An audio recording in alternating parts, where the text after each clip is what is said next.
Chapter 1: The Power of Thought. The man who thought his way into partnership with Thomas A. Edison. Truly, thoughts are things, and powerful things are that, when mixed with purpose, persistence, and a burning desire for the translation into riches or other material objects.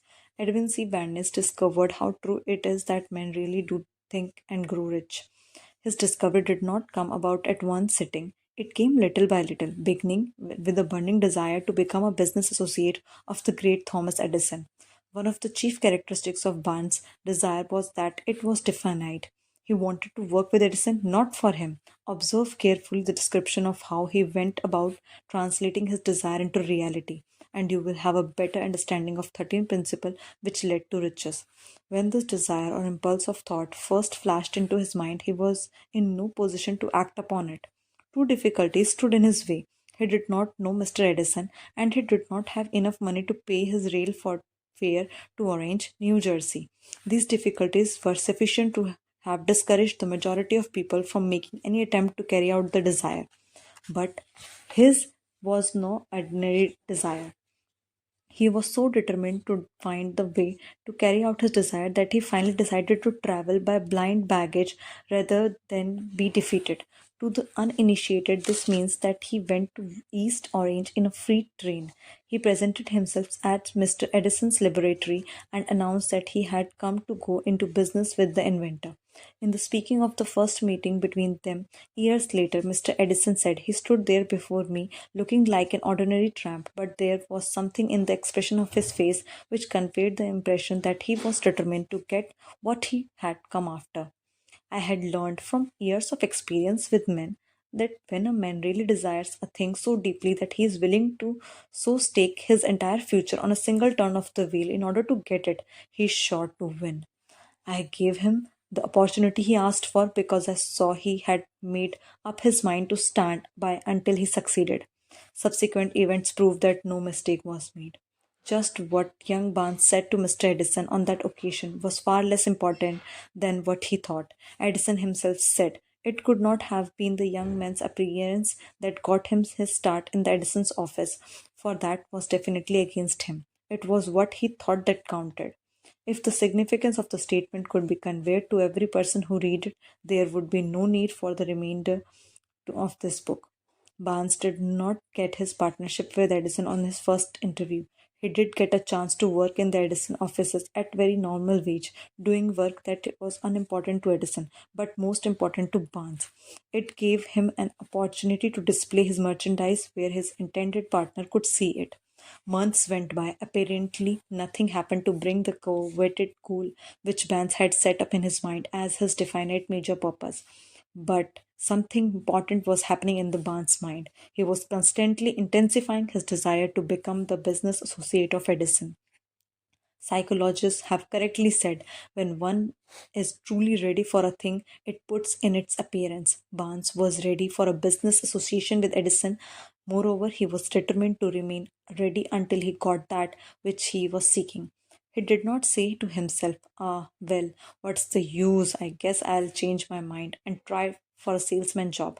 But he did say, "I came here to go into business with Edison, and I'll accomplish this if it takes the remainder of my life." He mean it. What a different story people would have to tell if only they would adopt a definite purpose and stand by that purpose until it had time to become an all consuming obsession. Maybe young Barnes did not know it at that time, but his bulldog determination, his persistence with a single desire, was destined to mow down all opposition and bring him the opportunity he was seeking. When the opportunity came, it appeared in a different form and from different direction that Barnes had expected. That is one of the tricks of the opportunity. It has a sly habit of slipping in by the back door and often becomes disguised in the form of misfortune or temporary defeat. Perhaps this is why so many fail to recognize opportunity. Mr. Edison had just perfected a new office advice, known at that time as the Edison's dictating machine, later called the Ediphone. His salesman was not enthusiastic over the machine. They did not believe it could be sold without great effort. Barnes saw his opportunity. It had crawled in quietly, hidden in a queer looking machine that interested no one but Barnes and the inventor. Barnes knew that he could sell the Edison's dictating machine. He suggested this to Edison and promptly got his chance. He did sell the machine. In fact, he sold it so successfully that Edison gave him a contract to distribute and market it all over the nation. Out of that business association grew the slogan, made by Edison and installed by Barnes. This business alliance made Barnes rich in money, but he accomplished something infinitely greater. He proved that one really may think and grow rich. How much actual cash that original desire of Barnes was worth to him, I have no way of knowing, but perhaps it brought him $2 or $3 million. Whatever the amount, it becomes insignificant when compared with the greater asset he required, the definite knowledge that an intangible impulse of thought can be transmuted into its physical counterpart by the application of known principles. Barnes literally thought himself into a partnership with the great Edison. He thought himself into a fortune. He had nothing to start with except the capacity to know what he wanted and the determination to stand by that desire until he realized it. He had no money to begin with, he had but little education, he had no influence, but he did have initiative, faith, the will to win. With these intangible forces, he made himself number one man with the greatest inventor who have ever lived. Now let us look at the different situation and study a man who had plenty of tangible evidences of riches but lost it because he stopped 3 feet short of a goal he was seeking. 3 feet from gold. One of the most common causes of failure is the habit of quitting when one is overtaken by temporary defeat. Every person is guilty of this mistake at one time or another. R.U. Derby, who later became one of the most successful insurance salesmen in the country, tells the story of his uncle, who was caught by the gold fever in the gold rush days and went west to dig and grow rich. He had never heard the saying that more gold has been mined from the brains of men than has ever been taken from the earth. He staked a claim and went to work with the pick and shovel. The going was hard, but his lust for the gold was definite. After weeks of labor, he was rewarded by the discovery of shining ore. He needed machinery to bring the ore to the surface. Quietly, he covered up the mine, retraced his footsteps to his own home, Williamsburg, Maryland, and told his relatives and few neighbors of the strike. They got together money for the needed machinery and had it shipped. The uncle and the Darby went back to work the mine. The first car of ore was mined and shipped to a smelter. The returns proved that they were one of the richest men in Colorado. A man a few more cars of that ore would clear the debts, then would come the big killing in profits. Down went the drills, up went the hopes of Darby and Uncle. Then something happened. The vein of gold ore disappeared. They had come to the end of the rainbow, and the pot of gold was no longer there. They drilled on desperately, trying to pick up the vein again, all to no avail. Finally, they decided to quit. They sold the machinery to a junk man for a few $100s and took the train back home. Some junk men are dumb, but not this one. He called in mining engineer to look at the mine and do little calculating. The engineer advised that the project had failed because the owners were not familiar with the fault lines. His calculations showed that the vein would be found just 3 feet from where the Derby had stopped drilling. That is exactly where it was found. The junk man took millions of dollars in ore from the mine because he knew enough to seek expert counsel before giving up. Most of the money which went into the machinery was procured through the efforts of R.U. Dobby, who was then very young man. The money came from his relatives and the neighbors because of their faith in him. He paid back every dollar of it, although he was years in doing so. Long afterwards, Mr. Darby recouped his loss many times over when he made the discovery that desire can be transmuted into gold. The discovery came after he went into the business of selling life insurance, remembering that he lost a huge fortune because he stopped 3 feet from gold. Darby profited by the experience in his chosen work. His simple method was to say to himself, I stopped 3 feet from gold, but I will never stop because men say no when I ask them to buy insurance. He owes his stickability to the lesson he learned from his quitability in the gold mining business. Before success comes to most of the people, they are sure to meet with much temporary defeat and perhaps some failure. When faced with defeat, the easiest and most logical thing to do is to quit. That is exactly what the majority of people do. more than 500 of most successful people America has ever known, told the author. Their greatest success come just one step beyond the point at which defeat had overtaken them. Failure is a trickster with a keen sense of irony and cunning. It takes great delight in tripping one up when success is almost within reach. A 50-cent lesson in persistence. Shortly after Mr. Darby received his degree from the University of Hard Knocks and had decided to profit by his experience in the gold mining business, he had the good fortune to be present on the occasion that proved to him that no does not necessarily means no. One afternoon, he was helping his uncle grind wheat in an old fashioned mill. The uncle operated a large farm on which a number of sharecrop farmers lived. Quietly, the door was opened, and a small child, the daughter of tenant, walked in and took her place near the door.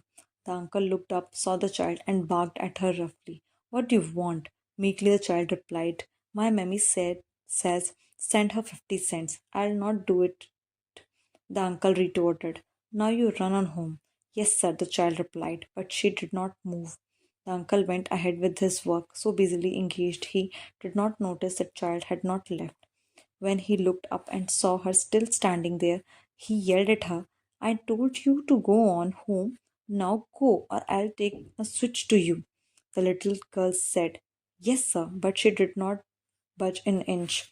The uncle dropped a sack of grain he was about to pour into the mill hopper, picked up a barrel stave, and started towards the child with an expression of his face that indicated trouble. Darby held his breath. He was certain he was about to witness a murder. He knew his uncle had a fierce temper. When the uncle reached the spot where the child was standing, she quickly stepped forward one step, looked up into his eyes, and screamed at the top of her shrill voice, My mammy gotta have that 50 cents. The uncle stopped, looked at her for a minute, then slowly laid the barrel stave on the floor, put his hand on his pocket, took out a half-dollar, and gave it to her. The child took the money and slowly backed towards the door, never taking her eyes off the man whom she had just conquered. After she had gone, the uncle sat down on a box and looked out the window into the space for then 10 minutes. He was pondering with awe on the whipping he had just taken. Mr. Darby, too, was doing some thinking. That was the first time in all his experience that he had seen the child of a sharecropper deliberately master an adult authority figure. How did she do it? What happened to his uncle that caused him to lose his fierceness and become as docile as a lamb? What strange power did this child use that made her master over her superior?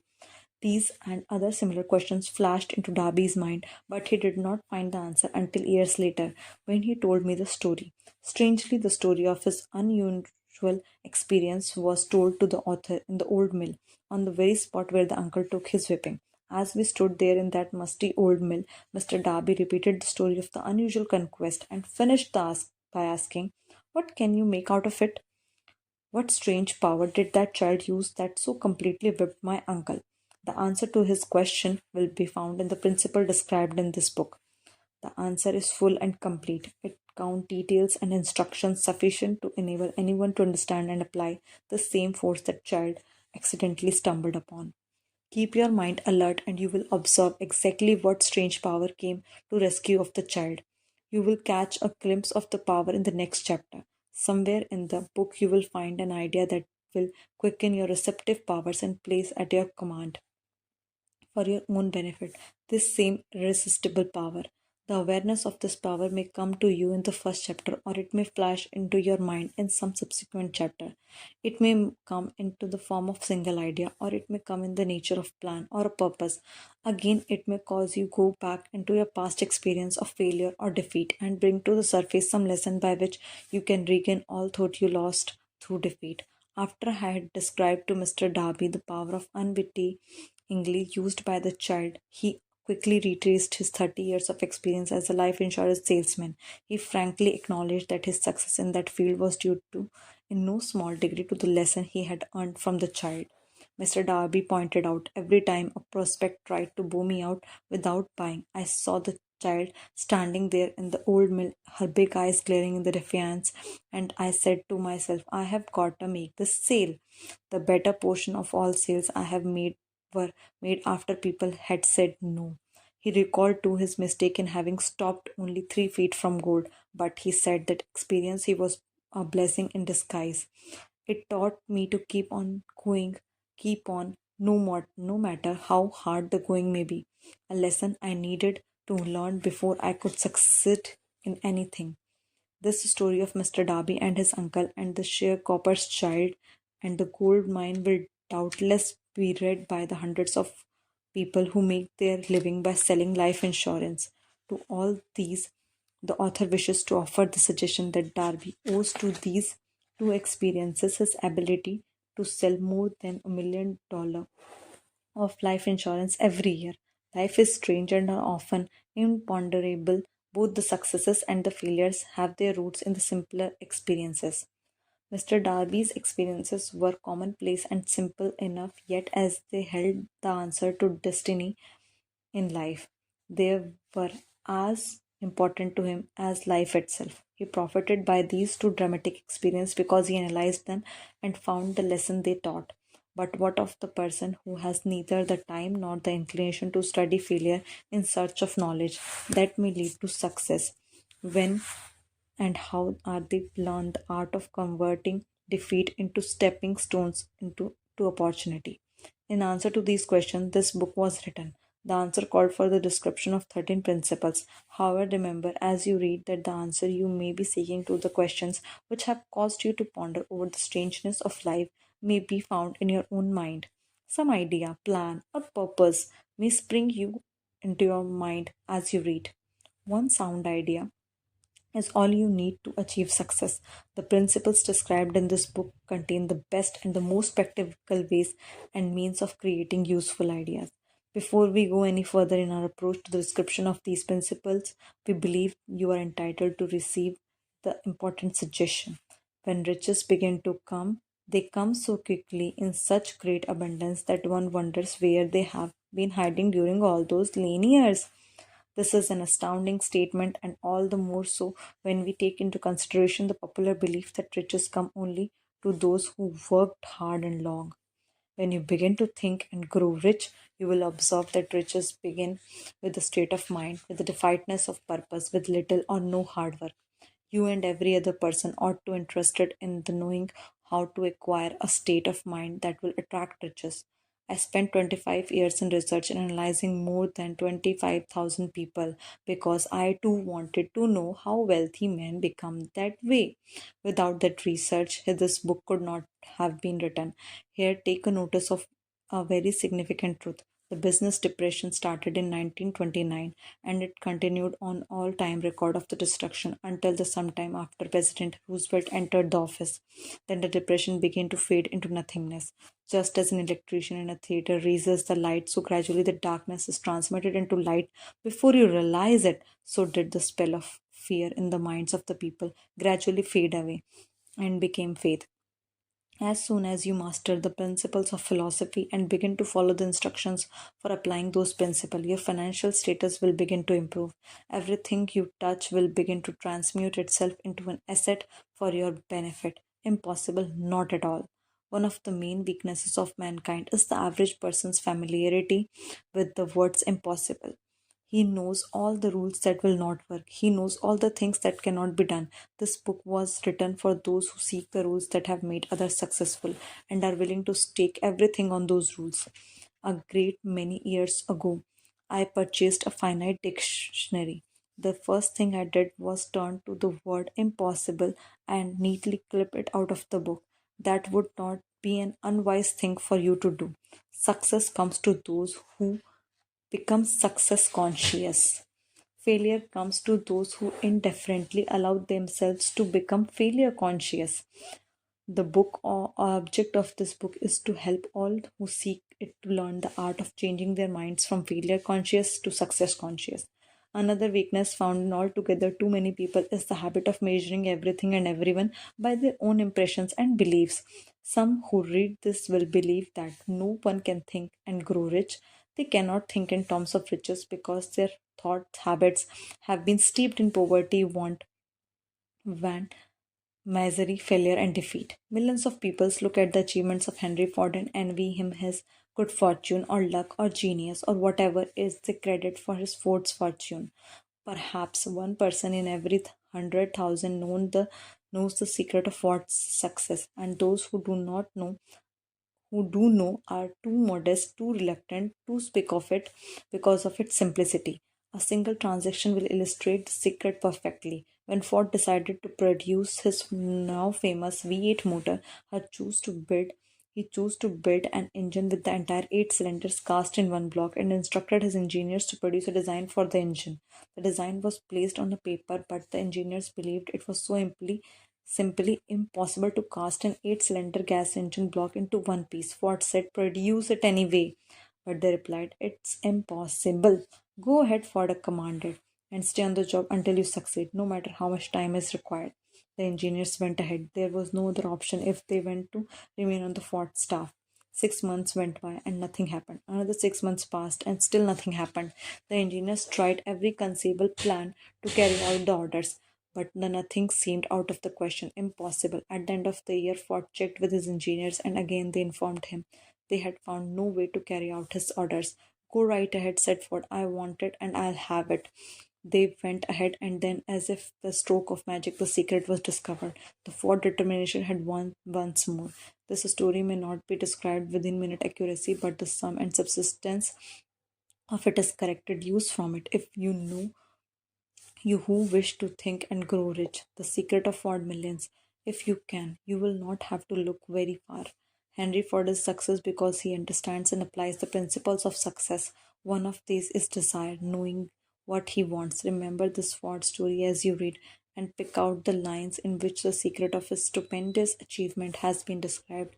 If you can do this, you can lay your finger on the particular group of the principle that Henry Ford reached. You can equal his achievements in almost any calling for which you are suited.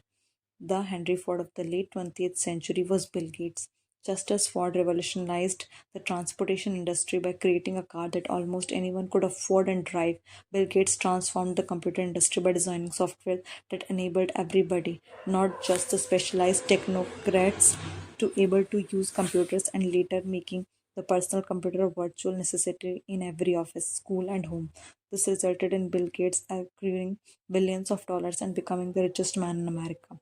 He first became entranced with computers and began programming them at age of 13. In 1973, he entered the Harvard University, where he lived down the hall from Steve Ballmer, now Microsoft Chief Executive Officer.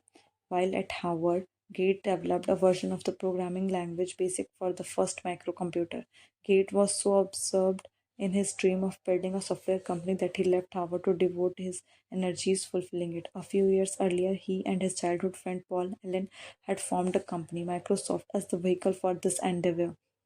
Guided by a belief that the computer would be a valuable tool on every office desktop and in every home, they began developing software for personal computers.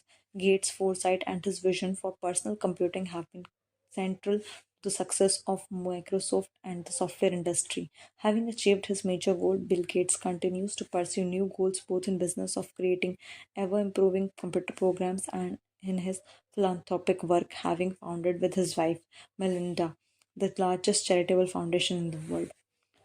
You are the master of your fate, the captain of your soul.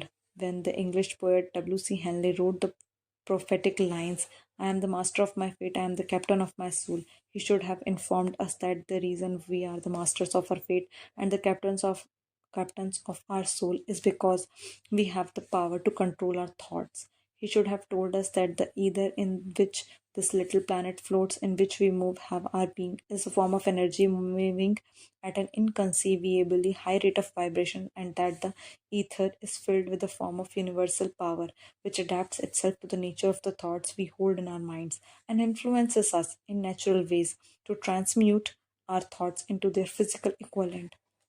If the poet had told us of this great truth, we would know why it is that we are the masters of our fate, the captains of our souls. He should have told us with great emphasis that this power makes no attempt to discriminate between destructive and constructive thoughts, that it will urge to translate into physical reality thoughts of poverty just as quickly as it influences us to act upon the thoughts of riches.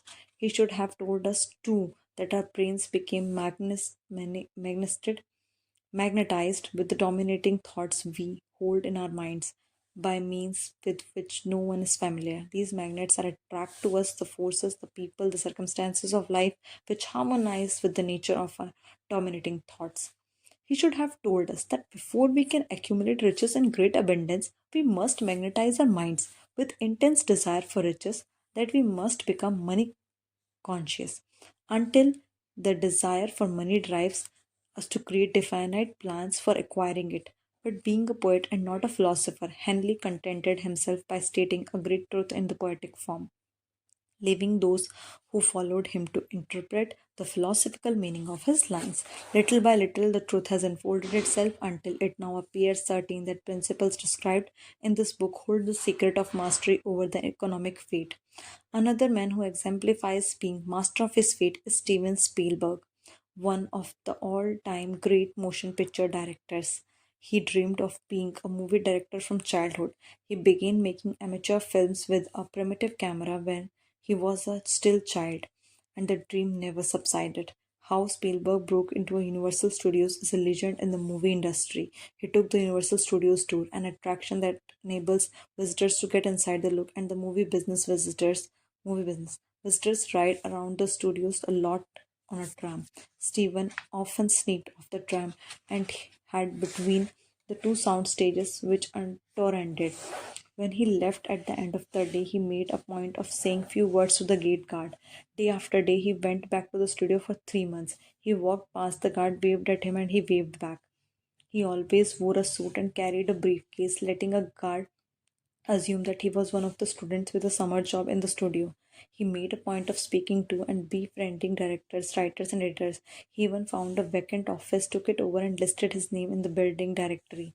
He made it his business to get to know Sid Sheinberg, that then head of the production for the studio's television arm. He showed his college film project with so impressed Sheinberg that he put the young man under the contract with the seed studio. His first full-length film, The Sir Gallant Express, received critical acclaim and won a Best Screenplay award in 1974 Cannes Film Festival. Unfortunately, it did not do very well at the box office. His big break came a year later when he discovered the book Jaws. The studio had already decided to produce Jaws and had chosen a well known director to film it. Spielberg desperately wanted to make this movie. Despite the financial failure of the Surgland Express, his self confidence had not diminished and he persuaded the producer to dismiss the chosen director and give the film to him. It was not an easy assignment. From the beginning, trouble beset the production. It ran into technical and budget problems. However, when Job was released in June 1975, it enjoyed twofold success. It broke box office records and the critics loved it. Within a month of its release, the film had taken in $60 million at the box office and an unheard amount of the time. Over the next few years, Spielberg directed several movies, including the popular Indiana Jones series, the award winning The Color Purple, Empire of the Sun, and the E.T. He later directed the Jurassic Park, which would also become at its time the most successful movie in history, the third Spielberg film to break the record.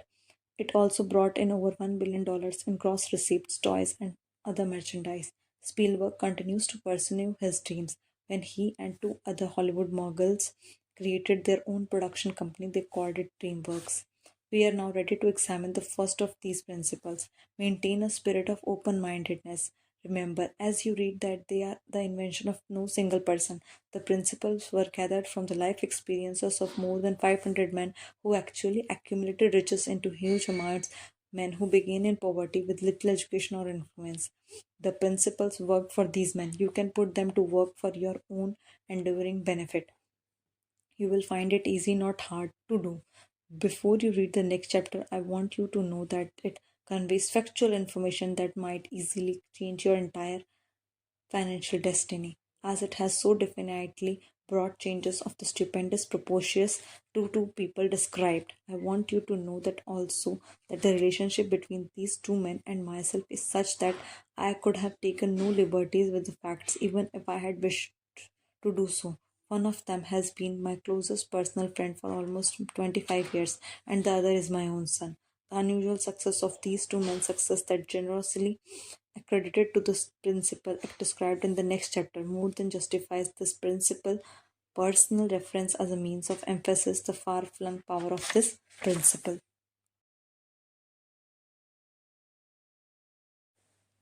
Chapter 2. Desire, the starting point of all achievement. The first step to riches.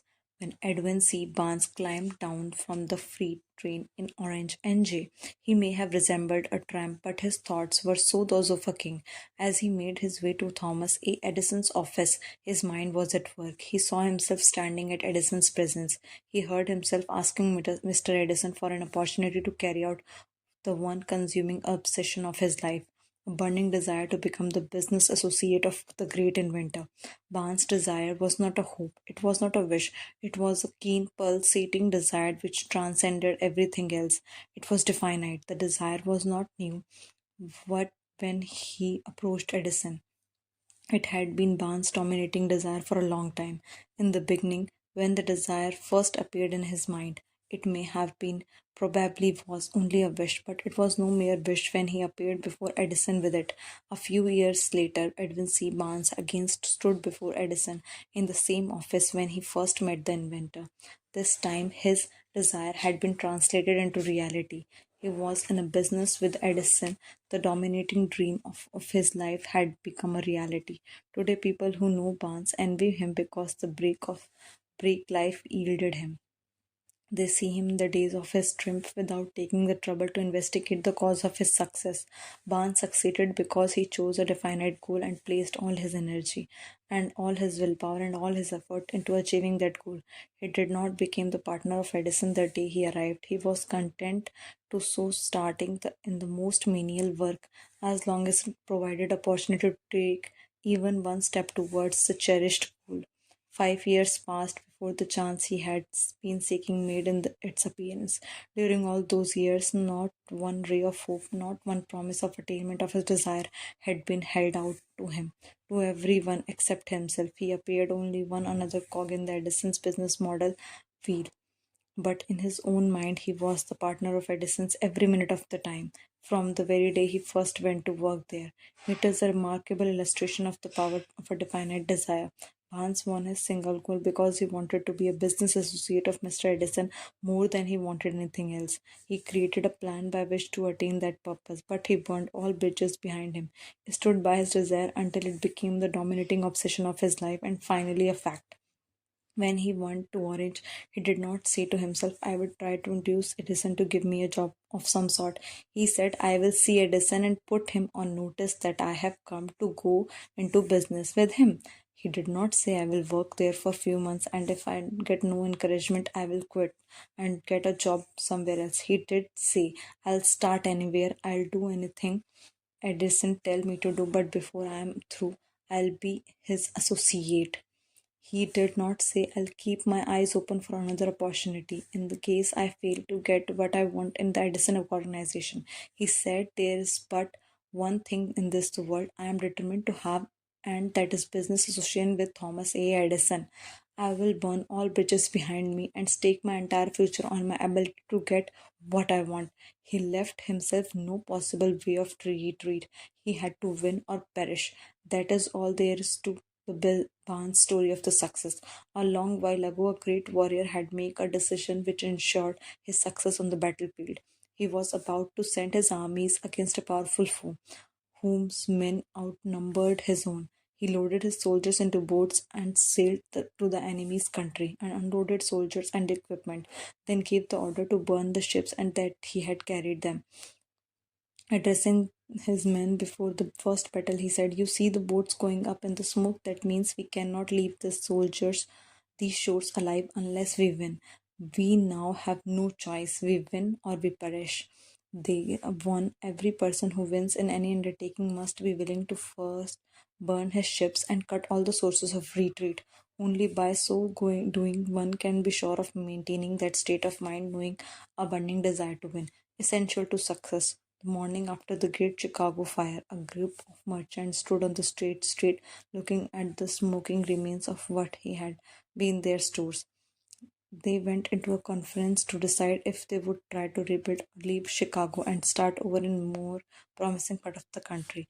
They reached a decision, all except one, to leave Chicago. The merchant who decided to stay and rebuild pointed finger at the remains of his store and said, "Gentlemen, on that very spot I'll build the world's greatest store, no matter how many times it may burn down." The store was built. It stands there today, a towering monument to power of that state of mind known as burning desire. The easy thing of the Marshall Field to have done would have been exactly what his fellow merchants did.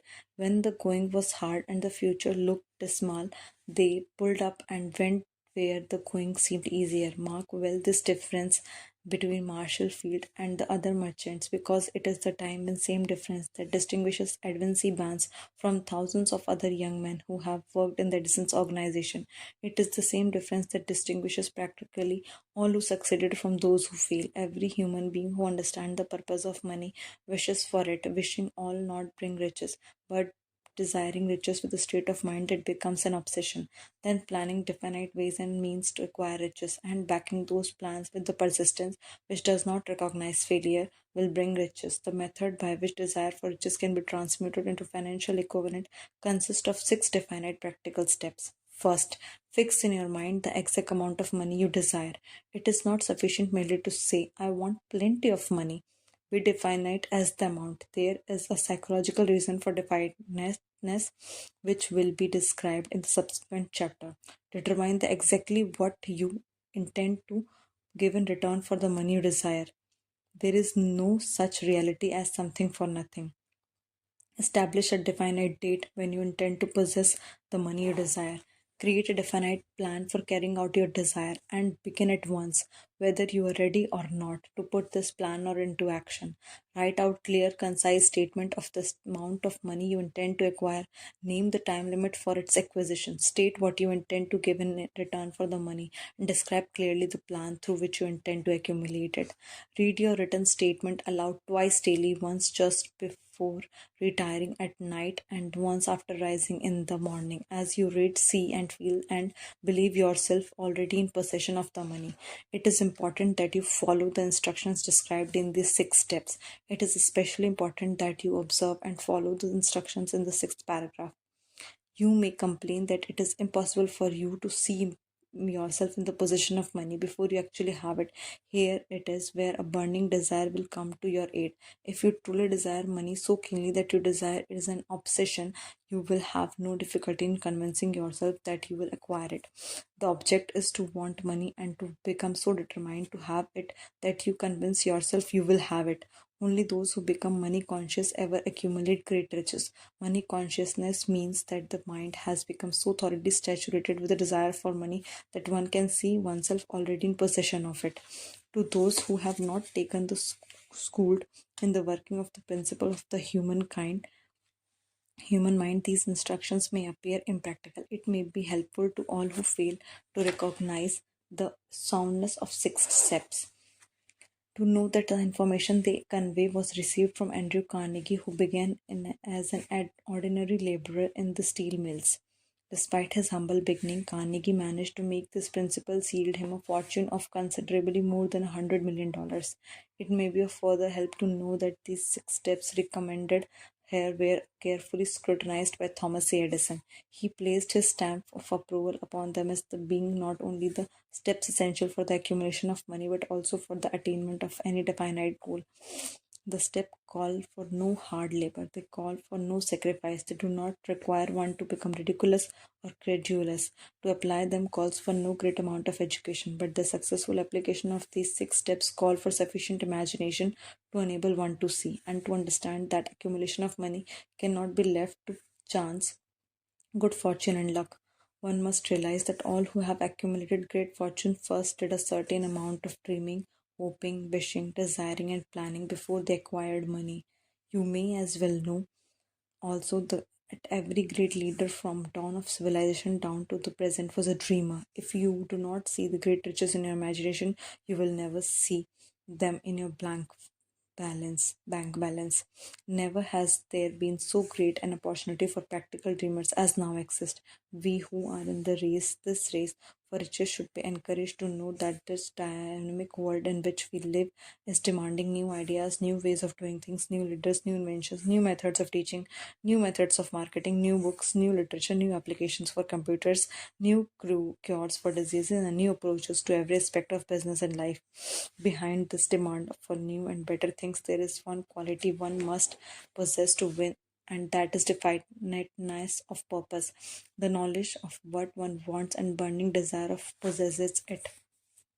To accomplish this requires practical dreamers who can and will put their dreams into action. The practical dreamers have always been and always will be the pattern makers of civilization. We who desire to accumulate riches should remember that the real leaders of the world have always been people who harness and put into practical use the intangible, unseen forces of unborn opportunity.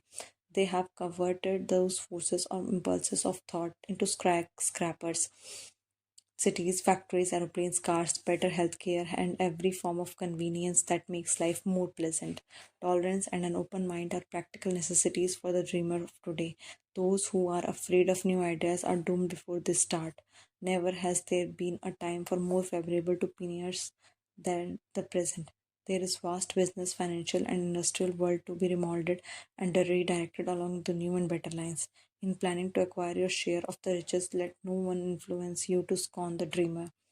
To win the big stakes in this ever changing world, you must catch the spirit of the great pioneers of the past, whose dreams have given to civilization all that is has its value. The spirit which serves as the lifeblood of our society, your opportunity and mine to develop and market our talents. Let us not forget Columbus dreamed of an unknown world, staked his life on the existence of such a world, and discovered it. Copernicus, the great astronomer, dreamed of a multiplicity of worlds and never revealed them revealed them. No one denounced him as impractical after he had triumphed. Instead, the world worshipped at his shrine, thus proving once more that success requires no apologies, failures permits no alibis. If the thing you wish to do is right and you believe in it, you go ahead and do it. Put your dream across and never mind what they say if you meet with a temporary defeat, for they perhaps do not know that every failure brings with it seed of an equivalent success. Henry Ford, poor and uneducated, dreamed of an horseless carriage. He went to work with what tools he possessed without waiting for the opportunity to favor him, and now evidence of his dream builds the entire earth. He has put more wheels into the operation than any man who have ever lived because he was not afraid to back his dreams. Thomas Edison dreamed of a lamp that could be operated by electricity. Despite more than 10,000 failures, he stood up by that and dreamed until he made a physical reality. Practical dreamers do not quit. Lincoln dreamed of freedom for black slaves, put his dream into action, and barely missed living to see a united North and South translate. Barely missed him living to see united North and South translate his dream into reality. The Wright brothers dreamed of a machine that would fly through the air. Now one may see evidence all over the world that they dreamed soundly. Marconi dreamed of a system for harnessing the intangible forces of ether. Evidence that he did not dream in any way may be found in every TV, radio, cell phone in the world.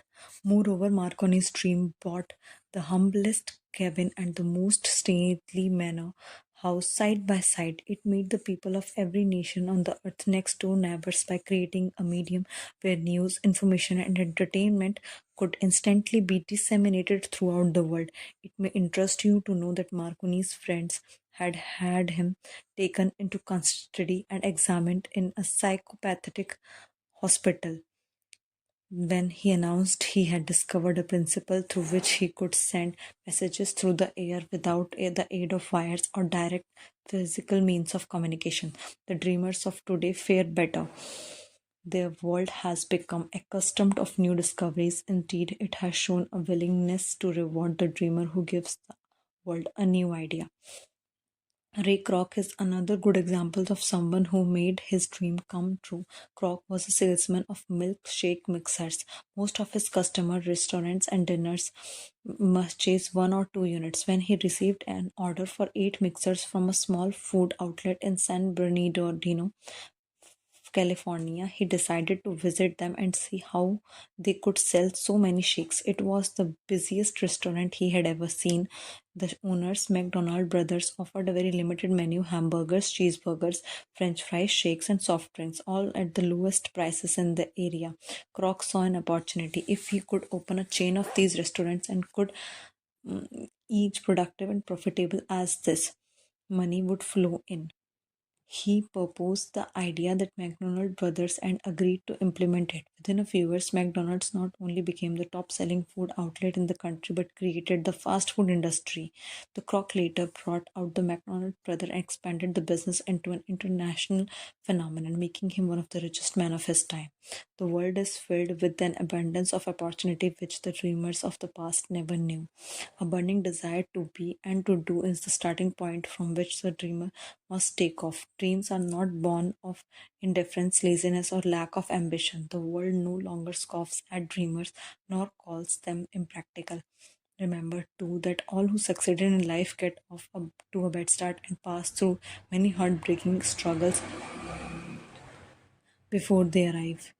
The turning point in the lives of those who had succeeded usually comes at the moments of some crisis through which they are introduced to other selves. Bunyan wrote The Pilgrim Progress after he had confined into prison and sorely punished because of his religious views. O. Henry discovered the genius then he slept within his brain after he had met with great misfortune and was confined in a prison cell in Columbus. Were you being forced through misfortune to become acquainted with his other self and to use his imagination? He discovered himself to be a great author instead of miserable criminal and outcast. Strange and varied are the ways of life. Strange still are the ways of infinite intelligence through which people are sometimes forced to undergo all sorts of punishment before discovering their own brains and their own capacity to create useful ideas through imagination. Edison, the world's greatest inventor and scientist, was a part of time telegraph operator. He failed innumerable times before he was driven finally to the discovery of the genius that slept within his brain. Charles Dickens began by pasting labels on the blacking post pots. The tragedy of the first love penetrated of the depth of his soul and converted him into one of the world's truly great authors. Disappointment over love affairs generally has the effect of deterring people to think, to drink and ruin. This is because most people never learn the art of transmitting their strongest emotions into dreams of constructive nature. Helen Keller became deaf, dumb, and blind shortly after, but despite her great misfortune, her name is written indelibly in the pages of the history of the great. Her entire life served as evidence that no one is ever defeated until defeat has been accepted as a reality. Robert Burns was illiterate country lad. He was cursed by the poverty and grew up to be a drunkard. The world was made better for his saving living because he clothed beautiful thoughts in the poetry, thereby plucking a thorn and planting a rose in its place. Booker T. Washington was born in slavery and handicapped by race and color. Because he was tolerant and had open minded at all times on all subjects and was a dreamer, he left his impress for good an entire race. Beethoven was deaf, Milton was blind, but their names will last as long as in time endures because they dreamt and translate their dreams into the organized thought. And Arnold Schwarzenegger is another person who converted his desire into action and achievement. He first came into the public eye as Mr. Universe, a glorified weightlifter. Mr. Schwarzenegger was not a typical muscle man. He was a man with dream and goals. He achieved them by becoming a wealthy businessman, one of the highest paid movie stars, and even eventually governor of California. Born and raised in Austria as a child, he began training as a weightlifter. At 18, he won his first bodybuilding contest and first of five consecutive Mr. Universe titles. He migrated to the United States and continued winning similar contests. Although he had accomplished more than any other person in the art of bodybuilding, it was no longer a challenge. He sought other areas where he could use his talent. His training in physical development taught him that there was need for knowledge about physical fitness. He had that knowledge and wanted to share it. He wrote an autobiography, Arnold, The Education of Bodybuilder, which became a bestseller. He followed it with a book on bodybuilding for women, showing female readers how to use weight training to get in shape. This led to the creation of Meal Order Exercises business and a company to produce bodybuilding events. This business started him on the road to business success. His next goal was to become a movie star. Even before he had started secured his first movie role, he set himself a goal to be as big in movies as he was in bodybuilding. After turning down the minor roles, his persistence paid off, which he was cast as the leaden Conan in The Barbarian. This led to a series of action films that made him one of the most highly paid actors in the Hollywood. Success in the movies did not make Schwarzenegger complacent. He set new goals for him this time in the world of business. He invested in real estate and created a restaurant chain and became actively in other enterprises and became a multimillionaire. As his success mounted, however, he added what became his dream goal to serve the community. He traveled around the country to promote health and fitness for youth. He went to the inner cities and inspired kids to eschew violence and crime, to say no to drugs, guns, and gangs, and yes to education. He has taken an active leadership role in several organizations dedicated to physical fitness and health. In 2003, Schwarzenegger threw his hat into the ring and was overwhelmingly elected as the new governor of the California. You can learn much from this man in setting goals. You are not limited to any one area. Schwarzenegger could have limited his future's bodybuilding and become quite successful, but he dreamed of much more, set higher goals, and strove to reach them. He learned from his successes and adapted this knowledge in other aspects of his life. Like Schwarzenegger, do not be discouraged by this criticism. Critics belittled his acting ability in his first films, but he was not dissuaded and pursued his goal to become one of the highest paid actors in Hollywood. Before passing to the next chapter, kindle anew in your mind the fire of hope, faith, courage, and tolerance. If you have these states of mind and a working knowledge of the principle described, all else that you need you will come to you when you are ready for it. Let Emerson state the thoughts in these words. Every poem, every book, every byword that belongs to the thee for thee, and eight comfort shall surely come home through open or winding passages. Every friend whom not thy fantastic will, but the great and tender soul in the three cavith shall lock thee in his embrace. There is a difference between wishing for a thing and being ready to receive it. No one is ready for a thing until he believes he can acquire it. The state of mind must be belief, not mere hope or wish. Open mindedness is essential for belief. Closed mindedness do not inspire faith, courage, or belief. Remember, no more effort is required to aim high in life, to demand abundance and prosperity than is required to accept misery and poverty. A great poet has correctly stated this universal truth. These lines: I bargained with life for a penny, and life would pay no more. However, I begged at evening, which when I counted my scanty score. For life is just employer. He gives you what you ask, but once you have set the wages, why you must bear the task. I worked for a menial's hire only to learn dismayed that any wage I had asked for life would have willingly paid. Mary Kay Ash, the founder of Mary Kay Cosmetics, attributed her the success to development of the self-confidence and faith in herself and in the all people in her vast organization, which now consists of more than 250,000 independent beauty consultants worldwide.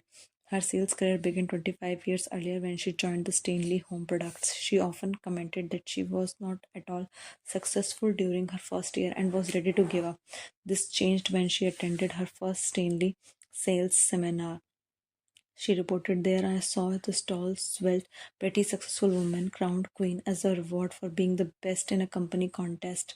I determined to be that queen of the following year, which seemed impossible. However, I decided to go up and talk to the president and tell him that I intended to be the queen next year. Mr. Beveridge didn't laugh at me, but looked at me in the eye and held my hand and said, somehow I think you will. Those 5 words drove me, and next year I was queen. Mary Kay preached and practiced that first step in achieving this success is to firmly believe that you are an excellent person who deserves success.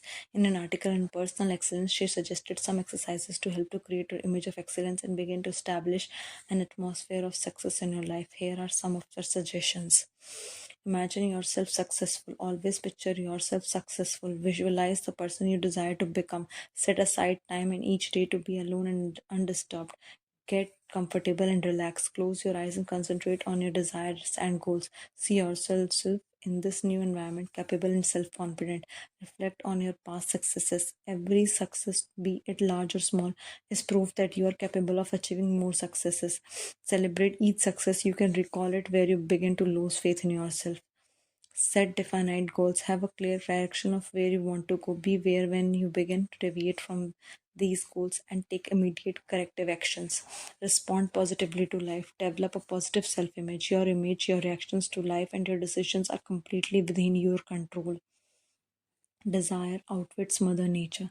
As a fitting climax to this chapter, I wish to introduce one of the most unusual people I have ever known. I first saw him a few minutes after he was born. He came into the world without any physical sign of years, and doctor admitted when he pressed for a Napoleon that the child might be deaf and mute for life. I challenged for the doctor's opinion. I had the right to do so. I was the child's father. I too reached a decision and rendered an opinion, but I expressed the opinion silently in the secrecy of my own heart.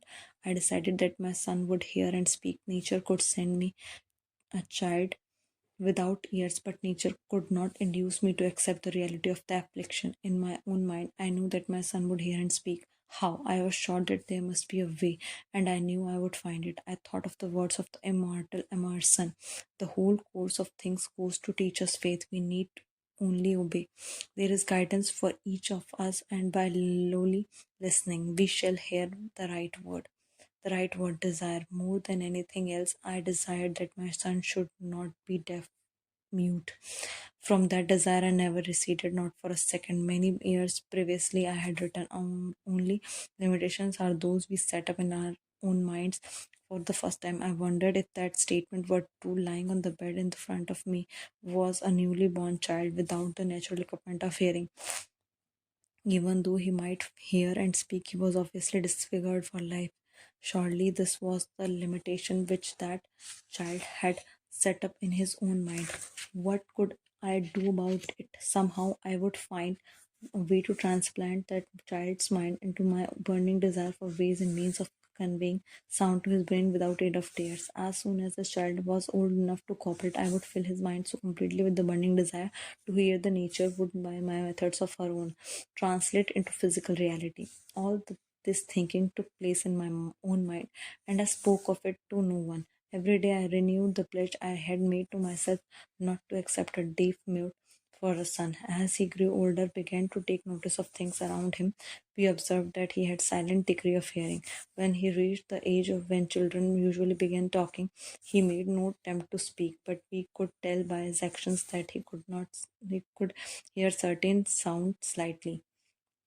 That was all I wanted to know. I was convinced that if he could hear even slightly, he might develop still greater hearing capacity. Then something happened which gave me hope. It came from an entirely unexpected source. We brought a record player. When the child heard the music for the first time, he went to the escates and promptly appropriated the machine. He soon showed a preference for certain records, among its a long way to Tipperary. On one occasion, he played that piece over and over for almost 2 hours, standing in the front of the record player with his teeth clamped on the edge of the case. The significance of this self formed habit of this did not become clear to us until years later, for we had never heard of the principle of bone conduction of sound at that time. Shortly after he appropriated the record player, I discovered that he could hear me quite clearly when I spoke with my lips, touch his mastoid bone behind the ear or the base of the brain. These discoveries placed in my possession and the necessary media by which I began to translate into reality my burning desire to help my son develop hearing and speech. By that time, he was making steps at speaking certain words. The outlook was far from encouraging, but desire backed by the faith knows no such word was impossible. Having determined that he could hear the sound of my voice plainly, I began immediately to transfer to his mind the desire to hear and speak. I soon discovered that the child enjoyed bedtime stories, so I went to work and creating stories designed to develop in him self reliance, imagination, and keen desire to hear and to be normal. There was one story in particular which I emphasized by giving it some new and dramatic color each time it was told. It was designed to plant in his mind the thought that his afflictions was not a liability but an asset of great value. Despite the fact that all the philosophy I had examined clearly indicated that every adversity brings with it the seed of an equivalent advantage, I must confess that I had not the slightest idea how this affliction could ever became an asset. However, I continued my practice of wrapping that philosophy in bedtime stories, hoping that time would come when he would find some plan by which his handicap could be made to serve some useful purpose. Reason told me plainly that there was no adequate compensation for the lack of ears and natural hearing equipment. Desire backed by faith pushed reason aside and inspired me to carry on. As I analyze experience to retrospect, I can see now that my son's faith in me had much to do with some astounding results. He did not question anything I told him. I sold him the idea that he had distinct advantage over his older brother, and that his advantage would reflect itself in many ways. For example, the teachers in school would observe that he had no ears, and because of this, they would show him special attention and treat him with extraordinary kindness. They always did. His mother saw that do that by visiting the teachers and arranging with them to give the child extra attention necessary. I sold him the idea too that when he became old enough to sell newspaper, his older brother had already become a newspaper merchant. He would have a big advantage over his brother as would pay him extra money for his fares because they could see he was a bright, industrious boy despite the fact he had no ears. We noticed that gradually the children's hearing was improving. Moreover, he had not slightest tendency to be self-conscious because of his affliction. When he was about 7, he showed the first evidence that the method of servicing his mind was bearing fruit. For several months, he begged for the privilege of selling newspaper, but his mother would not give her consent. She was afraid that his deafness made it unsafe for him to go on the street alone. Finally, he took matters on his own hands. One afternoon, he left home with the servants. He climbed through the kitchen window and shined to the ground and set out on his own. He borrowed 6 cents in the capital from the neighborhood shoemaker and invested it in paper, sold out and reinvested, and kept repeating until late in the evening. After balancing his accounts and paying back the 6 cents he had borrowed from his banker, he had a net profit of 42 cents. When we got home that night, we found him in bed asleep with the money tightly clenched in his hand. His mother opened his hand, removed the coins, and cried. Of all things, crying over his first son's victory seemed so inappropriate. My reaction was reverse. I laughed heartily, for I knew that my endeavor to plant in child's mind an attitude of faith in himself had been successful. His mother saw in his first business venture a little deaf boy who had gone out in the streets and risked his life to earn money. I saw a brave, ambitious, self-reliant little businessman whose stock in himself and increased 100% because he had gone into business of his own initiative and had won.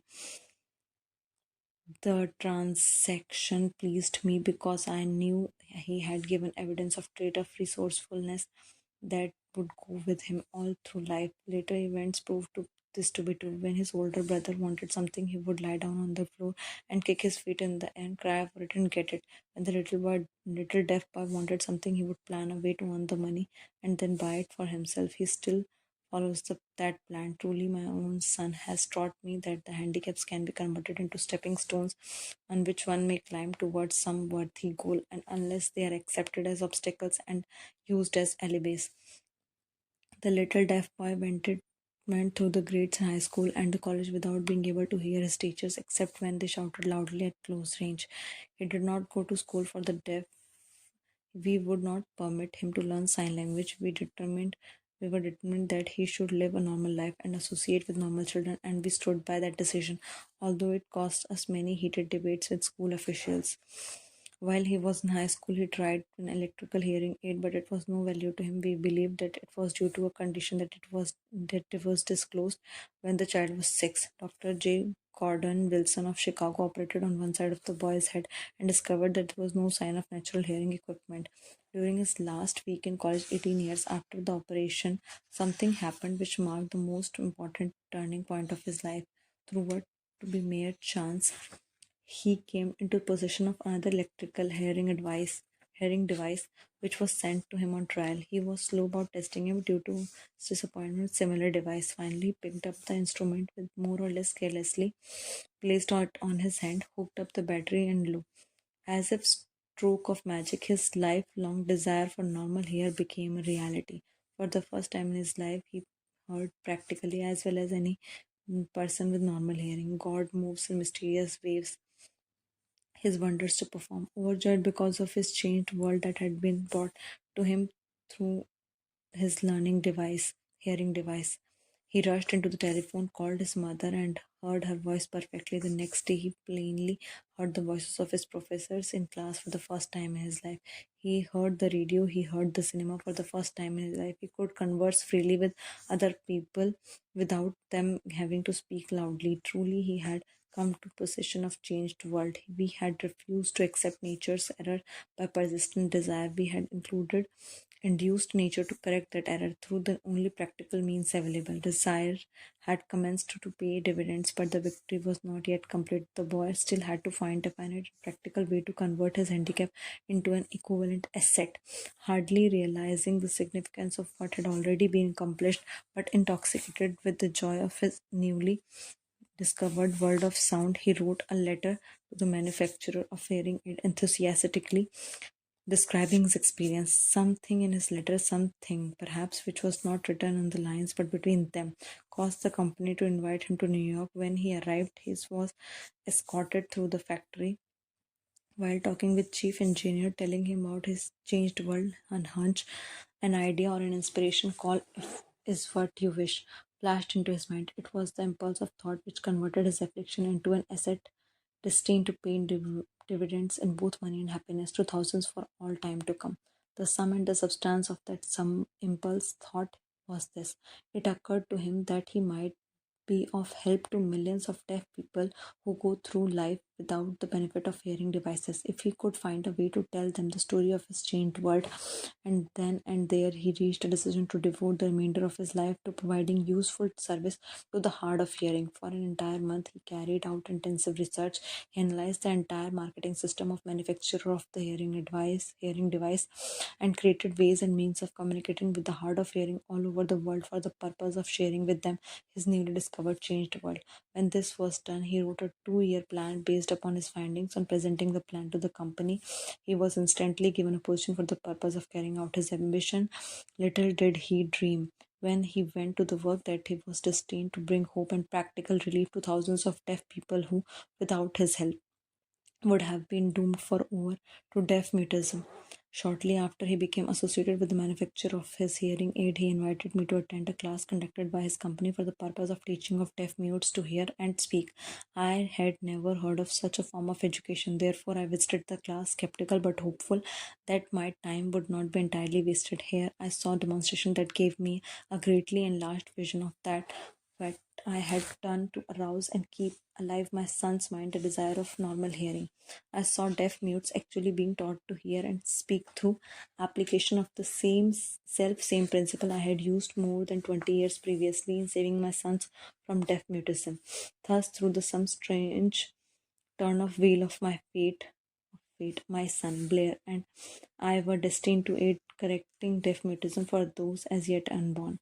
There is no doubt in my mind that Blair would have been a deaf mute all his life if his mother and I had not managed to shape his mind as we did. When Blair, as an adult, Dr. Irving Woods, he's a noted specialist on such cases, examined him thoroughly, he was astounded when he learned how well my son hears and speaks, and said his examination indicated that theoretically the boy should not be able to hear it at all, but the lad does hear, despite the fact that X-ray pictures showed them there is no opening in the skull whatsoever from where his ears should be to the brain.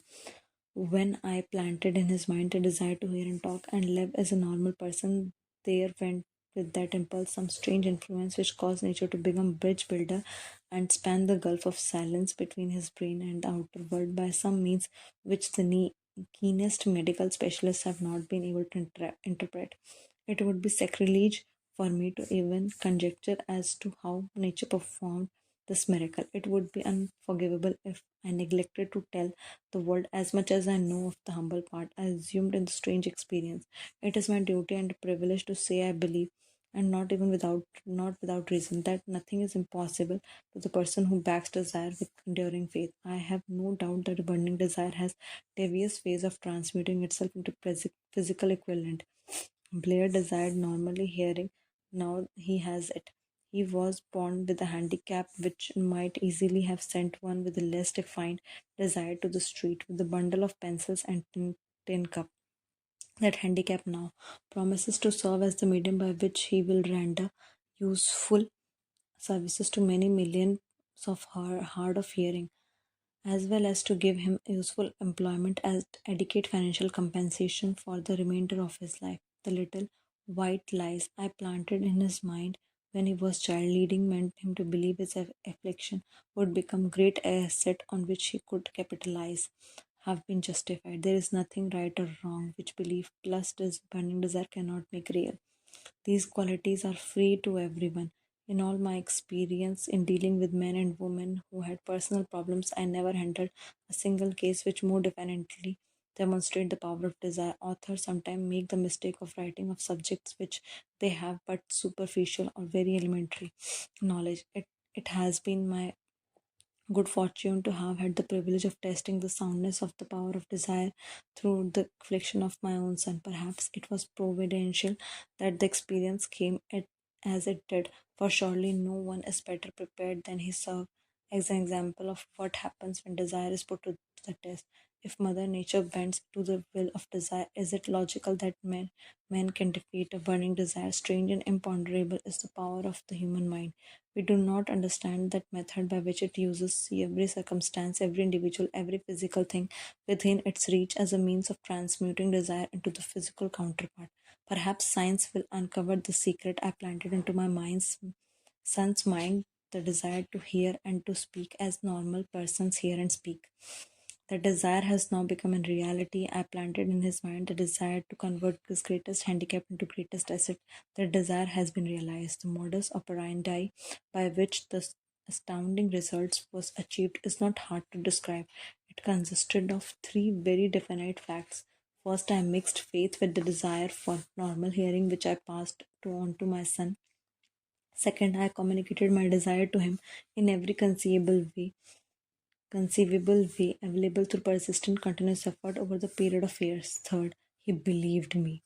Several years ago, one of my business associates became ill. He became worse as time went on and finally was taken to the hospital for an operation. Just before he was wheeled into the operating room, I took a look at him and wondered how anyone and as thin and emaciated as he could possibly go through a major operation successfully. The doctor warned me that there was little, if any, chance of ever seeing him alive again. But that was doctor's opinion. It was not the opinion of the patient. Just before he was wheeled away, he whispered feebly, "Do not be disturbed, Chief.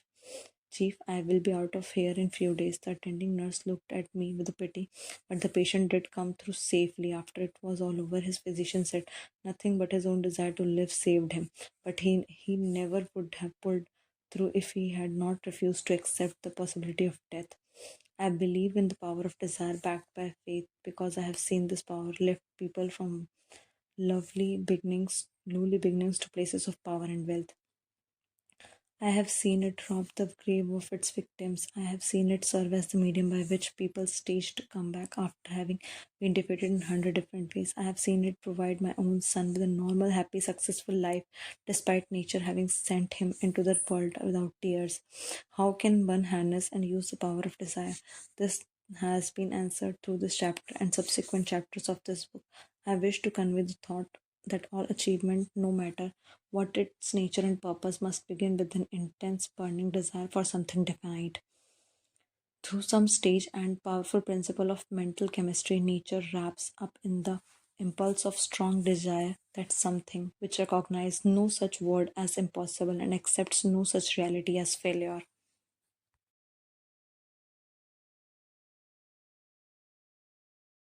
Chapter 3: Faith, Visualizing and Believing in the Attainment of Desire. The second step to riches. Faith is the head chemist of the mind.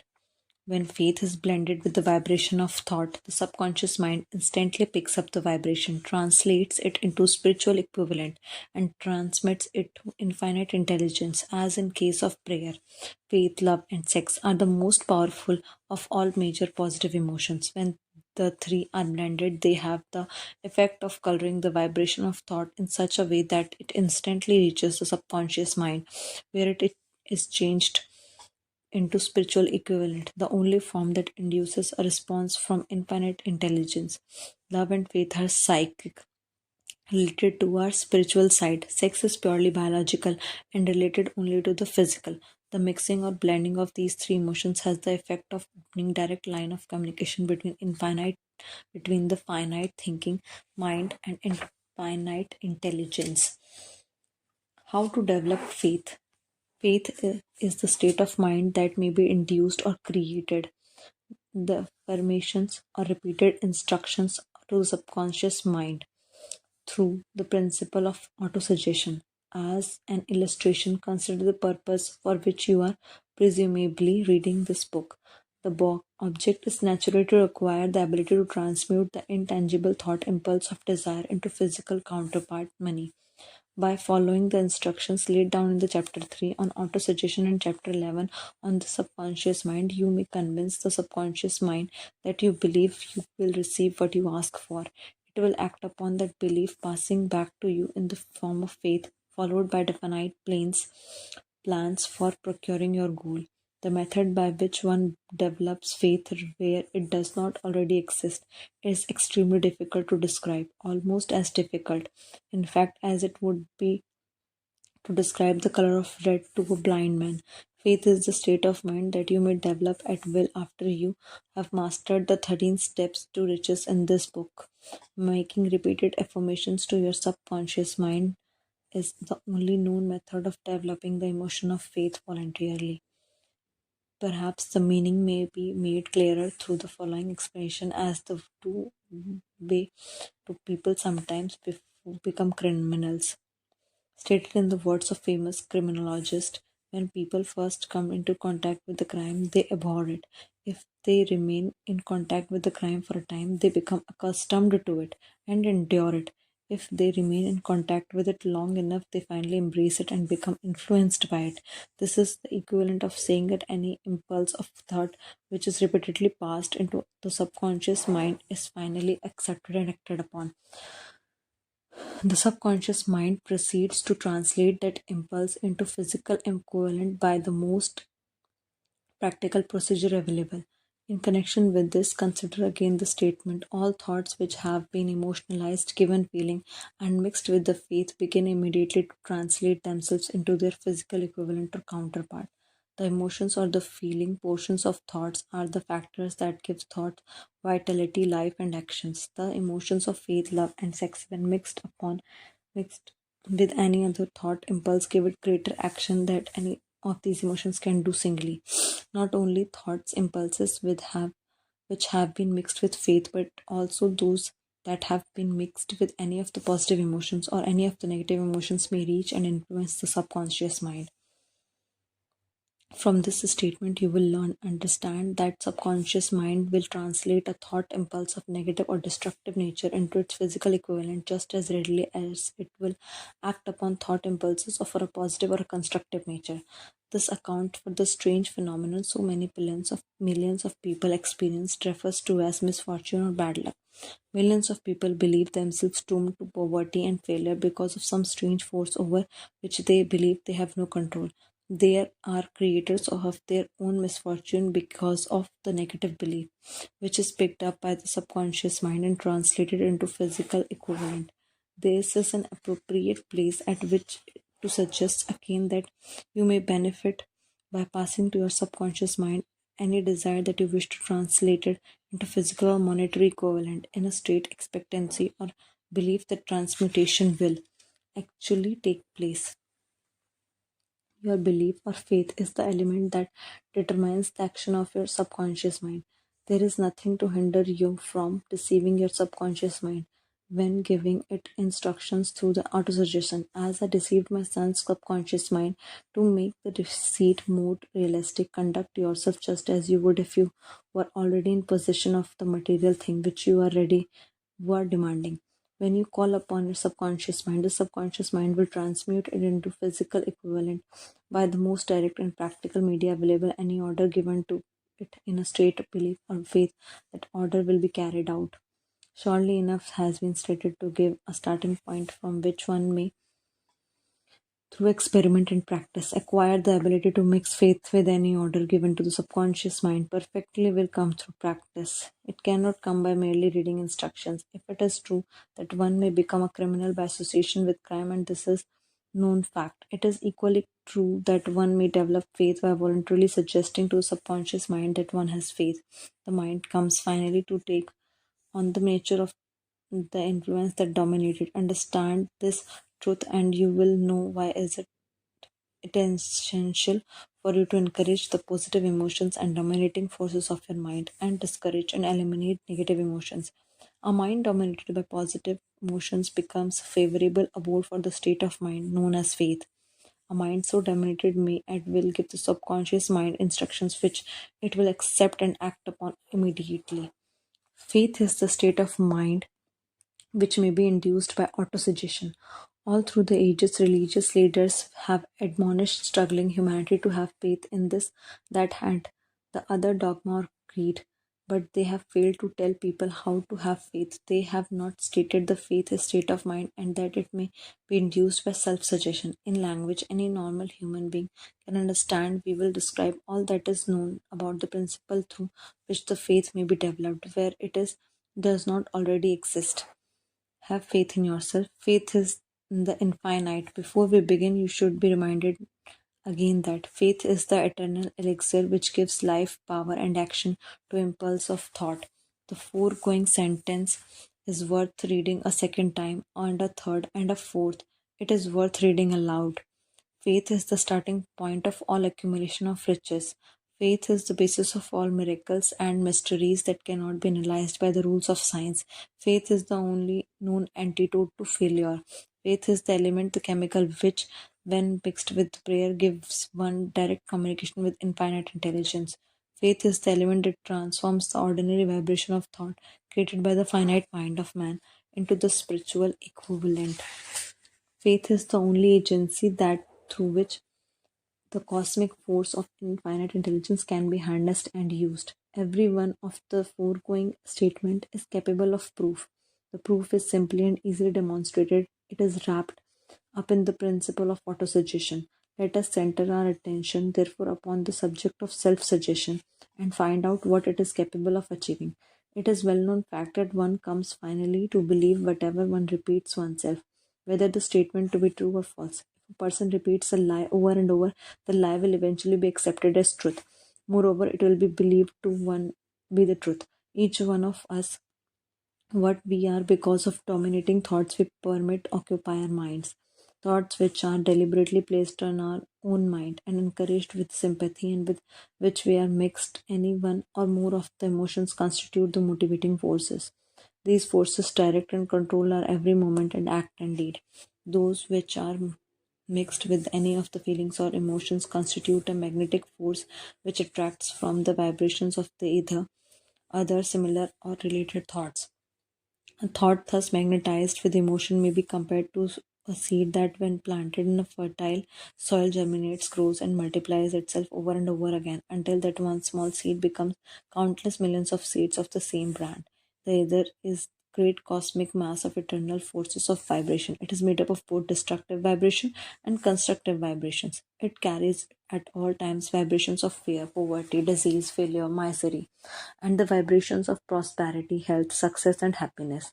It does this just as surely as it carries thousands of hundreds of orchestrations of music and hundreds of human voices, all of which maintain their individuality and means of identification through the medium of radio.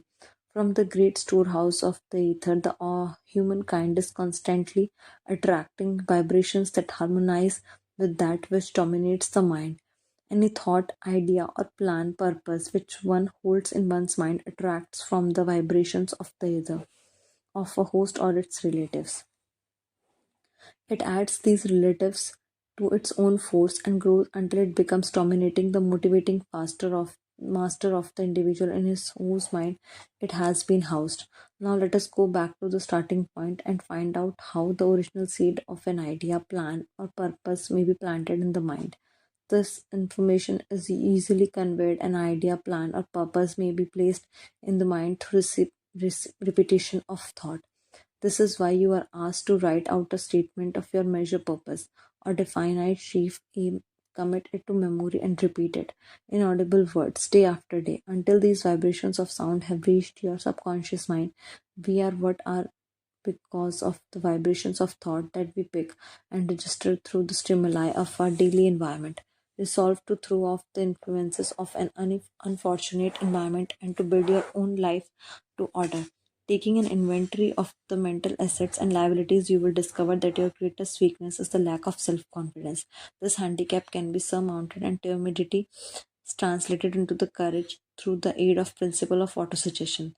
The application of the principle may be made through a simple arrangement of the positive thought stated in writing, memorized and repeated until they become the part of the working equipment of the subconscious faculty of your mind. Self confidence formula. First, I know that I have the ability to achieve the object of my definite purpose in my life. Therefore, I demand of myself persistent, continuous action towards its attainment, and I here and now promise to take such action. Second, I realize the dominating thoughts of my mind will eventually reproduce themselves in outward physical action and gradually transform themselves into physical reality. Therefore, I will concentrate my thoughts for 30 minutes daily upon the task of thinking of the person I intend to become, thereby creating in my mind clear mental picture of that person. I know through the principle of autosuggestion that any desire I persistently hold in my mind will become seek expression through some practical means of attaining the object. Therefore, I will devote 10 minutes daily to demanding of myself the development of self confidence. Fourth, I have clearly written down a description of my definite chief aim in life. I will never stop trying until I have developed sufficient self confidence for its attainment. I fully realize that no wealth or position can long endure unless built upon truth and justice. Therefore, I will engage in no transaction that does not benefit all whom it affects. I'll succeed by attracting to myself the forces I wish to use and the cooperation of the other people. I will induce others to serve me because of my willingness to serve others. I will eliminate hatred, envy, jealousy, selfishness, and cynicism by developing love for all humanity because I know that negative attitude towards other can never bring me success.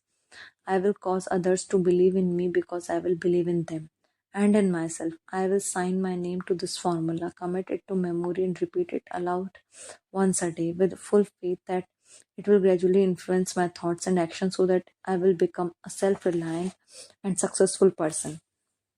Underpinning this formula is law of nature that no one has yet been able to explain. It has baffled the scientists of all ages. Psychologists have named this law autosuggestion and let it go add that the name by which one calls this law of is of little importance. The important fact about it as it is it works for the glory and success of humankind if it is used constructively. If used destructively, on the other hand, it will destroy just as readily. In this statement may be found a significant truth. Those who go down in defeat and end up their lives in poverty, misery, and distress do so because of the negative application of the principle of autosuggestion. The cause may be found in the fact that all impulses of thought have a tendency to clothe themselves in their physical equivalent. The subconscious mind, the chemical laboratory in which all thought impulses are combined and made ready for the translation into physical reality, makes no distinctions between constructive and destructive thought impulses. It works with the material we feed it through our thought impulses. The subconscious mind will translate it into reality, a thought driven by fear reality. just as readily as it translates into reality a thought driven by courage or faith. The pages of medical history are rich with illustrations of cases of suggestive suicide. A person may commit suicide through negative suggestion just as effectively as by any other means. In Midwestern City, a bank official named Joseph Grant borrowed a large sum of bank's money without the consent of the directors.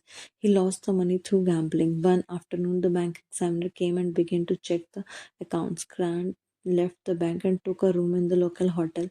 When they found him, 3 days later, he was lying in bed, wailing and moaning, repeating over and over these words: "My God, this will kill me. I cannot stand the disgrace." In short time, he was dead. The doctors pronounced the case of one of mental suicide. Just as electricity will turn the wheels of the industry and provide useful service if used constructively, or snuff out life if wrongly used, so will the law of autosuggestion lead to you to peace or prosperity, or down the valley in the valley of misery, failure, and death. It all depends on your degree of understanding and application of it.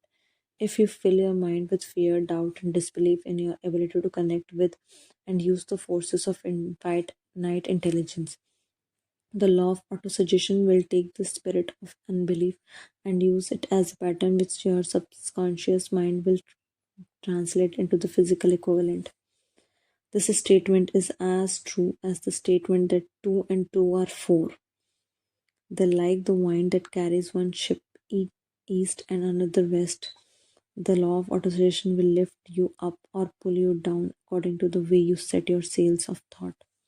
The law of autosuggestion, through which any person may rise to altitudes of achievement that stagger the imagination, is well described in the following verse: If you think you are beaten, you are. If you think you dare not, you don't. If you like to win but you think you can't, it is almost certain you won't. If you think you will lose, you are lost. For out of the world we find, success begins within person's will. It's all in state of mind. If you think you are outclassed, you are. You have got to think high to rise. You have to be sure of yourself before you can ever win a prize. Life battles don't always go to the stronger or faster man, but soon or late, the one who wins is the one who thinks he can. Observe the words which have been emphasized, you, and you will catch the deep meaning that the poet had in mind. Somewhere in your makeup, perhaps in the cells of your brain, lies sleeping the seed of achievement. If aroused and put into action, this would carry you heights such as you may never have hoped to attain. Just as a master musician may cause the most beautiful strains of music to pour forth from the strings of violin, so may you arouse the genius which lies asleep in your brain and cause it to drive up forward to whatever goal you may wish to achieve. Abraham Lincoln was failure at everything he tried until he was well past at the age of 40. He was Mr. Nobody from nowhere until a great experience came into his life, aroused the sleeping of genius within his heart and brain, and gave the world one of his really great men. That experience was mixed with emotions of sorrow and love. It came to him through the Andre Rutledge, the only woman he ever truly loved.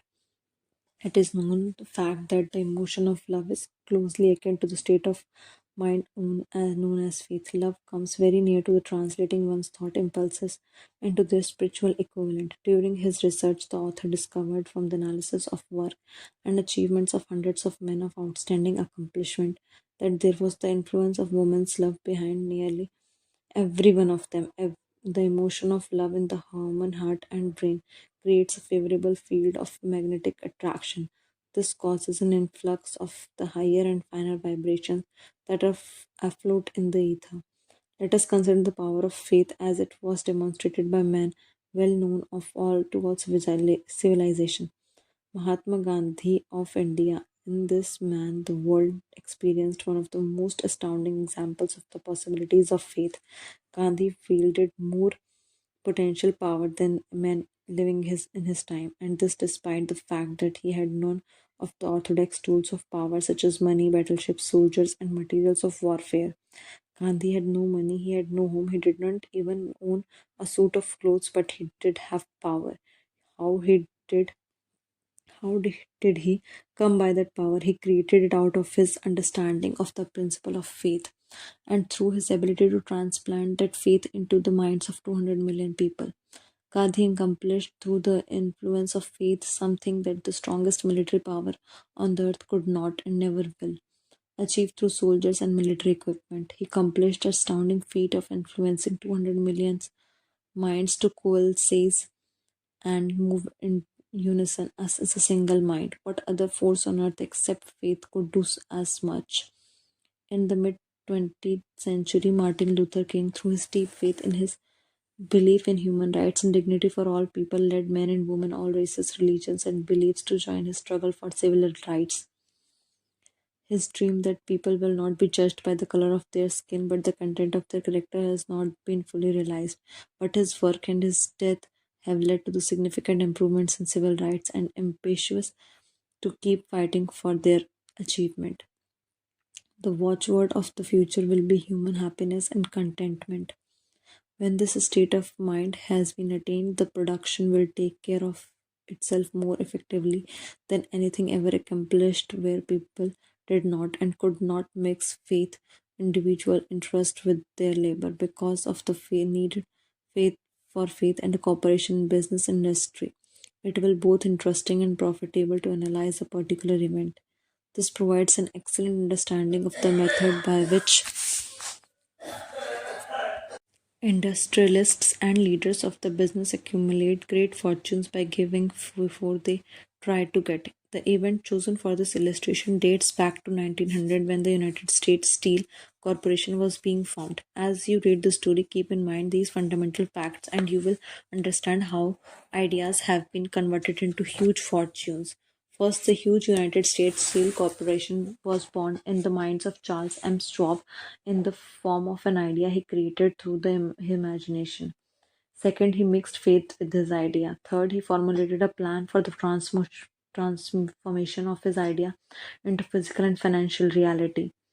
Fourth, he put his plan into action with his famous speech at University Club. Fifth, he applied and followed through on his plan and with persistence and backed it with firm decision until it had been clearly carried out. Sixth, he prepared the way for the success by burning desire for success. If you have often wondered how great fortunes have accumulated, the story of creation of United States Steel Corporation will be enlightening. If you have any doubt that people can think and grow rich, the story should dispel that doubt because in it you can plainly see the application of major portion of 13 principles described in this book. John Lowell in the New York World Telegram, with whose courtesy it is here reprinted, dramatically told this astounding story of the power of an idea. A pretty after-dinner speech for $1 billion. When, on the evening of December 12, 1900, some 80 of the nation's financial nobility gathered in the banquet hall of the University Club on the Fifth Avenue to do an honor to a young man from out of the West. Not half of a dozen of the guests realized that they were to witness the most significant episode in American industrial history. J. Everett Simmons and Charles Stewart Smith, their hearts full of gratitude for the lavish hospitality bestowed on them by Charles M. Schwab during a recent visit to Pittsburgh, had arranged the dinner to reintroduce the 38-year-old steel man to an Eastern banking society. But they did not expect him to stampede the convention. They warned him, in fact, that the bosons within the New York stuffed shirts would not be responsive to oratory, and that if he did not want to board stimulants and Haramians and Vanderbilts, he had better limit himself to 15 or 20 minutes of polite vaporings or let it go at that. Even John Pierpont Morgan, sitting on the right hand of the Schwab, has become his imperial dignity, intended to grace the banquet table with his presence only briefly. And so far as the press and public were concerned, the whole affair was of so little moment that no mention of it found its way into print the next day. So, The two hosts and their distinguished guests are their way through the usual 7 or 8 courses. There was little conversation, and what there was of it was restrained.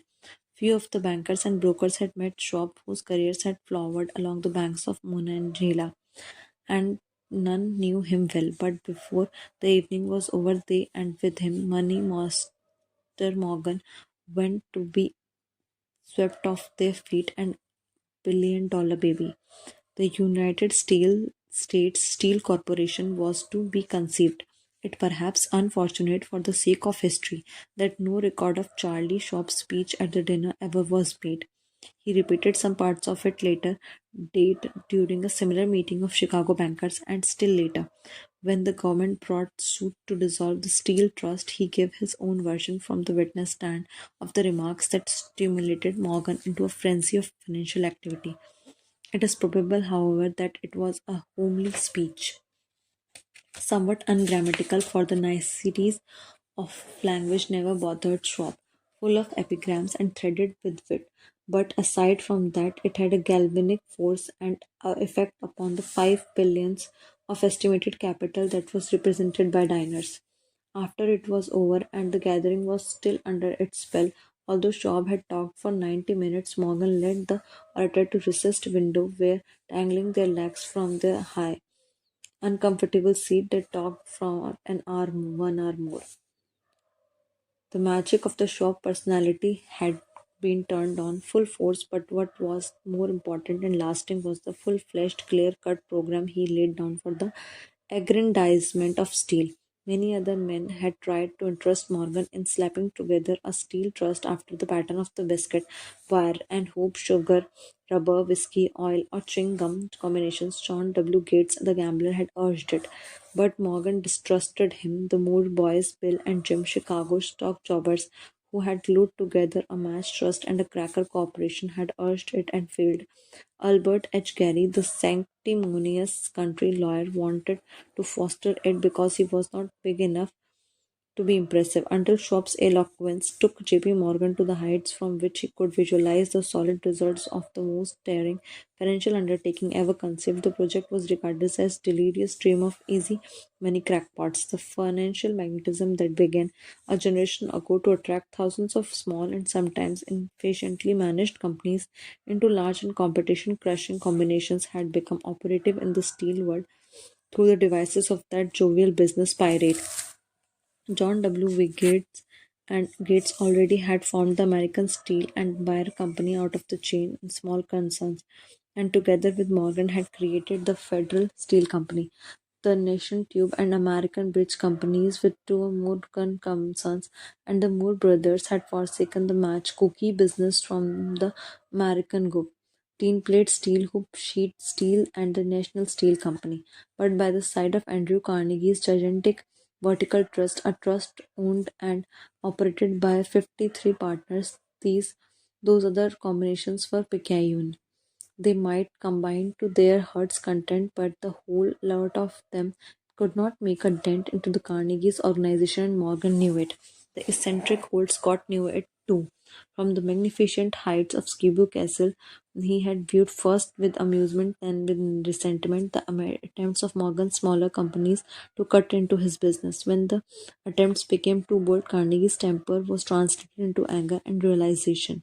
He decided to duplicate every mill owned by his rivals. Hitherto, he had not been interested in wire, pipe, hoops, or sheet. Instead, he was content to sell such companies the raw steel and let them work into whatever shape they wanted. Now Schwab has his chief and able lieutenant. He planned to drive his enemies to the wall. So it was that in the speech of Charles M. Schwab, Morgan saw the answer to his problem of combination. A trust without Carnegie gigantic them of all. Giant of them all would be no trust at all. A plum pudding, one writer said, without the plums. Schwab's speech on the night of December 1900, undoubtedly carried the inference, though not the pledge, that the vast Carnegie enterprise could be brought under the Morgan tent. He walked off the world fortune for steel, of recognition for efficiency, of specialization, of the scrapping of unsuccessful mills, and concentration of effort on the flourishing properties of economies in the one or traffic of economies in overhead and administrative departments of capturing foreign markets. More than one, he told that buccaneers among them wherein lay by the errors of their customary piracy. Their purposes, he inferred, that had been to create monopolies, raise prices, and pay themselves fat in dividends out of privilege. Schwab's condemned the system in his heartiest manner. The short sightedness of such policy, he told his hearers, lay in the fact that it restricted the market in the era when something cried for expansion. By cheapening the cost of steel, he argued an ever expanding market would be created, more uses for the steel would be devised, and goodly portion of the world trade could be captured. Actually, though he did not know it, Schwab was an apostle of modern mass production. So the dinner at the University Club came to an end. Morgan went home to think about Schwab's rosy predictions. Schwab went back to Pittsburgh to run the steel business for Andrew Carnegie, while Gary and the rest went back to their stock tickers to fiddle around in the anticipation of next move. It was not long coming. It took Morgan about 1 week to digest the feast of reason Schwab had placed before him.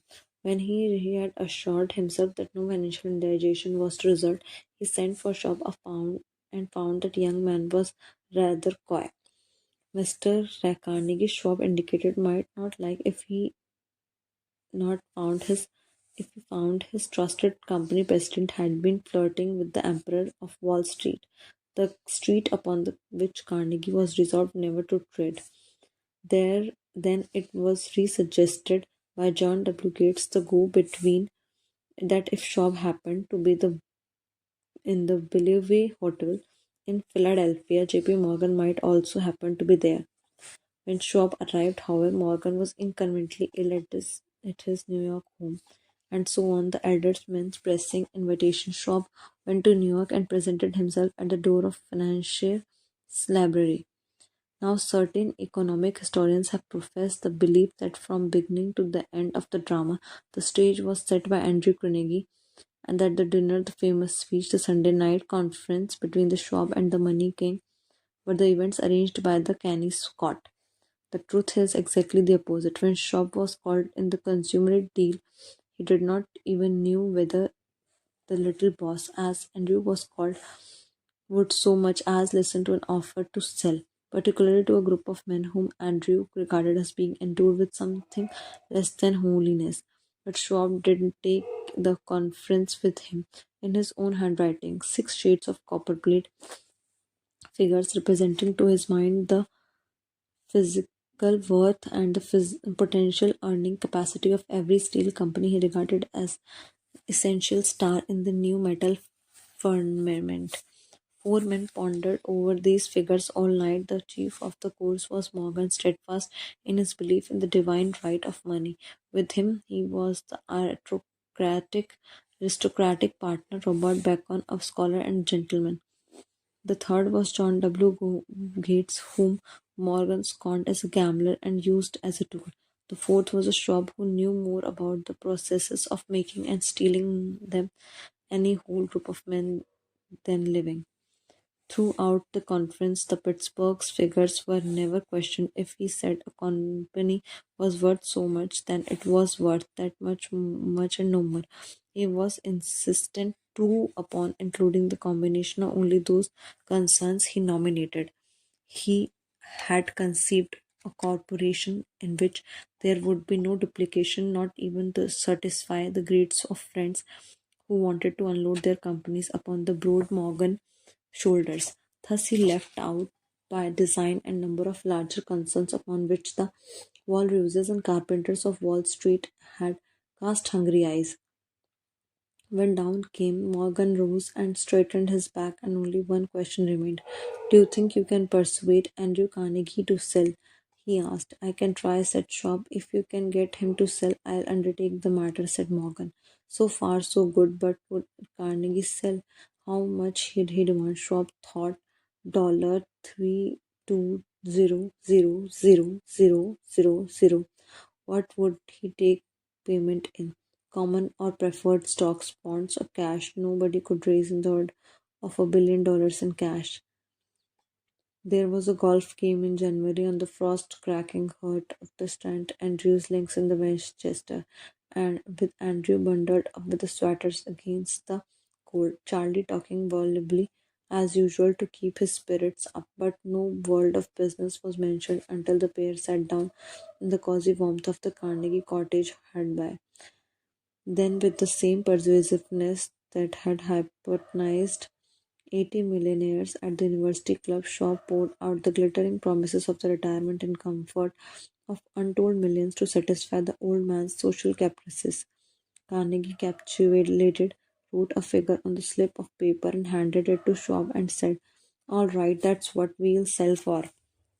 The figure was approximately dollar 400,000,000 and was reached by taking the dollar 320,000,000 mentioned by Schwab as the basic figure and adding to dollar 80,000,000 to represent the increased capital value over the previous 2 years. Later, on the deck of transatlantic liner, the Scotsman said ruefully to Morgan, "I wish I had asked you for dollar 100,000,000 more.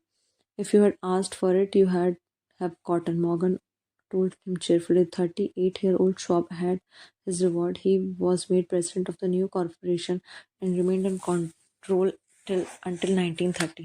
This dramatic story of big business was included in this book because it is perfect illustration of the method by which desire can be translated in physical equivalent. I imagine some readers will question the statement that a mere intangible desire can be converted into physical equivalent. Doubtless, some will say you cannot convert nothing into something.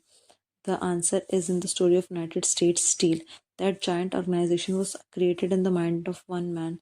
The plan by which organization was provided with the steel mills that give it financial stability, created in the mind of a same man. His faith, his desire, his imagination, his persistence were the real ingredients that were into the United States Steel. The steel mills and mechanical equipment acquired by the corporation after it had been brought into legal existence were incidental, but careful analysis will disclose the fact that the appraised value of the properties acquired by the corporation increased in value by estimated $600 million by the mere transaction that consolidated them under one management. In other words, Charles M. Schwab's idea, plus the faith which he conveyed it to the minds of J.P. Morgan and others, was marketed for a profit of approximately $600 million, not an insignificant sum for single idea. What happened to the sum of the people who took their share of the millions of dollars of profit made by this transaction is matter with which are not now concerned. The important feature of the astounding achievement is that it serves as the unquestionable evidence of the soundness of the philosophy described in this book. Moreover, the practicality of philosophy has been established by the fact that the United States Steel Corporation prospered. It became one of the richest and most powerful corporations in America, employing thousands of people, developing new uses for steel, and opening new markets, thus providing the $600 million in profit which the Schwab idea produced was earned. Riches began in the form of thought.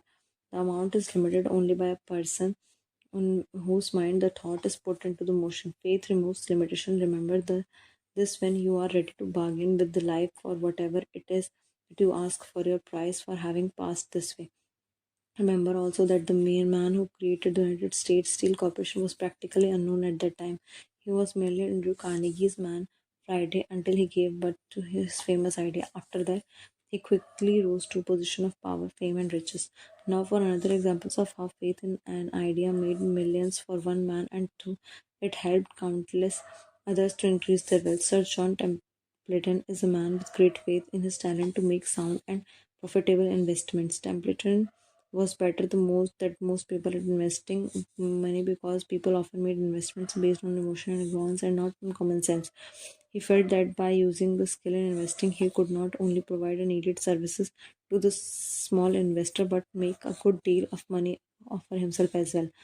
To accomplish his stated started a group of mutual funds to manage another people's money. This was pioneering project as mutual funds were relatively new concept all time.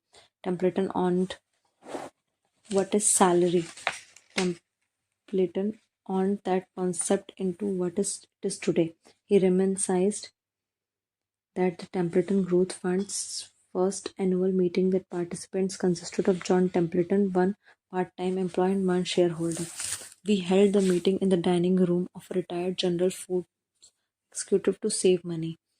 The Templeton funds now have more than 6,000 employees worldwide and $36 billion in assets. Driving that growth is the Templeton Group's well-earned reputation as the premier fund group for investing and a $10,000 investment in Templeton Growth Fund 40 years ago, which is worth $3 million today.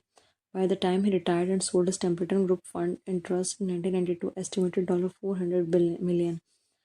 John Templeton estimated that he has helped a million people making money in addition to his own success. Chapter 4, Autosuggestion, the medium for influencing the subconscious mind. The third step to riches. Autosuggestion is a term that applies to all suggestions and all administrated stimuli that reach one's mind through the five senses. Stated in one another way, autosuggestion is self suggestion. It is the agency of communication between that part of mind where conscious thought takes place and that which serves as the seat of action for subconscious mind. Through the dominating thoughts, one permit to remain in the conscious mind, whether these thoughts be negative or positive or immaterial. The principle of autosuggestion voluntarily reaches the subconscious mind and influences it with these thoughts. No thought, whether it is negative or positive, can enter the subconscious mind without the aid of the principle of autosuggestion, with the expectation of thoughts picked up from the ether. Stated differently, all sense impressions which are perceived through the five senses are stopped by conscious thinking mind and may be either passed on to subconscious mind or rejected at will.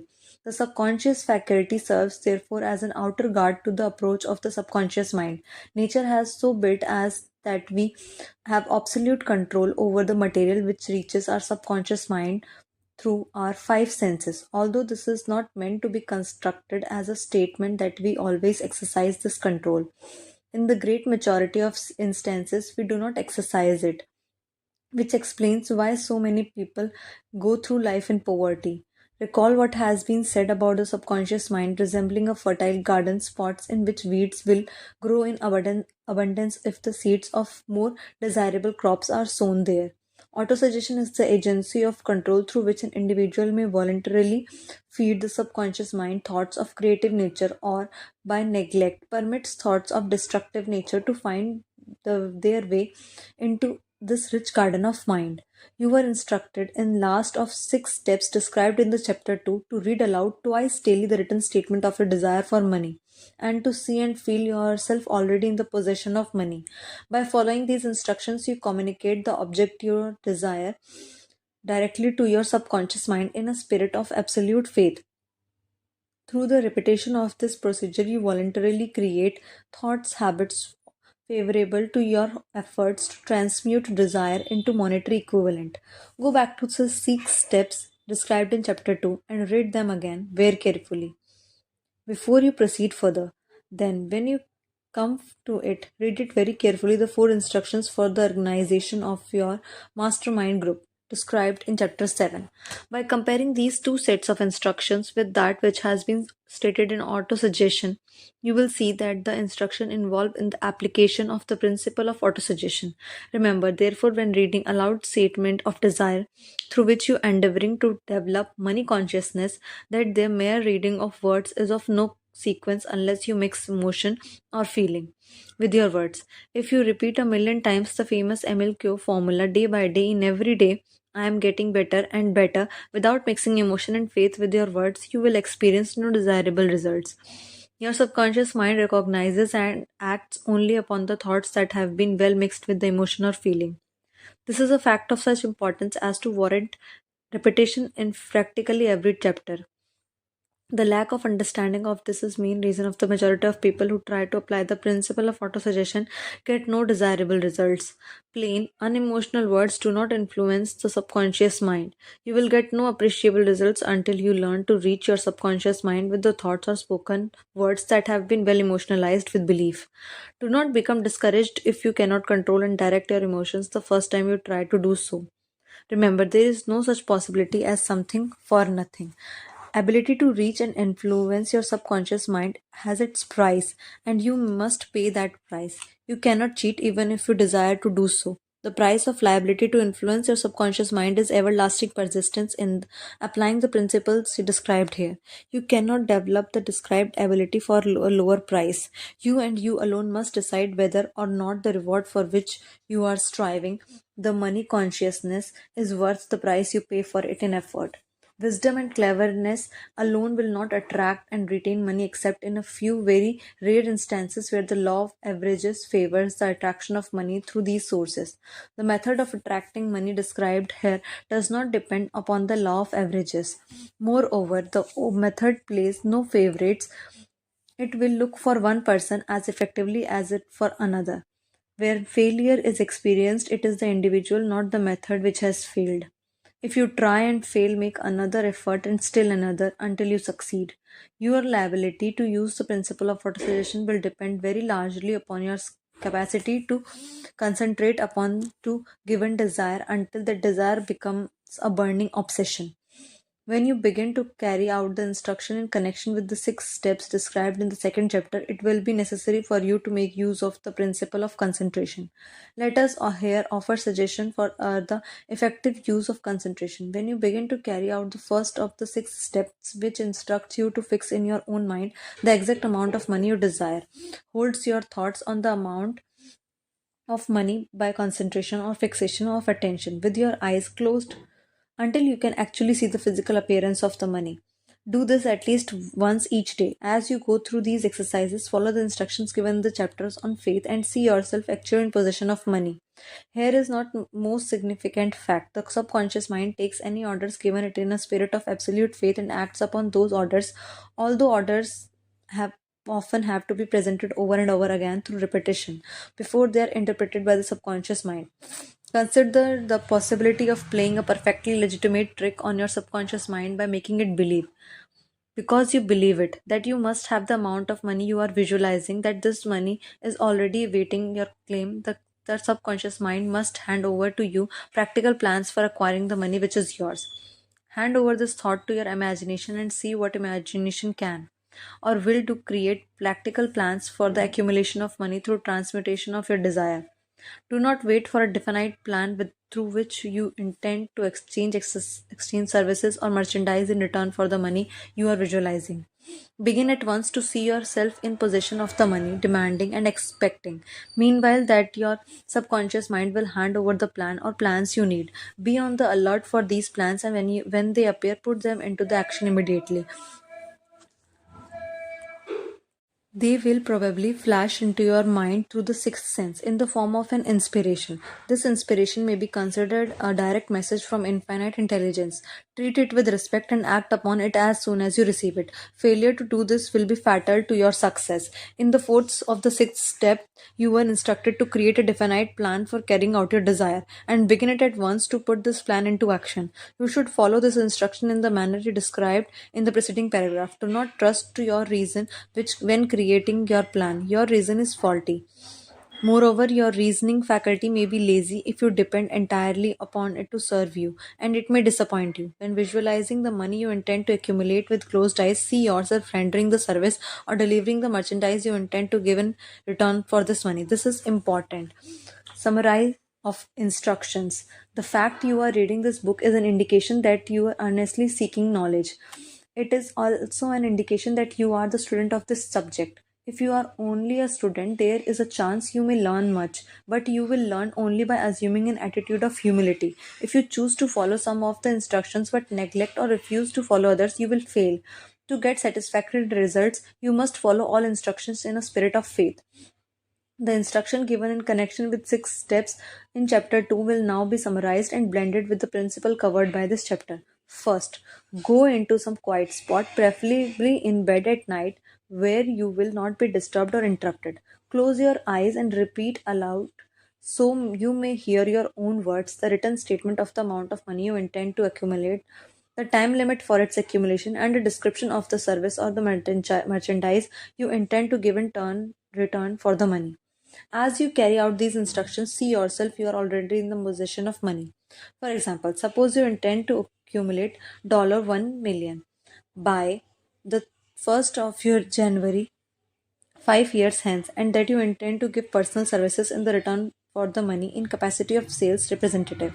Your written statement for your purpose should be similar to the following. By the first day of January 20, I will have in my possession $1 million, which will come to me in various amounts from time to time during interim. In the return of for this money, I will give the most efficient service of which I am capable, rendering the fullest possible quantity and the best possible quality of service as a sales representative of. Describe the service or merchandise you intend to sell. I believe I will have this money in my possession. My faith is so strong that I can see now these money before my eyes. I can touch it with my hands. It is awaiting transfer to me in the proportion that I deliver the service I intend to render it in return for it. I am awaiting plan by which to accumulate this money, and I will follow that plan when it is received. Repeat this program night and morning until you can see in your imagination the money you intend to accumulate. Place a written copy of your statement where you can see it at night and morning.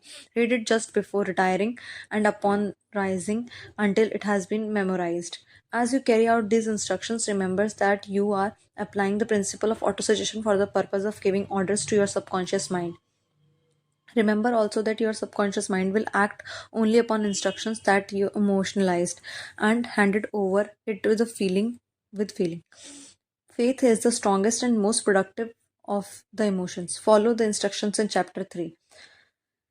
These instructions may at first seem abstract. Do not let this disturb you. Follow them anyway. The time will come soon. If you do so, you have been instructed in spirit as well as in action, when a whole new universe of power will unfold to you. Skepticism in connection with all new ideas is characteristic of all human beings. But if you follow the instructions outlined, your skepticism will soon be replaced by belief, and this in turn will soon become crystallized into absolute faith. Then you will have arrived at that point where you may truly say, I am the master of my fate, I am the captain of my soul. Many philosophers have made the statement that some people have control over their earthly destinies, but most of them have failed to say why this is. The reason why only may control one's own earthly status and especially one's financial status is thoroughly explained in this chapter. People may gain of control themselves and their environment because they have power to influence their own subconscious mind, and through it gain the cooperation of infinite intelligence. You are now reading the chapter that represents the keystone to the arch of this philosophy. The instructions contained in this chapter must be understood and applied with persistence if you are to succeed in transmuting desire into money. The actual performance of transmuting desire into money involves the autosuggestion as an agency by which one may reach and influence the subconscious mind. The other principles are simply tools with which to apply autosuggestion. Keep this thought in mind, and you will, with at all times, be conscious of the important part of the principle of autosuggestion is to plan your efforts to accumulate money through the methods described in this book. Carry out these instructions as though you were a small child. Inject into your efforts something of faith of a child. The author has been most careful to see that no impractical instructions have been included. The author has been most careful to see that no impractical instructions have been included because of his sincere desire to be helpful. After you have read the entire book, come back to this chapter and follow in spirit and in action this instruction.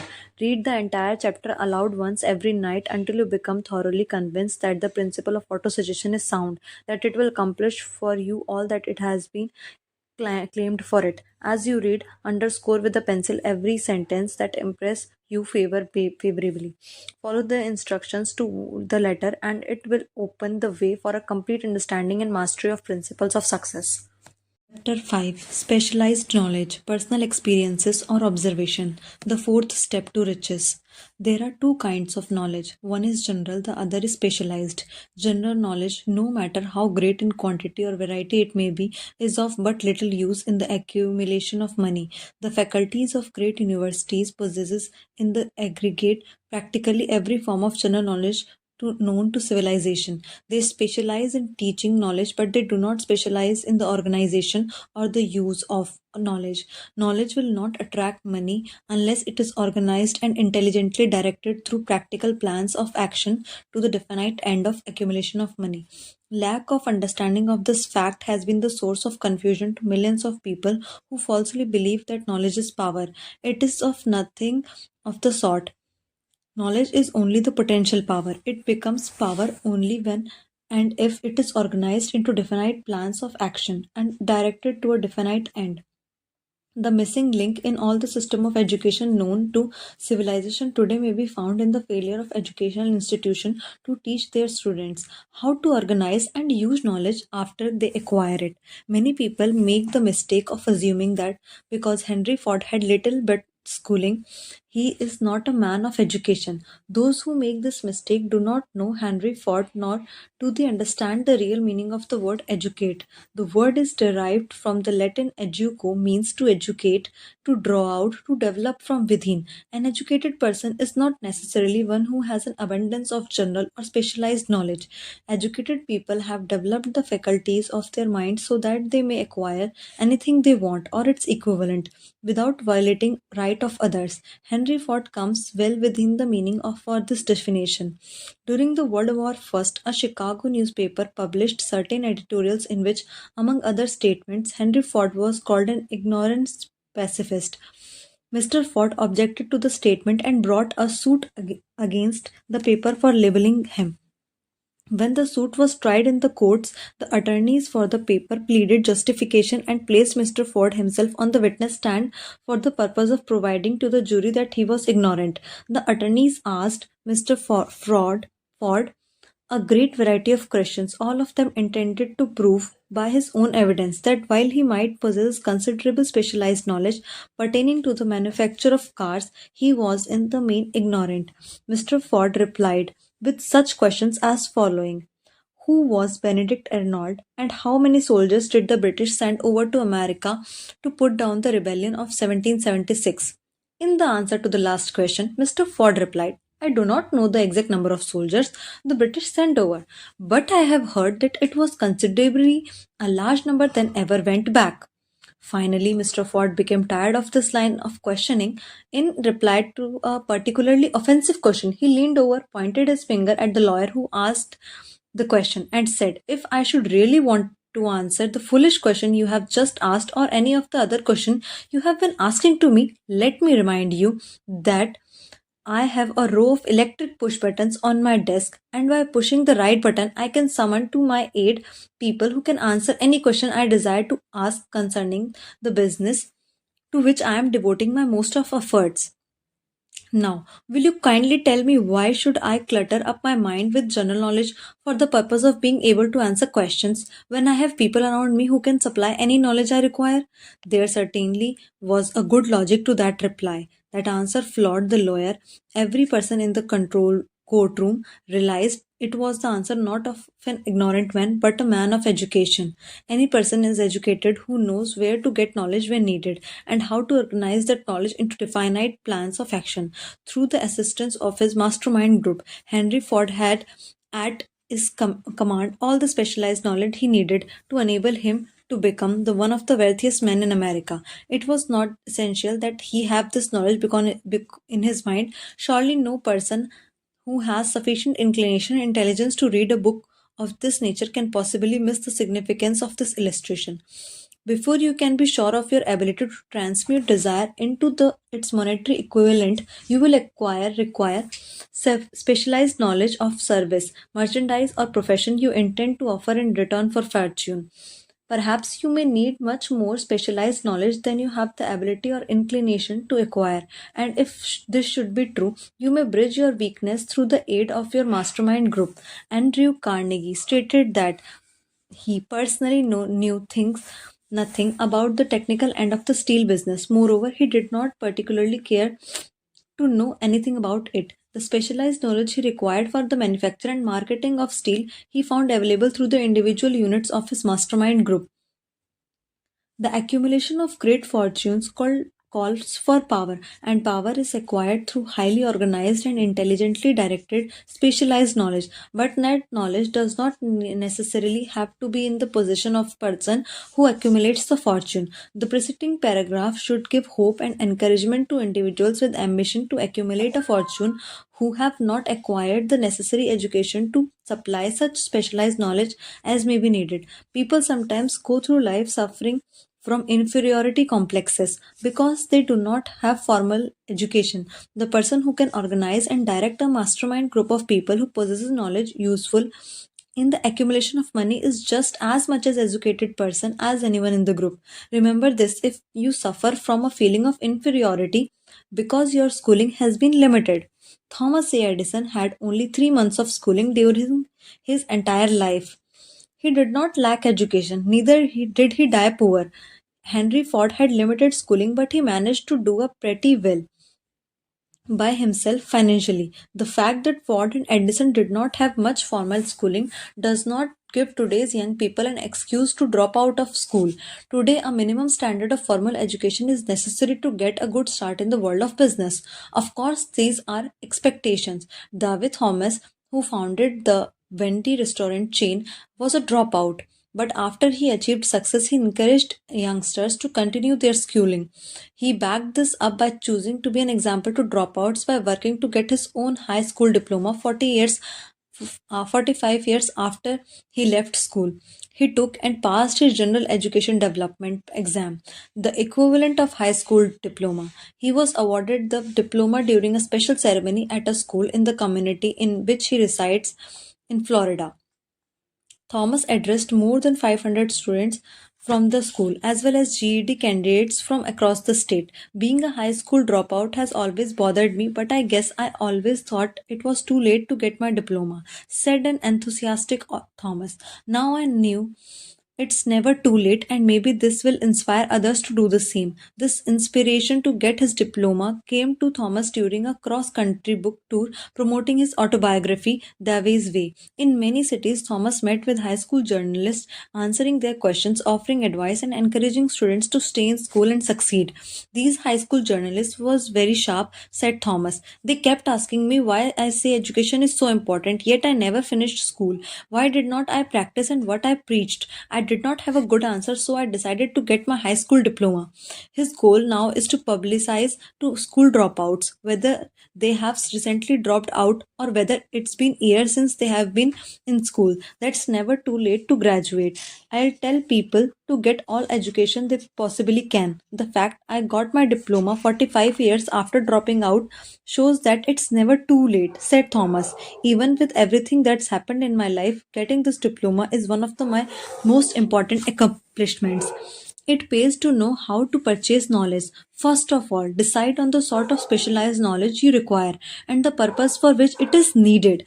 To a large extent, your major purpose in life, the goal towards which you are working, will help you determine what knowledge you need.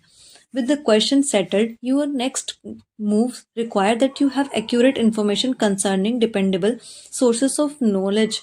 The more important of these are: first one, one's own experience and education. Second one, experience and education available through cooperation of others. Third one, college and universities. Fourth one, public libraries through books and periodicals in which may found all the knowledge organized by civilization.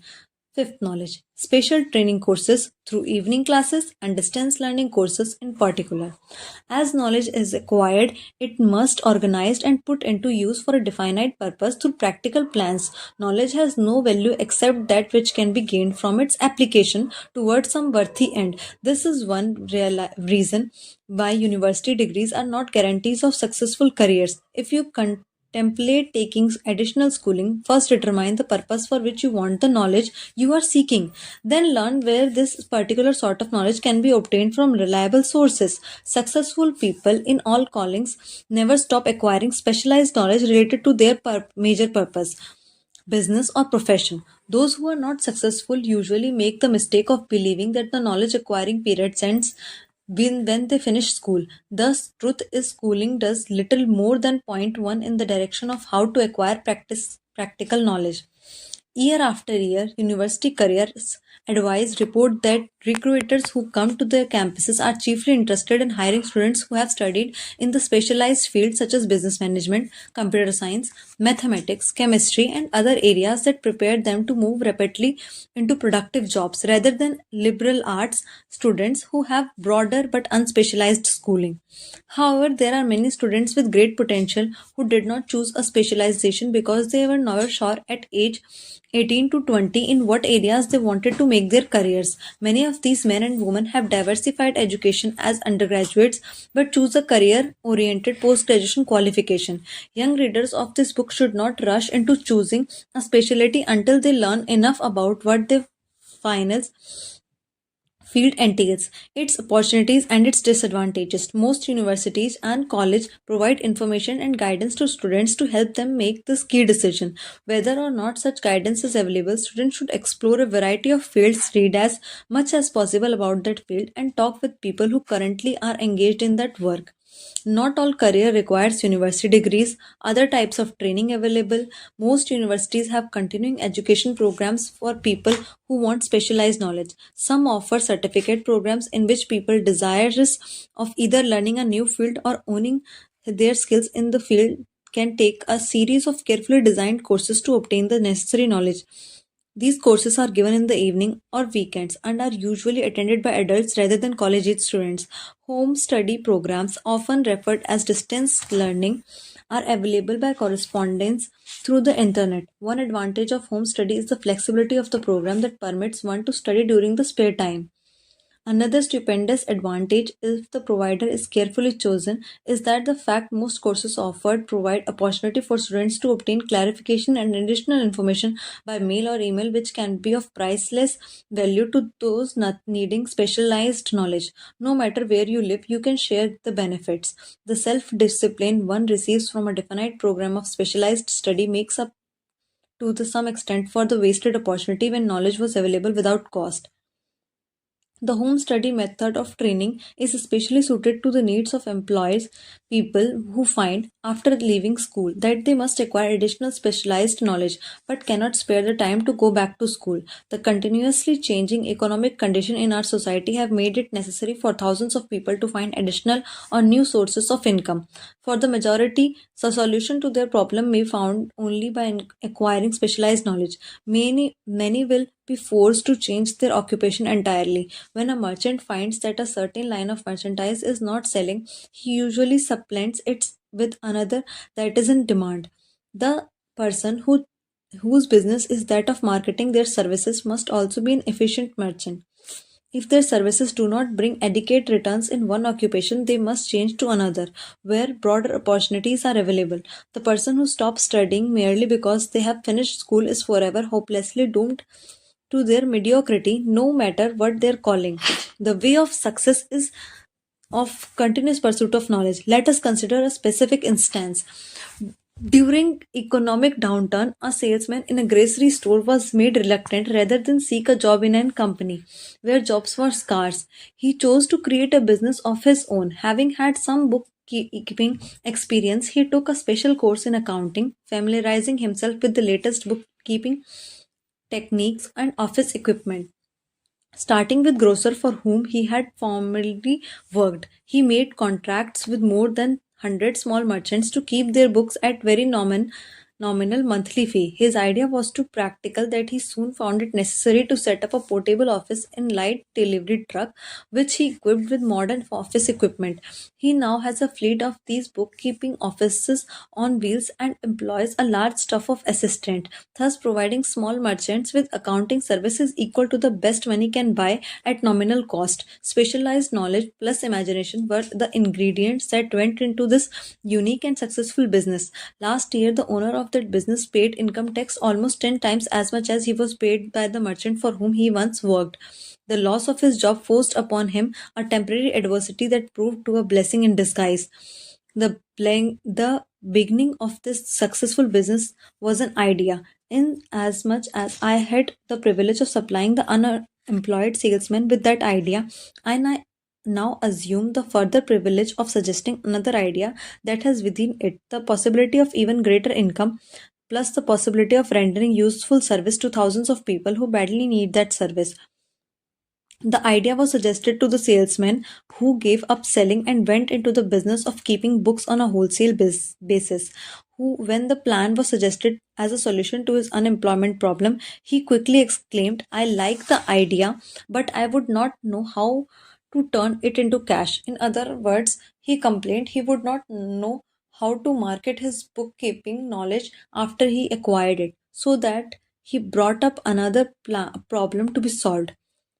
With the aid of young women clever at hand lettering and who could put the story together, a very attractive book was prepared, describing the advantages of the new system of bookkeeping. The pages were neatly typed and pasted in an ordinary scrapbook, which was used as a sales tool. The story of this new business was so effectively told that its owner had more accounts that he could handle.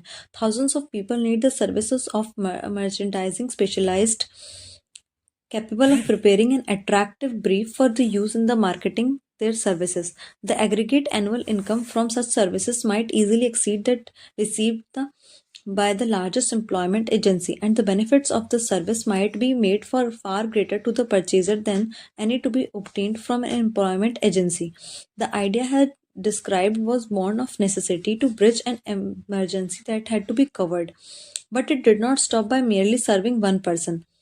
The woman who created the idea has a keen imagination. She saw her newly born grandchild the making of a new profession, one destined to prove valuable service to thousands of people who need practical guidance in marketing their services. Spurred to action by the instantaneous success of her first prepared plan to market services, this energetic woman turned next to the solution of a similar problem for her son when had just finished the college but had been totally unable to find a market for his services.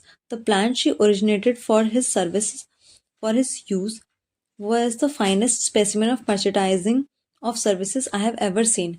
When the plain book had been completed, it contained nearly 50 pages of beautifully typed, properly organized information telling the story of her son's natural ability, schooling, personal experiences, and great variety of other information, and too extensive for description. The plain book also contained a complete description for the position her son desired, together with a marvelous word picture of the exact plan he would use in filling the position. The preparation of the plan book required several weeks' labor, during which time its creator sent her son to the public library almost daily to procure data needed in selling his services to the best advantage. She also sent him to all the competitors of his prospective employer and gathered from the vital information concerning their business method, which was a great value in the formation of the plan he intended to use in filling the position he sought. When the plan he had been finished, it contained more than half of a dozen very fine suggestions for the use and benefit of the prospective employer, which were put to use by the company after he was hired. One may be inclined to ask, why to go all this trouble to secure a job? The answer is straight to that point. It is also the dramatic because it deals with a subject which assumes the proportion of a tragedy with millions of men and women whose sole source of income in their services. The answer is, doing a thing well is never trouble. The plan prepared by this woman for the benefit of her son helped him to get the job which he applied at the first interview at a salary fixed by himself. Moreover, and this son too is important, the position did not require the young man to start at the bottom. He began as a junior executive at an executive salary. Why go to all this trouble? Do you ask? Well, for one thing, the planned presentation of this young man's application for the position clipped off no less than 10 years of time he would have required to target when he began, had he started at the bottom and worked his way up. This idea of starting at the bottom and working one's way up may appear sound, but the major objection to this it is this: too many of those who begin at the bottom never manage to lift their heads high enough to be seen by the opportunity, so they remain at the bottom. It should be remembered also that the outlook from the bottom is not so very bright or encouraging. It has tendency to kill off the ambition. We call it getting into a rut, which means we accept our fate because we form the habit of daily routine, a habit that finally becomes so strong we cease to try to throw it off. And that is another reason why it pays to start one or two steps above the bottom. By so doing, one forms the habit of looking around, of observing how others get ahead, of seeing opportunity, and of embracing it without hesitation. Dan Halpin is a splendid example of what I mean. During his college days, he was a student manager of the famous 1930 National Championship Notre Dame football team. When it was under the direction of the great football coach Knut Rockne, perhaps he was inspired by the Rockne to aim high and not mistake temporary defeat for failure, just as Andrew Carnegie, the great industrial leader, inspired his young business lieutenants to set high goals for themselves. At any rate, young Halpin finished college at a mighty unfavorable time when the depression had made jobs scarce. So, after a fling at investment banking and motion pictures, he took the first opening with a potential future he could find, selling electrical hearing aids on a commission basis.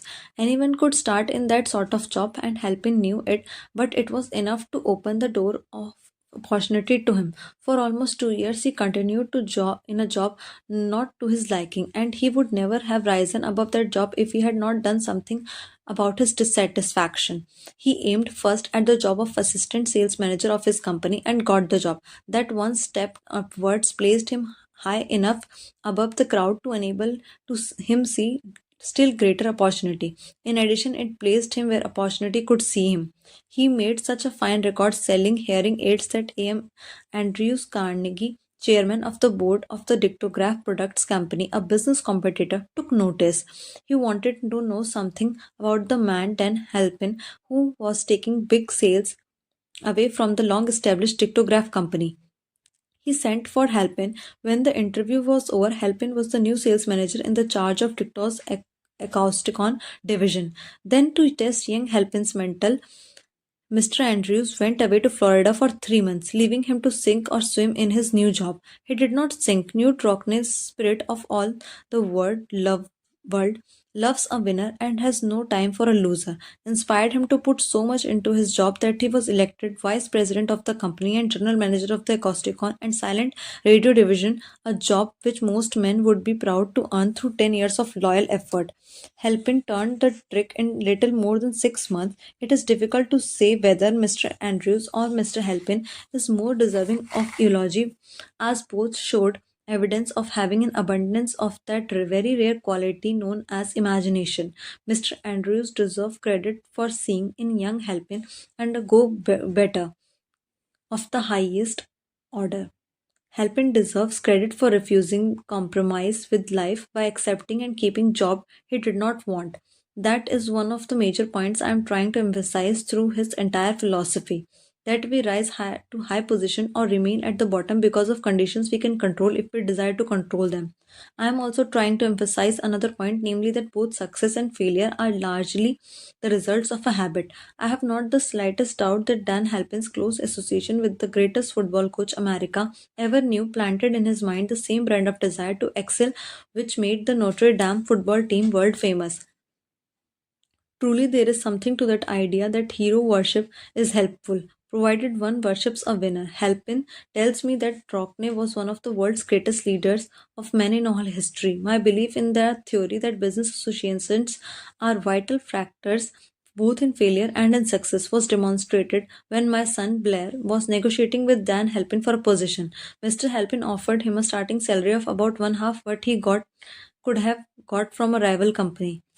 I brought parental pressure to bear and induced him to accept the place with Mr. Happen because I believe that close association with one who refuses to compromise with circumstances he does not like is an asset that can never be measured in terms of money. Honing one's skill to become top in one's field is not limited to people in business. Michael Jordan planned every step to becoming one of the greatest athletes of his generation. He had always has a determination to win and the willpower to keep in shape and play his very best.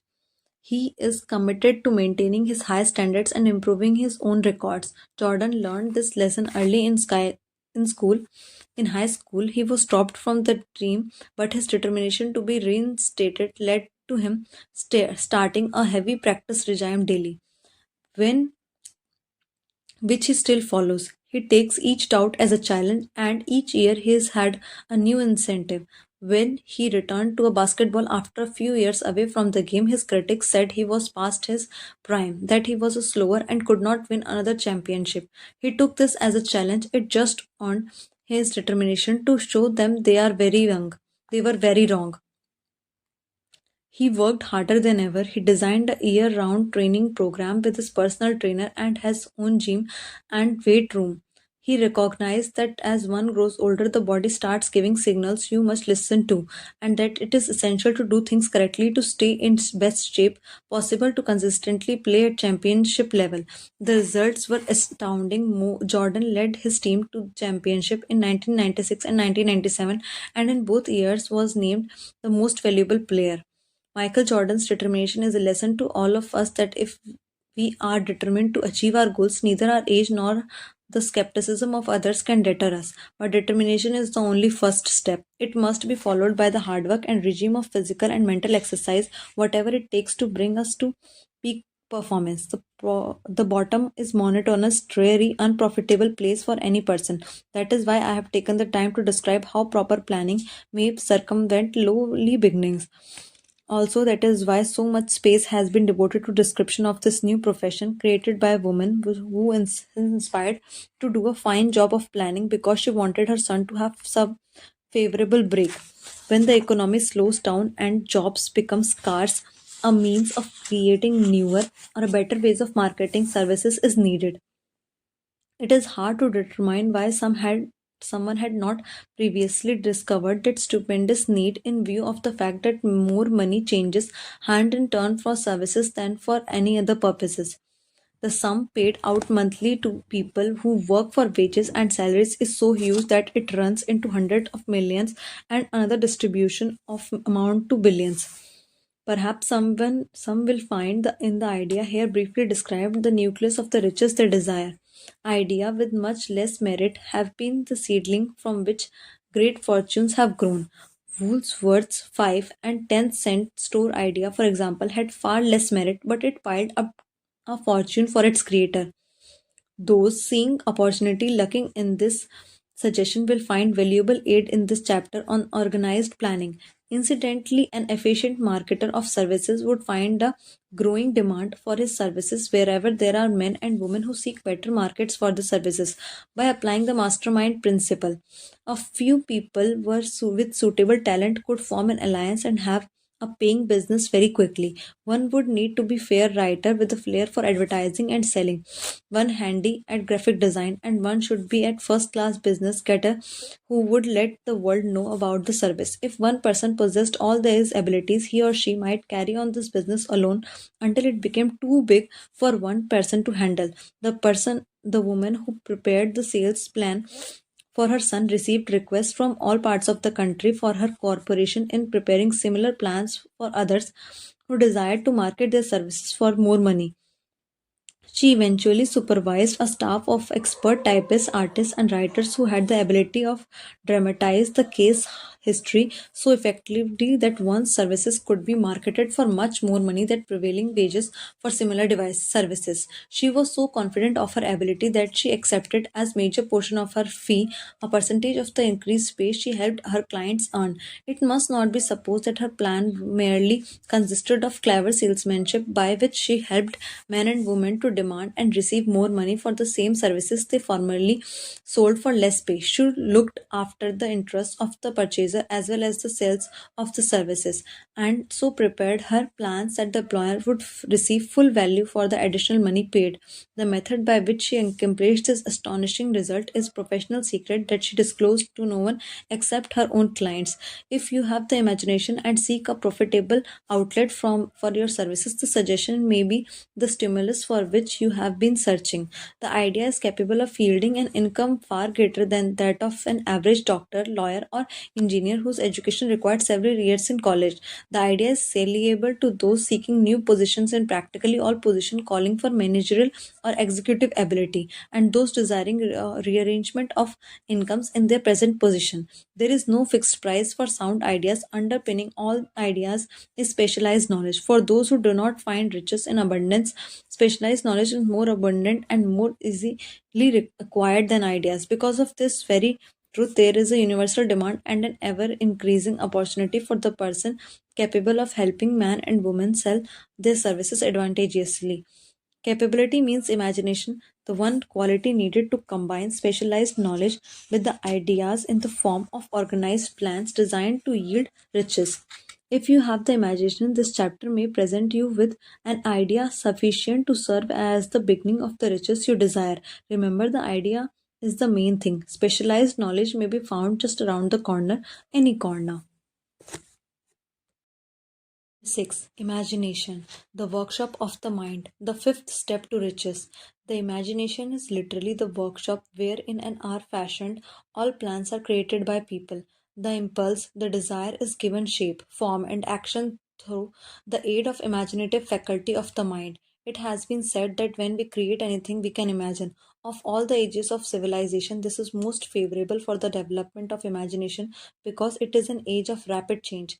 Everywhere we can come into contact with stimuli that develop the imagination. Through the aid of imaginative faculty, humankind has discovered and harnessed more of nature's forces during the past 50 years than during the entire history of human race previous to that time.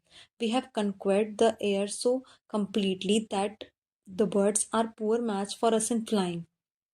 We have harnessed the ether and made it serve as a means of instantaneous communication with any part of the world. We have analyzed and weighed the sun at a distance of millions of miles and have determined through the aid of imagination the elements of which it consists. We have discovered that our own brain is both a broadcasting and a receiving station for the vibration of thought. We are beginning now to learn how to make practical use of this discovery. We have increased the speed of locomotion until we may now travel at a speed of more than 600 miles an hour. Our only limitation within reason lies is the development and use of our imagination. We have not yet reached the apex of the development in the use of our imaginative faculty. We have merely discovered that we have an imagination and have commenced to use it in a very elementary way. Two forms of imagination. The imaginative faculty functions in two forms. One is known as the synthetic imagination and other is known as the creative imagination. Synthetic imagination. Through this faculty, one may arrange old concepts, ideas, or plans into new combinations. This faculty creates nothing. It merely works in the material of experience, education, and observation with which it is fed. It is the faculty that used most by the inventor, with the exception of the genius who draws upon the creative imagination when they cannot solve a problem through synthetic imagination. Creative imagination. Through the faculty of creative imagination, the finite mind of humankind has direct communication with infinite intelligence. It is the faculty through which hunches and inspirations are received. It is by this faculty that all basic and new ideas are developed. It is through his faculty that through vibrations from the mind of others are received, and it is through this faculty that one individual may tune into or communicate with subconscious mind of others. The creative imagination works automatically in the manner described in the subsequent pages. The faculty functions only when the conscious mind is vibrating at an exceedingly rapidly rate, as for example when the conscious mind is stimulated through the emotion of the strong desire. The creative faculty becomes more alert, more receptive to vibrations from the sources mentioned in proportion to its development through use. Indeed, both the synthetic and the creative faculties of imaginations become more alert with use, just as any muscle or organs of the body develops through use. Your imaginative faculty may have become weak through inaction. It can be revived and made alert through use. This faculty does not die through it may become quiescent through lack of use. This statement is significant. Ponder on it before continuing. Keep in mind as you follow this principle that the entire story of how one may convert desire into money cannot be told in one statement. The story will complete only when one has mastered, assimilated, and begun to make use of all principles. The great leader of business, industry, and finance, and great artists, musicians, poets, and writers became great because they developed the faculty of creating imagination. Desire is only a thought and impulse, it nebulous and ephemeral. It is an abstract and no value until it has transformed into physical counterpart while the synthetic imagination is one used most frequently in the process of transforming the impulse of desire into money. You must keep in mind that you may face circumstances which demand use of creative imagination as well. Center your attention for the time being on the development of synthetic imagination.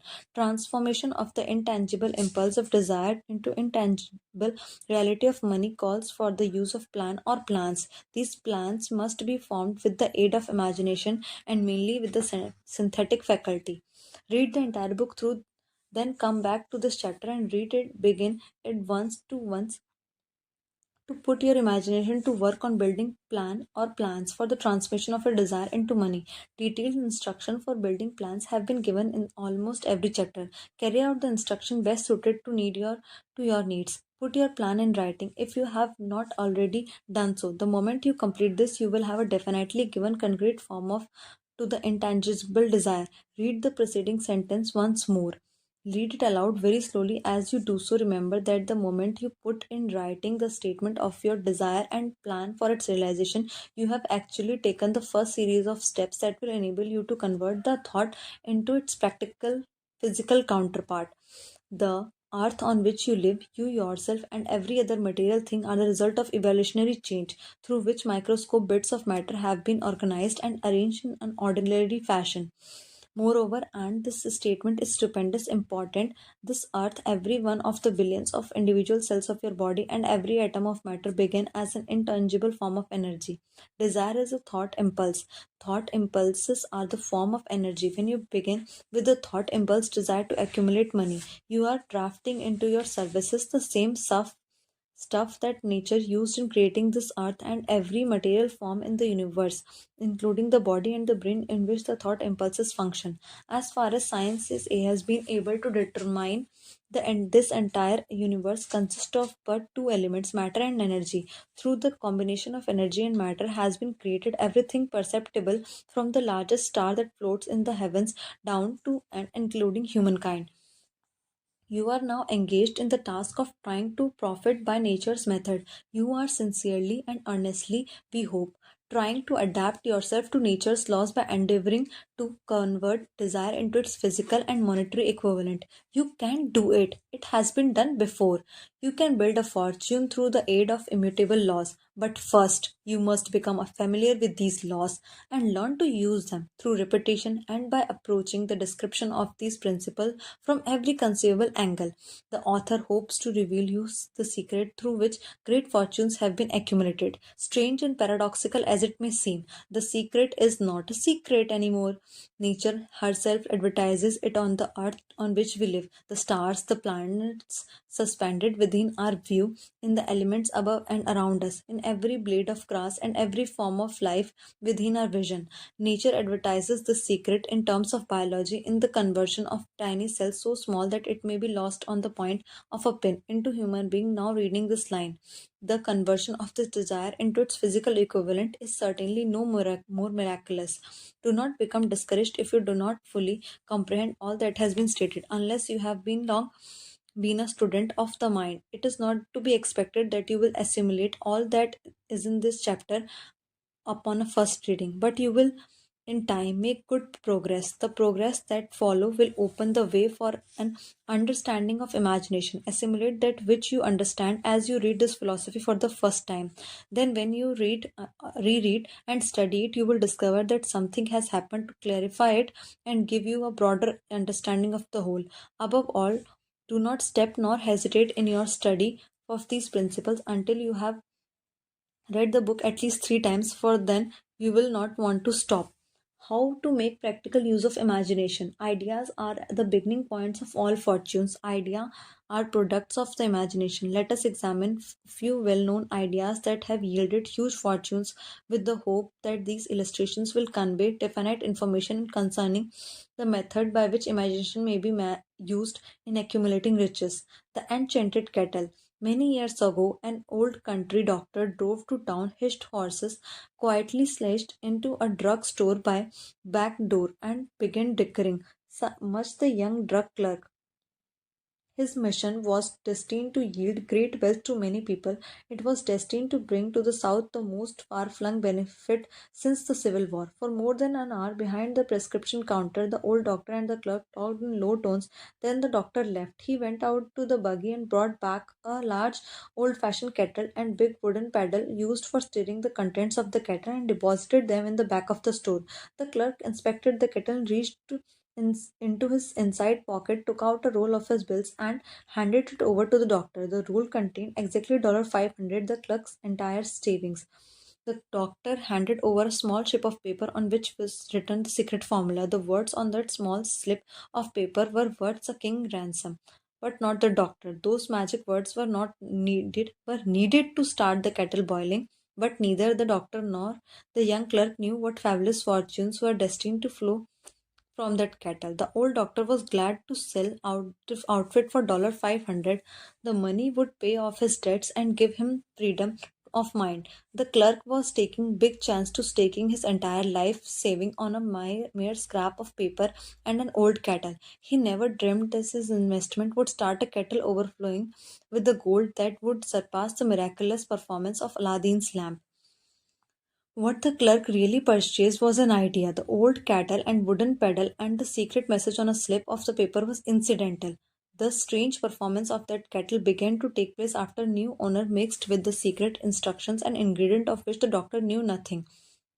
Read this story carefully and give your imagination a test. See if you can discover what it was that young man added to the secret message which caused the kettle to overflow with gold. Remember, as you read, that this is not the story from Arabian Nights. Here you have the story of fact stranger than fiction, facts which begin in the form of an idea. Let us take a look at the vast fortunes of gold this idea has been produced. It has paid and still pays huge fortunes to men and women all over the world who distribute the contents of the kettle to millions of people. The old kettle is now one of the world's largest consumer of sugar, thus providing jobs of a permanent nature to thousands of men and women engaged in growing sugarcane and in refining and marketing sugar. The old kettle consumes annually millions of glass bottles, providing jobs to huge numbers of glass workers. The old kettle gives employment to army of clerks, copywriters, and advertising experts throughout the nation. It has brought fame and fortune to score of artists who have created magnificent pictures describing the product. The old cattle has converted small southern city into a business capital of the south, which now benefits directly or indirectly every business, practically every resident of the city. The influence of this idea now benefits every civilized country in the world, pouring out a continuous stream of gold to all who touch it. Gold from the kettle built and maintained one of the most prominent colleges of the South, where thousands of young people receive the training essential for the success. The old kettle has done the marvelous thing. Although the depression of 1930s, when the factories and banks and businesses house were folding up and quitting by thousands, the owner of this enchanted kettle were marching on, giving continuous employment to the army of men and women all over the world and paying out extra portions of gold to those who long ago had faith in the idea. If the product of that old brass kettle could talk, it would tell thrilling tales of romance in every language, romances of love, romance of business, romances of professional men and women who are daily stimulated by it. The author is sure of at least one much such romance, for he was a part of it, and it all began not far from the very spot which drug clerk purchased the old kettle. It was here that the author might met his wife, and it was she who first told him of the enchanted kettle. It was the product of that kettle they were drinking when he asked her to accept him for better or worse. Now that you know that the content of the enchanted kettle is the world famous drink, it is fitting that the author confess that the home city of the drink supplied him with a wife, also that the drink itself provides him with stimulation of the thought without intoxication, and Variably serves to give the refreshment of mind. An author must have to do his best work. Whoever you are, wherever you may live, whatever occupation you may be engaged in, just remember in the future, every time you see the words Coca Cola, that is the vast empire of the wealth and influence grew up out of a single idea, and that the mysterious ingredient, the dark clerk as a Candler mixed with the secret formula was imagination. Stop and think about that for a moment. Remember also that 13 steps to riches described in this book were the media through which the influence of Coca Cola has been extended to every city, town, village, and crossroads of the world. Any idea that you may create as sound meritorious or Coca Cola has the possibility of duplicating tremendous record of this worldwide thirst killer. Truly, thoughts are things, and their scope of operation is the word itself. What would I do if I had $1 million? The story proves the worth of old saying, where there is will, there is a way. It was told to me by that beloved educator, clergyman Frank W. Ginesius, who began his preaching career in Stockyards region of South Chicago, which Dr. Gonzalez was going through college. He observed many defects in our educational system, defect which he believed he could correct if he were the head of the college. His deepest desire was to become the directing head of an educational institution in which young men and women to be taught to learn by doing. He made up his mind to organize a college in which he could carry out his ideas without being handicapped by orthodox methods of education. He needed $1 million to put the project across where he has to lay his hands on so large a sum of money. That was the question that absorbed most of this ambitious young preacher's thought, but he could not seem to make any progress. Every night he took the thought to the bed with him. He got up with it in the morning. He took it with him everywhere he went. He turned it over in his mind until it became a consuming obsession with him. $1 million is a lot of money. He recognized that fact, but he also recognized the truth that only limitation is that which one sets up in its own mind. Being philosopher as well as a preacher, Dr. Gonzalez recognized, as do all succeed in life, the definiteness of purpose is the point from which one must begin. He recognized too that definiteness of purpose takes an animation, life, or power which backed by burning desire to translate that purpose into its material equivalent. He knew all these great truths, yet he did not know where or how to lay his hand on $1 million. The natural procedure would have been to give up and quit, saying, "Ah, well, my idea is the good one, but I cannot do anything with it because I never can procure the necessary $1 million." That is exactly what the majority of people would have said, but it is not what Dr. Gonzalez said. What he said and what he did are so important that I now introduce him and let him speak for himself. One Saturday afternoon, I sat in my room thinking of ways and means of raising the money to carry out my plans. For nearly 2 years, I had been thinking, but I had done nothing but think. The time had come for action. I made up my mind then and there that I would get the necessary $1 million within a week. How? I was not concerned about that. The main thing of the importance was that decision to get the money with a specified time. The moment I reached that decision, strange feeling of assurance came over me, such as I had never before experienced. Something inside me seemed to say, "Why didn't you reach that decision a long time ago? The money was waiting for you all the time." Things began to happen in a hurry. I called the newspaper and announced I would preach a sermon the following morning entitled "What I would do if I had $1 million." I went to work on a sermon immediately. I must tell you frankly, the task was not difficult because I had been preparing that sermon for almost 2 years. The spirit of it was a part of me. Long before midnight, I had finished the writing the sermon. I went to the bed and slept with a feeling of confidence, for I could see myself already in possession of $1 million. Next morning, I arose early, went into the bathroom, and read the sermon, that knelt and prayed that my sermon might come to the attention of someone who would supply the needed money with. While I was praying, I again had that feeling of assurance that the money would be forthcoming. In my excitement, I walked out without my sermon and did not discover the oversight until I was in my pupil pulpit and about ready to begin delivering it. I was too late to go back for my notes, and what a blessing that was! I instead, my own subconscious mind yielded the material I needed. When I rose to begin my sermon, I closed my eyes and spoke with all my heart and soul of my dreams, and not only talked about my audience, but I talked also to God. I told what I would do with $1 million if that amount were placed in my hands. I described the plan I had in my mind for organizing a great educational system where young people would learn to do practical things and the same develop their minds. When I had finished and sat down, a man slowly arose from his seat about 3 rows from the rear and made his way towards the pulpit, and I wondered what he was going to do. He came into the pulpit, extended his hand, and said, Reverend, I liked your sermon. I believe you can do everything you said you would, and if you had $1 million. To prove that I believe in you and your sermon, if you will come to my office tomorrow morning, I will give you the $1 million. My name is Philip Dr. Amar. Dr. Gunnusalas went to the Mr. Armour's office and the $1 million were presented to him. With the money, he founded the Armour Institute of Technology. That is more money than the majority of preachers ever see in their entire lifetime. Yet the thought impulse behind the money was created in the young preacher's mind in the fraction of a minute. The necessary $1 million came as a result of an idea. Behind the idea was a desire that young Gunnisalis had been nursing in his mind for almost 2 years. Observe this important fact. He got the money within 36 hours of reaching a definite decision in his own mind to get it and deciding upon a definite plan for getting it. There was nothing new or unique about the Gunnasalis vague thinking about $1 million and weakly hoping for it. Others before him and many since his time he have had similar thoughts, but there was something unique and different about the decision he reached on that memorable Saturday when he put vagueness into the background and definitely said, I will get that money within a week. God seems to throw himself on the side of the people who know exactly what they want, if they are determined to get just that. Moreover, the principle through which Dr. Gonzalez got his $1 million is still alive. It is available to you.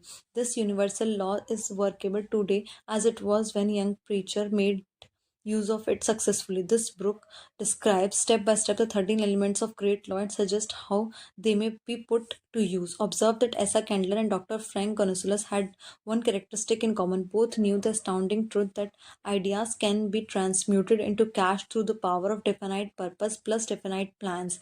If you are one of those who believe that hard work and honesty alone will bring riches, perish this that thought. It is not true. Riches, when they come in huge quantities, are never the result of hard work.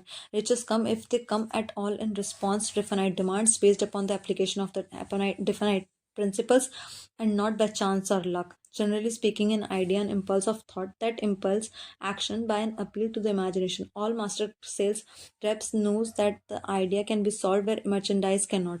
Ordinary sales reps do not know this. That is why they are ordinary. The publisher of the book made a discovery that should be worth much more to publishers generally. He learned that many people buy titles and not contents of the book.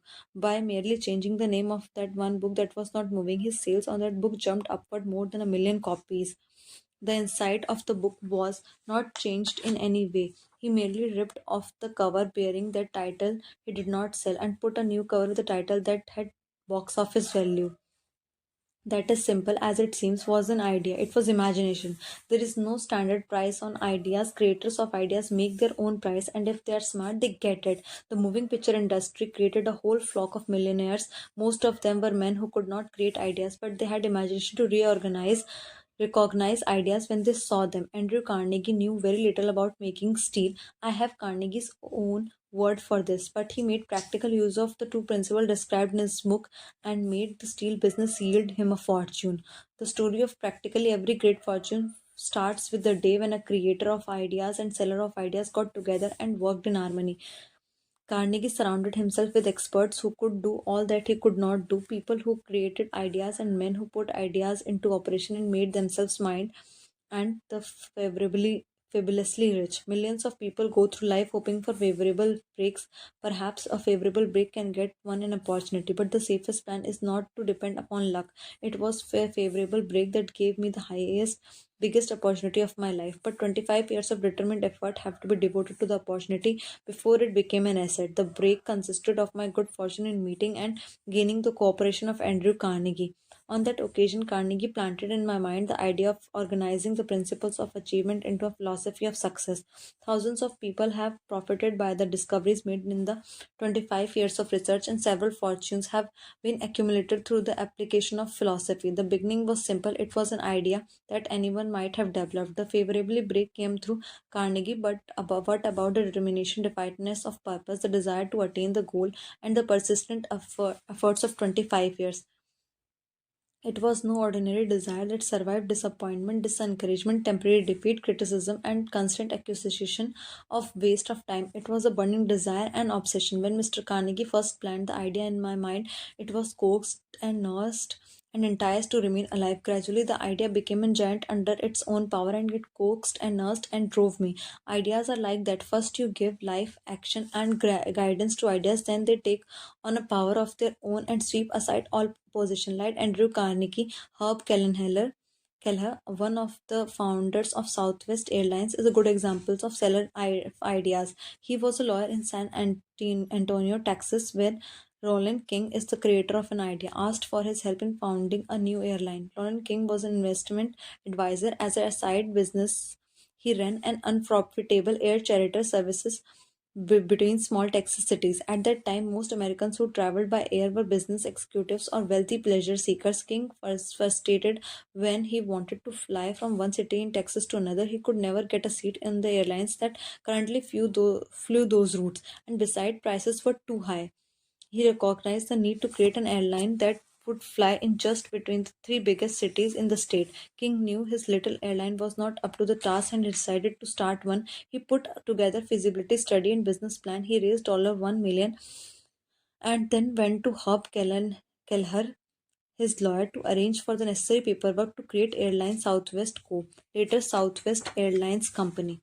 Although Kelleher was the first skeptical, he worked with the king to gain additional capital and some political support. On 20 February 1968, the Texas Aeronautics Commission approved Southwest's petition to fly between the three cities. However, on 21st February, competing airlines Braniff, Trans, Texans, and Continental blocked the approval with a temporary restraining order. Kelleher, his enthusiasm for the airline ignited by the efforts to quash it, put his litigation skills to work. The competition argued that Texas did not need a new carrier. It took a 3.5 year legal battle, including three trips to the three courts, for Southwest to prove otherwise and gain the necessary permission to start operating. Although they made a good effort, it was not enough. The company lost $307 million that year, and losses continued for another year and a half. Southwest was trying to keep costs down and attract consumers without compromising its original goals. By the time Kelheller had become so enthralled with the concept that he gave up the law practice to run Southwest. His aim was to make Southwest airline of the choice in the market it served. One of his innovations was peak and off peak airline pricing.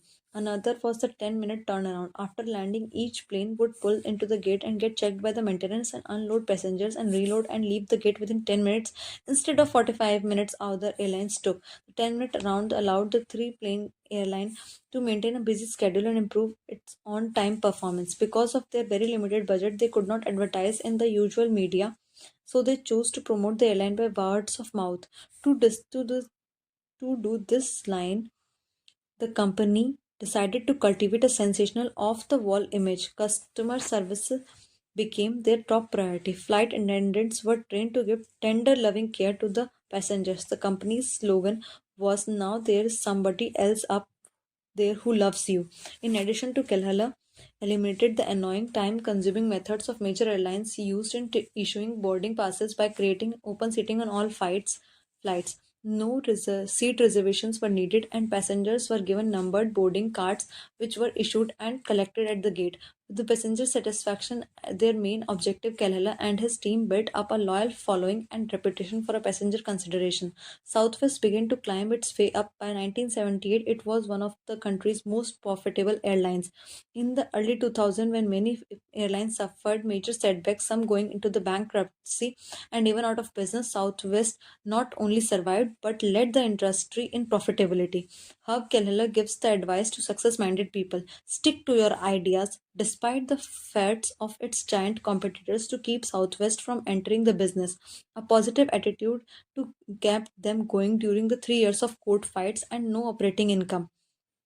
Think of what the customers want and then give it to them. Overcome obstacles put into your path by taking positive steps to break them down. Even while the battle is being fought, find ways to get them round. Keep open to new opportunities, and when they arise, take positive steps to meet them. Success requires no explanation, failure permits no alibis.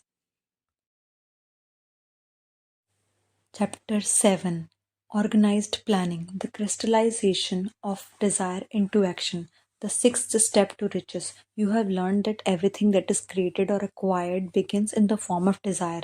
The desire is taken on the first lap of its journey, from the abstract to concrete into the workshop of imagination, where plans of its for its transition are created and organized. In chapter 2, you are instructed to take six definite practical steps as you first move in translating desire into money.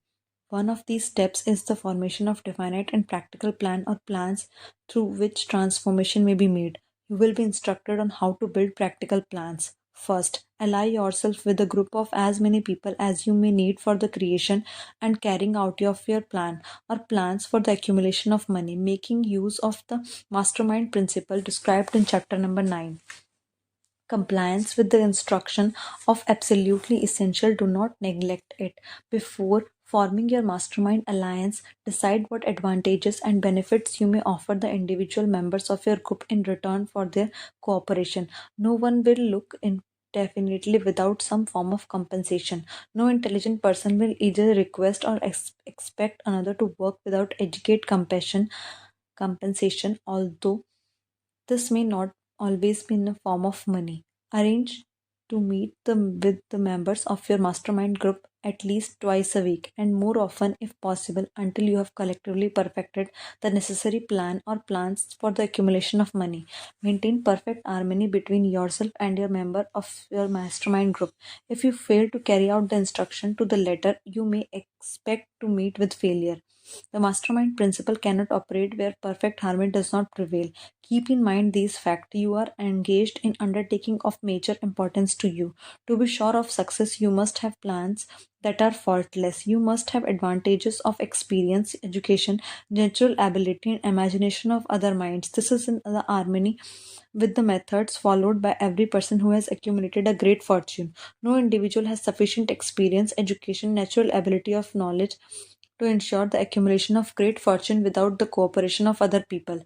Every plan you adopt in your endeavor to accumulate wealth should be the collective cooperation of yourself and every other member of your mastermind group.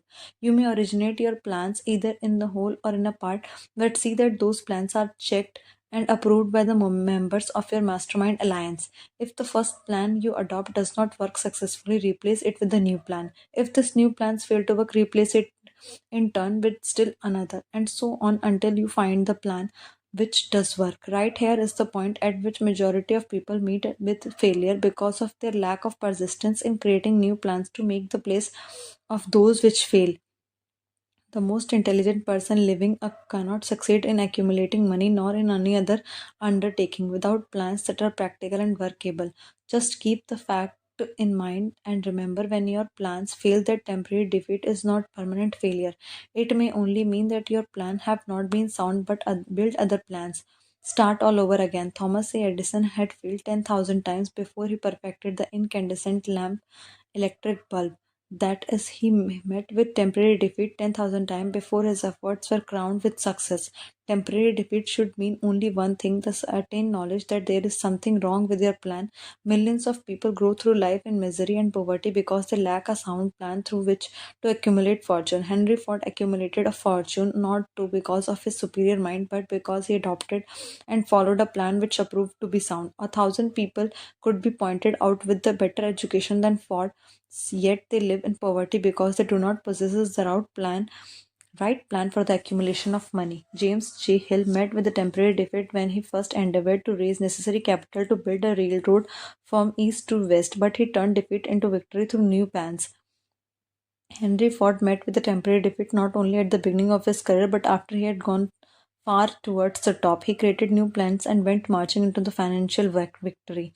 We see people who have accumulated great fortunes, but we often recognize only their triumph, overlooking the temporary defeats they had to surmount before arriving. No follower of this philosophy can reasonably expect to accumulate a fortune without experiencing temporary defeat. When defeat comes, accept it as a signal that your plans are not sound. Rebuild those plans and set sail once more towards coveted goal. If you give up before your goal has been reached, you are a quitter. Quitter never wins and a winner never quits. Life this is sentence out. Write it on a piece of paper in letters an inch high and place it where you will see it every night before you go to sleep and every morning before you go to work. When you begin to select members for a mastermind group, endeavor to select those who do not take defeat seriously. Some people foolishly believe that only money can make money. This is not true. Desire transmuted into its monetary equivalent through the principle laid down here is the agency through which money is made. Money of itself, it is nothing but inert matter. It cannot move, think, or talk, but it can hear. When one who desire it calls it to some comes it calls it to come.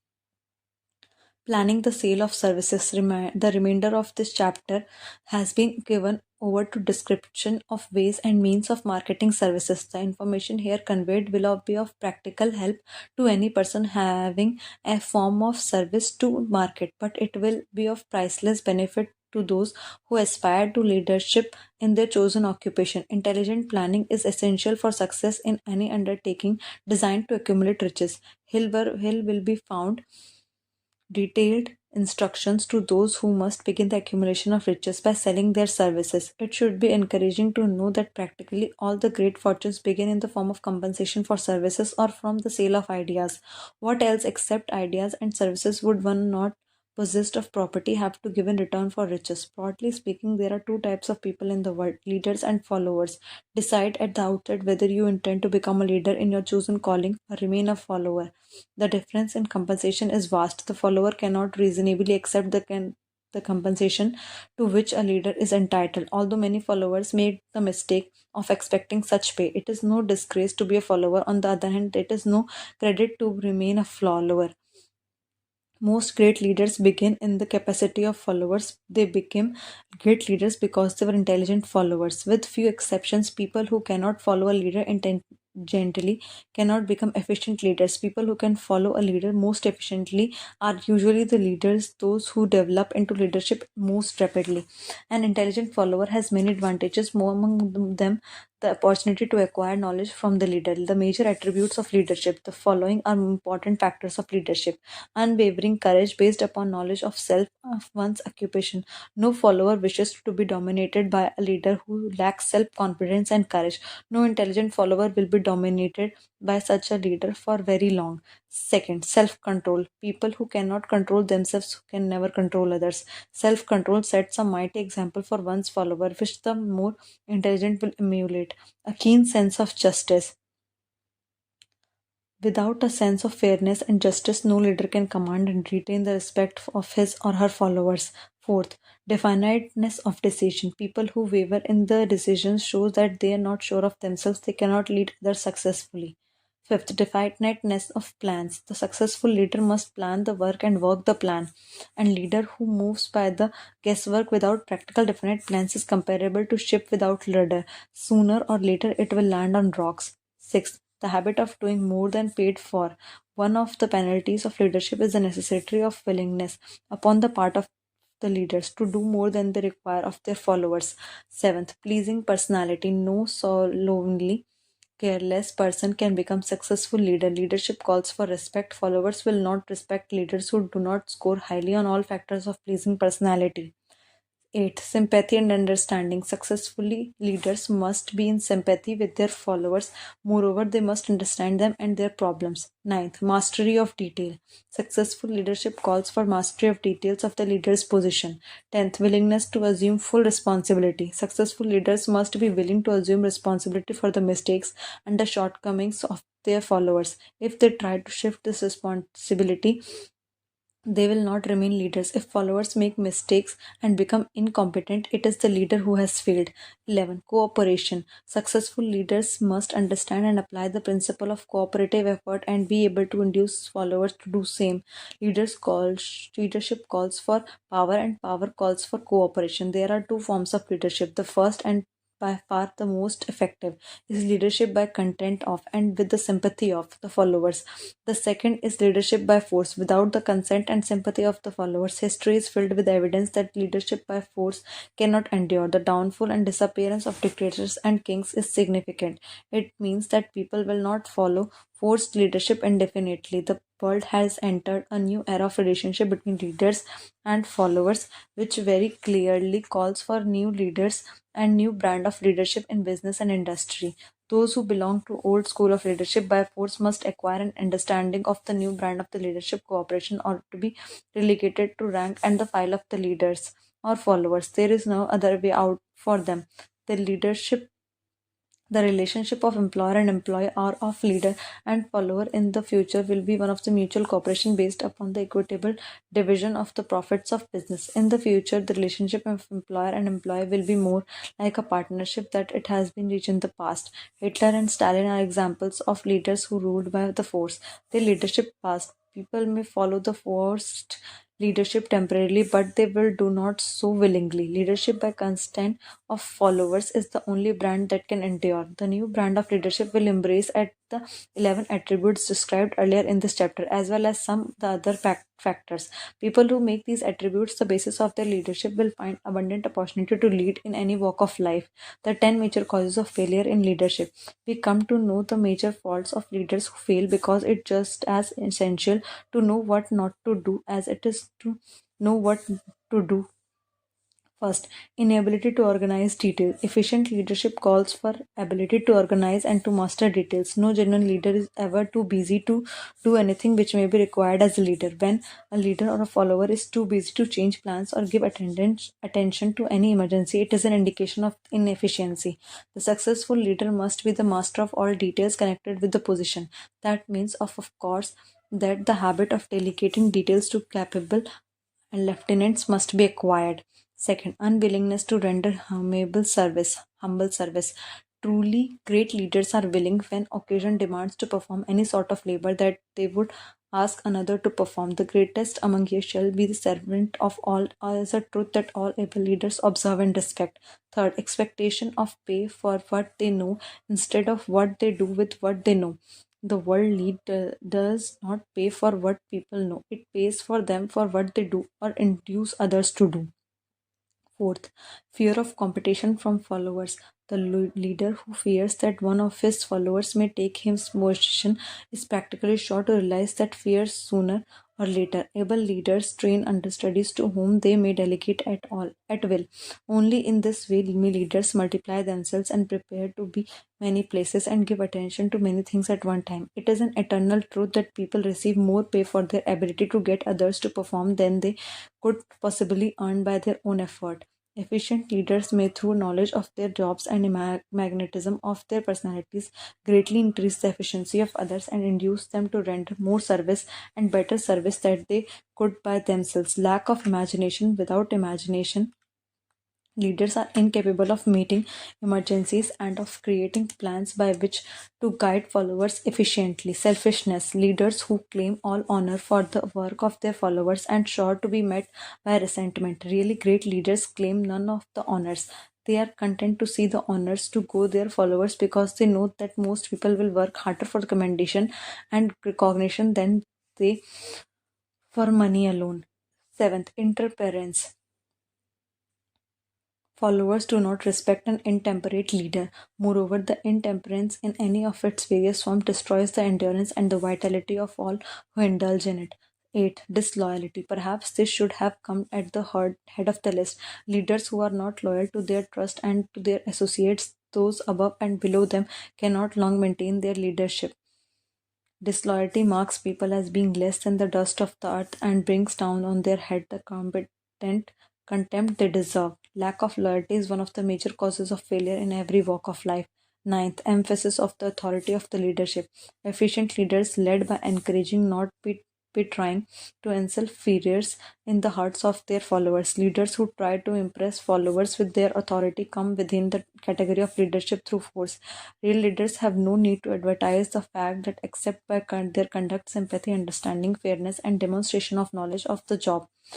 10th, emphasis of title. Competent leaders require no title to gain the respect of their followers. Leaders who make too much of their little generally have little else emphasized. The doors to the office of real leaders are open to all who wish to enter, and their working quarters are free from formality or ostentation. These are among the more common causes of failure in leadership. Any one of these faults is sufficient to induce failure. Study the list if carefully if you aspire to leadership, and make sure you are free of these faults. Some fertile fields in which new leadership will be required. Before leaving this chapter, your attention is called to a few of the fertile fields in which there has been decline of leadership, and in which the new type of leader may find an abundance of opportunity. First, in the field of politics, there is most insistent demand for the new leaders, demand that indicates nothing less than emergency. Too many politicians have seemingly become too high grade legitimized racketers. They have increased taxes and debauched the machinery of industry business until the people can no longer stand the burden. The financial industry is undergoing a reform. The leaders in this field have almost entirely lost the confidence of the public. Already, financial executive has sensed the need for the reform and have set the wheels in motion. Third, industry calls for new leaders. The old type of leaders thought and moved in terms of dividend instead of thinking and moving in terms of human equations.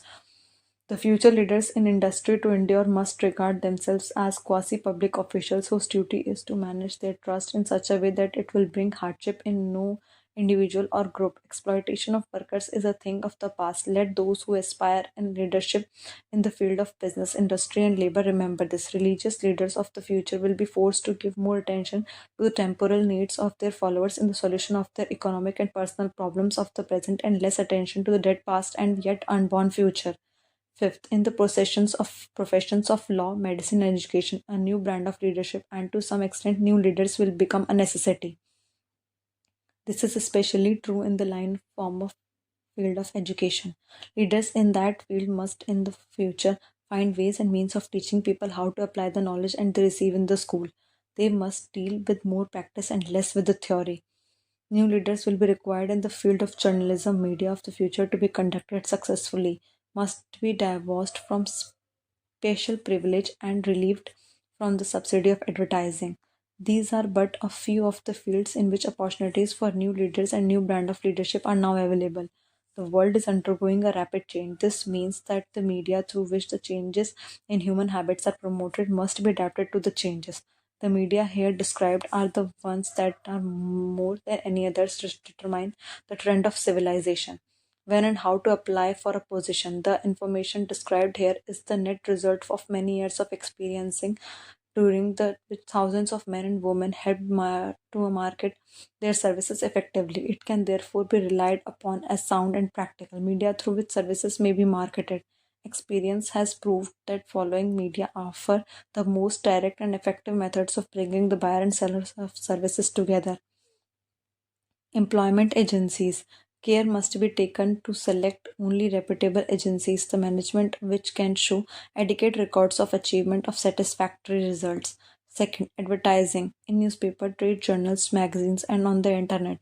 Classified advertising may usually be relied upon to produce satisfactory results in the case of those who apply for clerical or ordinary salaried positions. Display advertising is more desirable in the case of those who seek executive connections. The copy to appear in the section of the paper most likely to come to the attention of the class of employer being sought. When preparing the advertisement, it is advantageous to get advice from an expert who understands how to inject sufficient selling qualities to produce replies. Third, personal letters of application directed to particular firms or individual most likely to need the services being offered. Letters should be neatly typed always and signed by hand. With the letter should be sent a complete CV or outline of the applicant's qualification. Both the letter of application and the CV should be prepared with the advice from an expert below.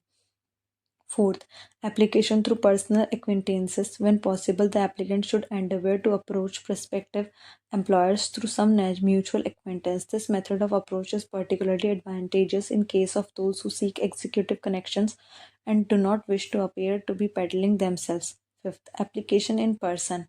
In some instances, it may be more effective if applicants offer their services personally to prospective employers. In such cases, a complete written statement of qualifications for the position should be presented so that prospective employers may discuss the applicant's record with the associates. Information to be supplied in a written CV. The CV should be prepared as carefully as lawyer would prepare the brief of a case to be tried in court. Unless the applicant is experienced in the preparation of CVs, an expert should be consulted. Successful merchants employ men and women who understand the art and psychology of advertising of the present the merit of merchandise.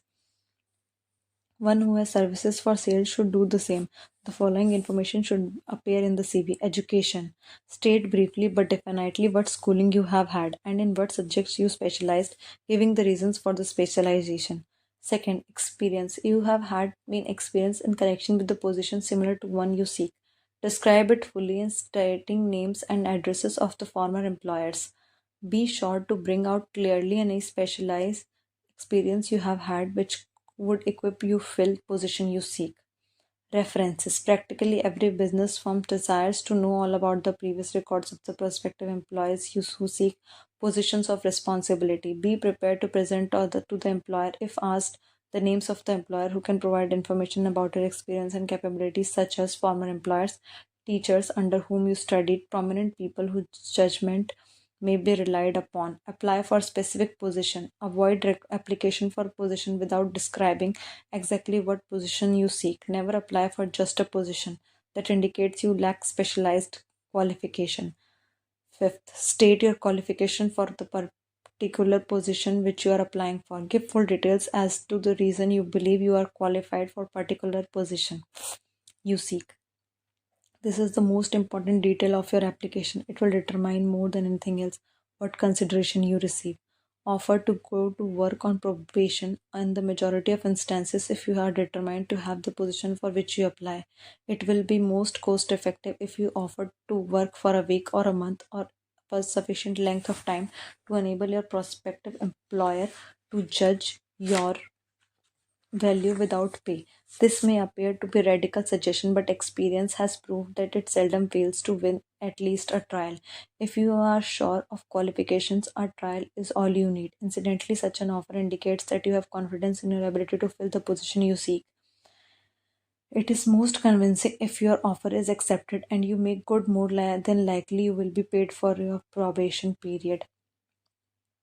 Make clear the fact that your offer is based upon your confidence in your ability to fill the position, your confidence in your prospective employer's decision to employ you after trial, your determination to have the position you seek, knowledge of your prospective employer's business before applying for position to do sufficient in research in connection with the business to familiarize yourself thoroughly with that business and indicate in your brief the knowledge you have acquired in this field. This will be impressive as it will indicate that you have imagination and real interest in the position of you seek.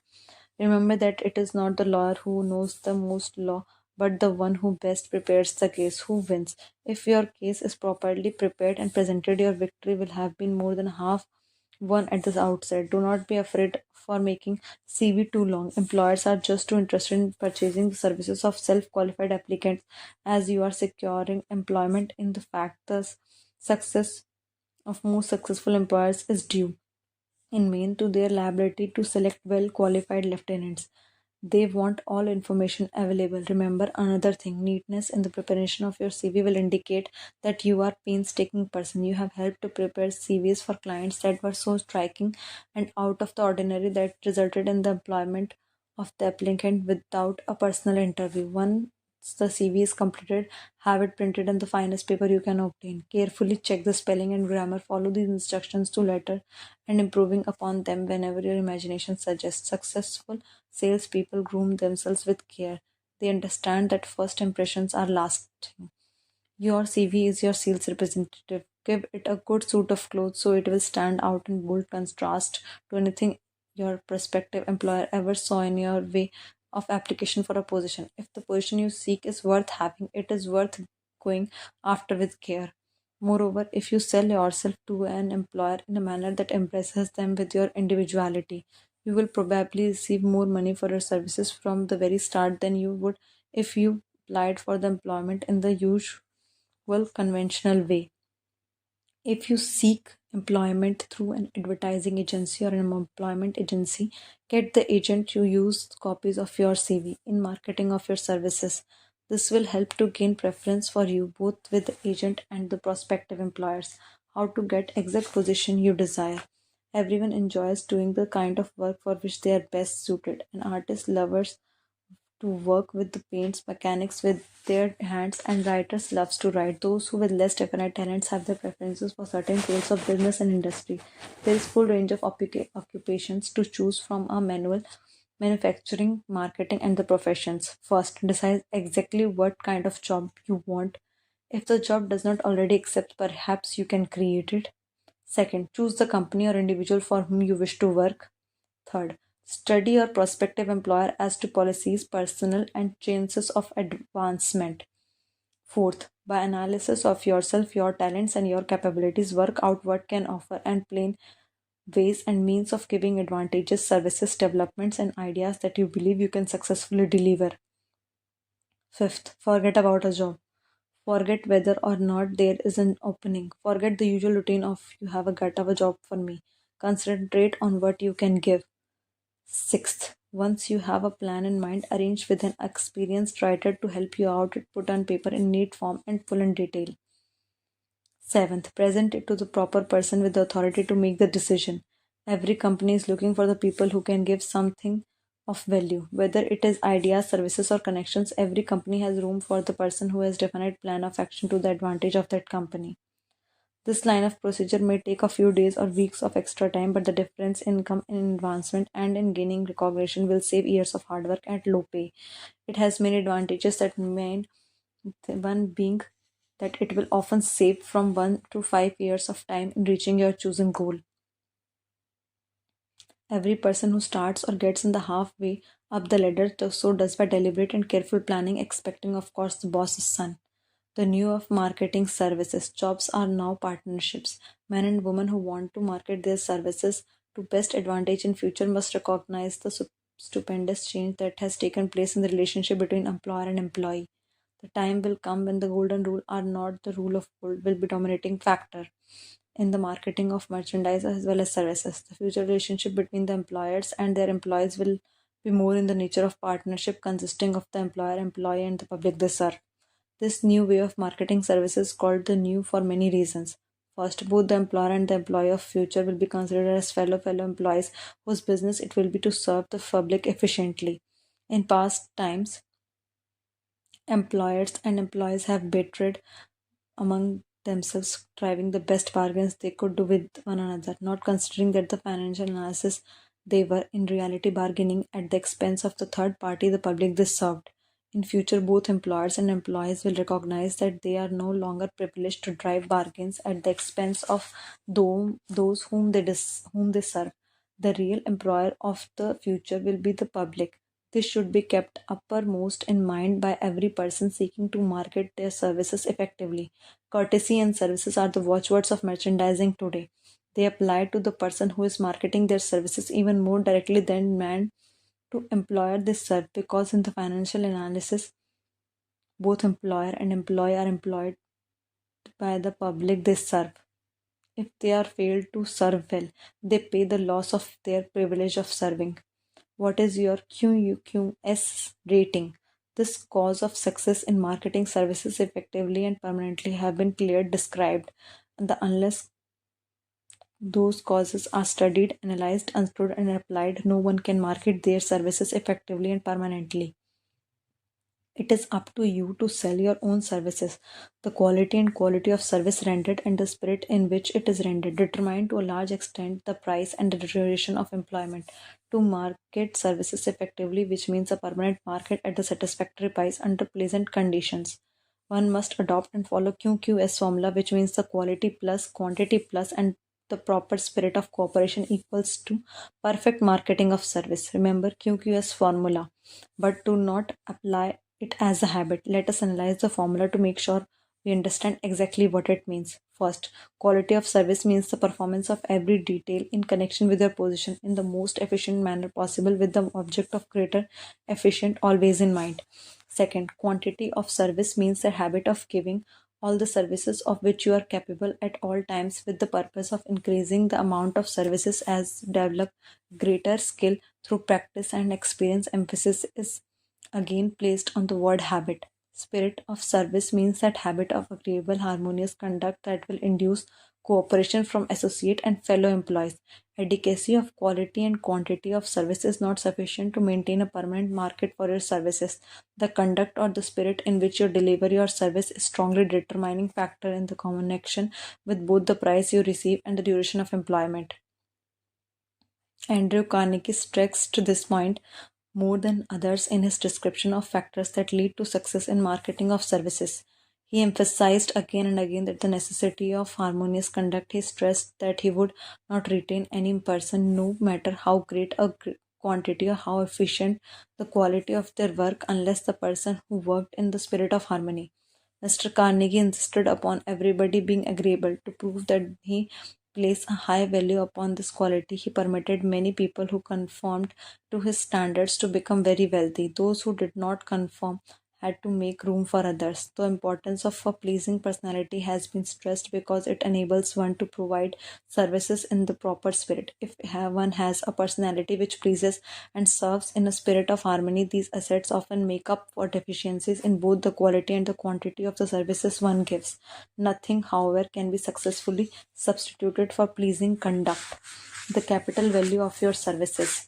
The person whose income is derived entirely from the sale of their services is no less than a merchandise who sell commodities. It might well be added that such person is subject to exactly the same rules of conduct as merchant as who sells merchandise. This has been emphasized because the majority of people who live by the sale of their services make the mistake of considering themselves free from the rules of conduct and the responsibilities attached to engaged in marketing commodities. The actual capital value of your brains may be determined by the amounts of income you can produce by marketing your services.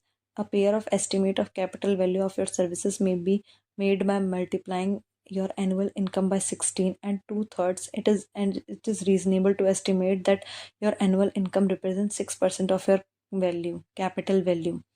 Money rents for 6% per annum. Money is worth no more than brains. It is often worth much less.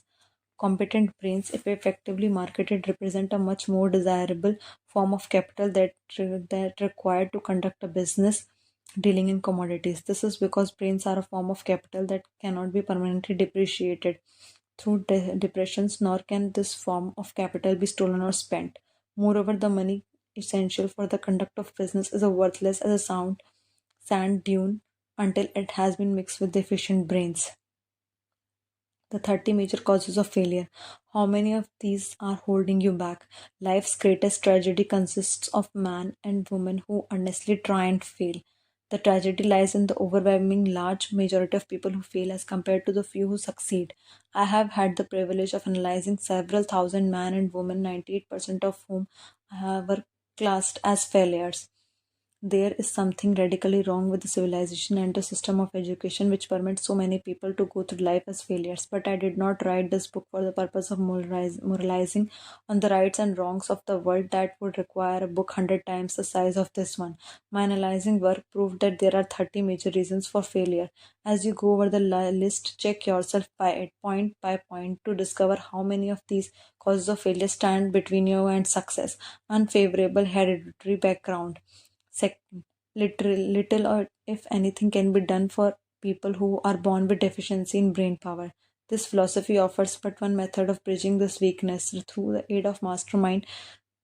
Observe the prophet, however, that this is the only one of the 30 causes of failure may be easily corrected by any individual.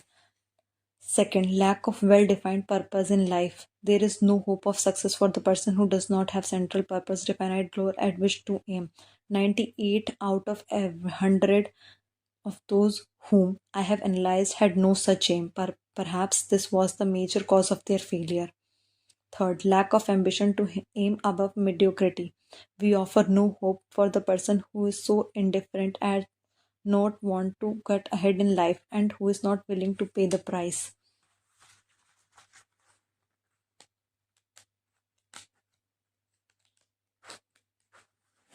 Fourth, insufficient education. This is handicap that may be overcome with comparative ease. Experience has proven that the best educated people are often those who are known as self-made or self-educated. It takes more than a university degree to make one person of education. Any person who is educated has learned to get whatever they want in life without violating right of others. Education consists not so much of knowledge, but of knowledge effectively and persistently applied. People are paid not merely for what they know, but for more particularly what do they with what they know. Fifth, lack of self discipline. Discipline comes through self control. This means that you must control all negative qualities before you can control condition. You must control first yourself. Self mastery is the hardest job you will ever tackle. If you do to not conquer self, you will be conquered by the self. You may see at one and the same both your best friend, your greatest enemy, by stepping in front of a mirror. Ill health. No person may enjoy outstanding success without good health.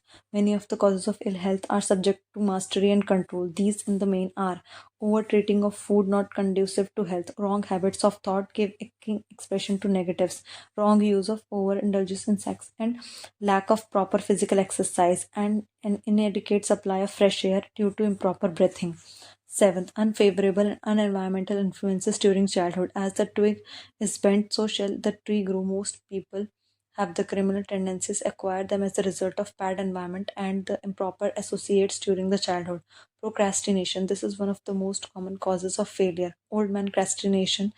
Procrastination stands within the shadow of all people, awaiting opportunity to spoil their chances of success. Most of us go through life as failures because we are waiting for the time to be right to start doing something worthwhile. Do not wait, the time will never be just right. Start where you stand, work with whatever tools you may have at your command, and better tools will be found as you go along. Lack of persistence. Most of us are good starters but poor finishers of everything we begin. Moreover, people are prone to give up the first signs of defeat. There is no substitute for persistence. The persistent person discovers that old man failure finally becomes tired and goes away. Failure cannot cope with persistence. Negative personality. There is no hope for success or for the person who repels people that negative personality. Success comes through the application of power, and power is attained through the cooperative efforts of other people. A negative personality will not induce cooperation. Lack of controlled sexual urge. Sex is the energy of most powerful people of all stimuli that people into action because it is the most powerful of the emotions. It must be controlled through transmutation and converted into other channels. 12th, uncontrolled desire for something for nothing. The gambling instinct drive millions of people for failure. Evidence of this may be found in a study of the dot-com fiasco of the early 2000s, during which millions of people tried to make the money by investing in fly-by-night companies. 13. Lack of well-defined power of decisions. People who succeed reach decisions promptly and change them, if at all, very slowly. People who fail reach decisions, if at all, very slowly and change them frequently and quickly. Indecision and procrastinations are twins. When one is found, the other may usually to be found also. Kill off this pair of before they completely tie you with the treadmill of failure. 14th, one or more of the six basic fears. These fears have been analyzed for you in chapter 15. They must be mastered before you can market your services effectively.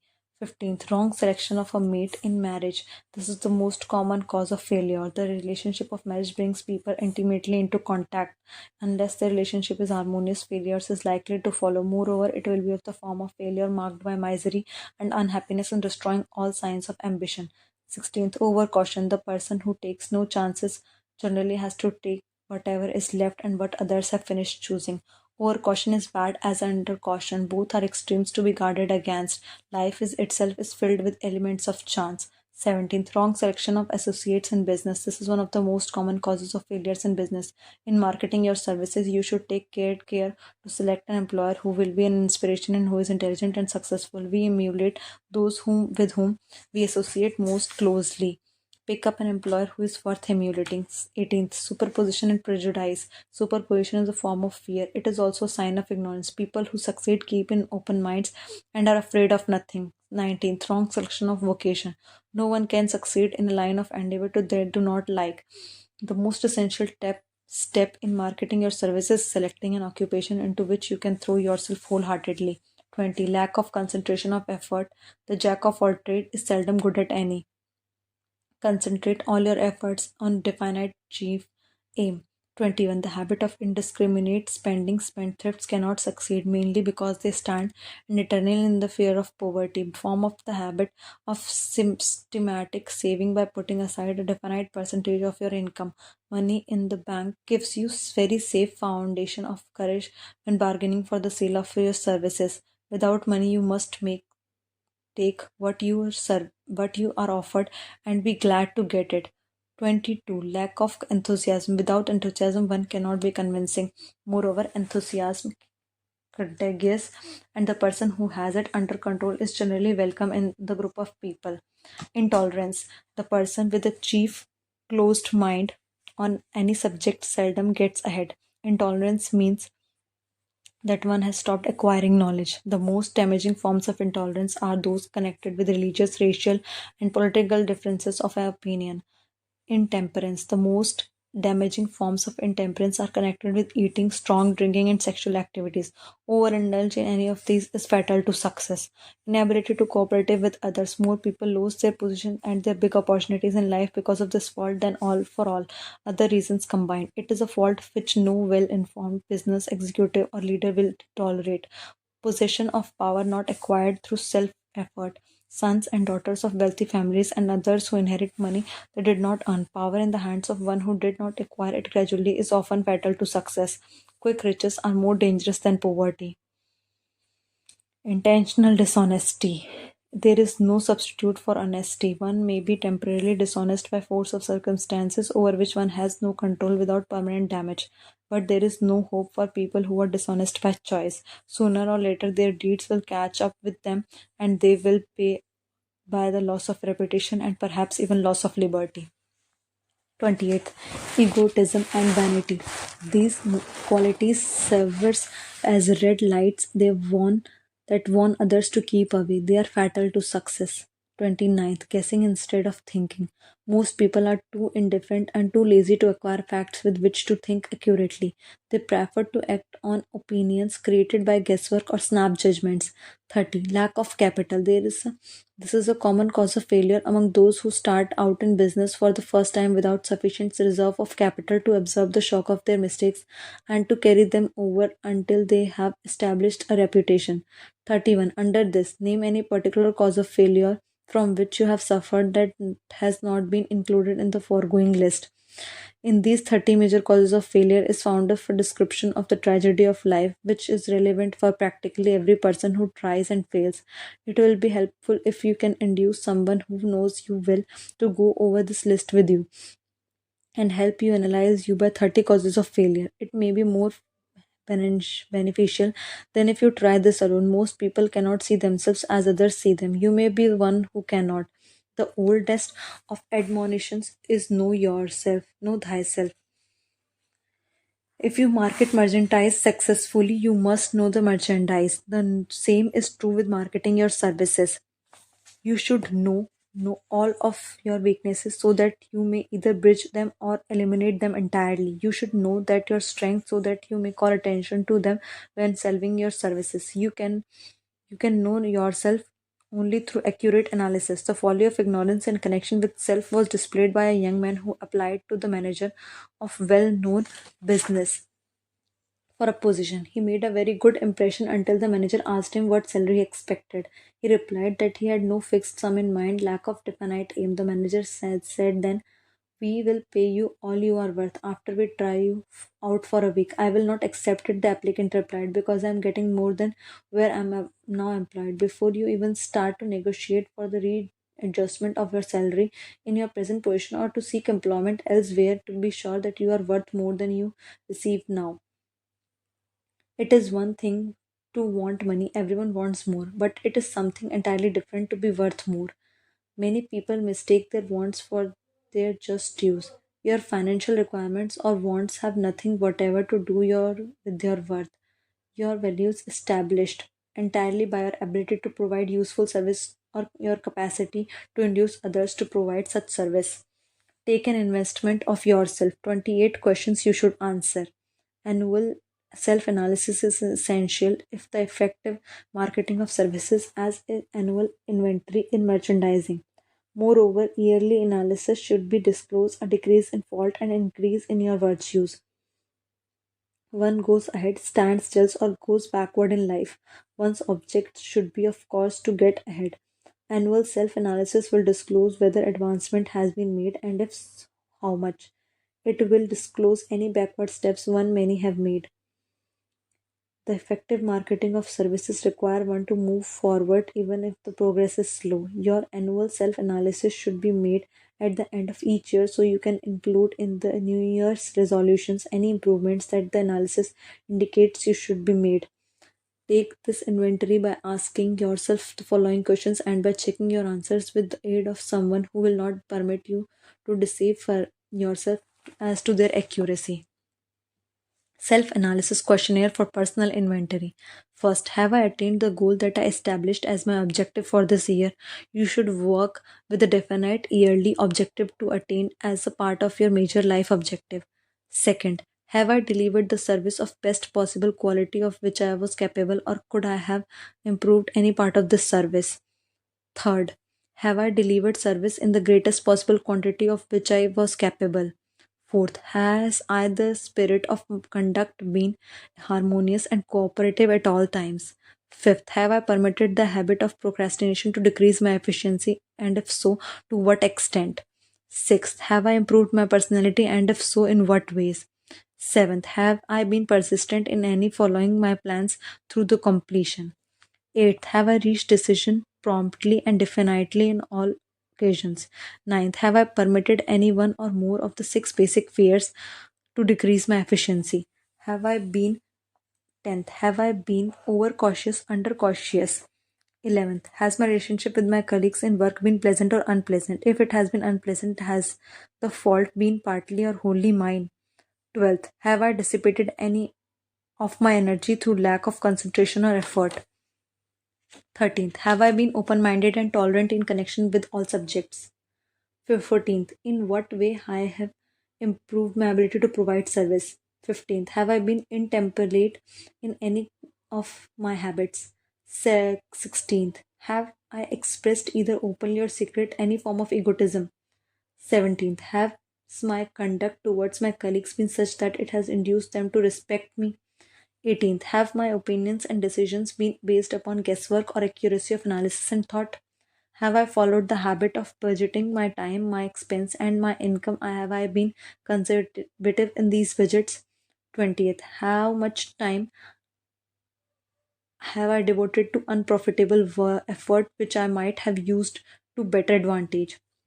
21, have how may I rebudget my time and change my habits so I will be more efficient during the coming year? 22, have I been guilty of any conduct that was not approved by my conscience? 23, in what ways have I provided more service and better service than I was paid for? 24, have I been unfair to anyone, and if so, in what way? If I had been the purchaser of my own services for the year, would I have been satisfied with my purchase? Has the purchaser of my services been satisfied with the service I have provided, and if not, why not? Am I in the right vocation, and if not, why not?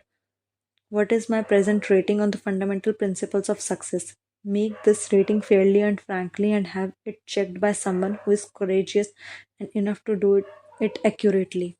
Having read and assimilated the information conveyed in this chapter, you are now ready to create a practical plan for marketing your services.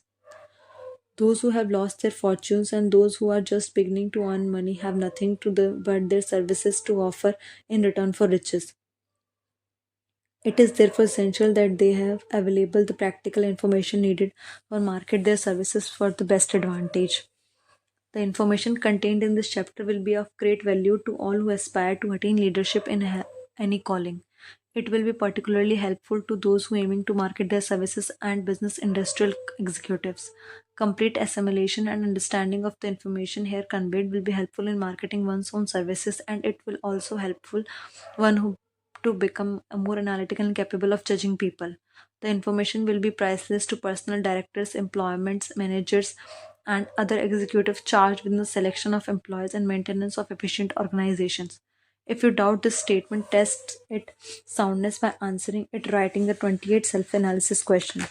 Indeed, that might be both interesting and profitable if you do not doubt the soundness of the statement. Where and how to find opportunities to accumulate riches. Now that we have analyzed the principles by which riches may be accumulated, we naturally ask where may one find the favorable opportunities to apply this principle. Very well, let us take an inventory and see what the Western economy may offer the person seeking riches, great or small. To begin with, let us remember, all of us, that we live in a society where every law abiding citizen enjoys freedom of thought and freedom of deed. Most of us never taken a stock of the advantages of this freedom. We have never compared our unlimited freedom with the curtailed freedom in some other societies.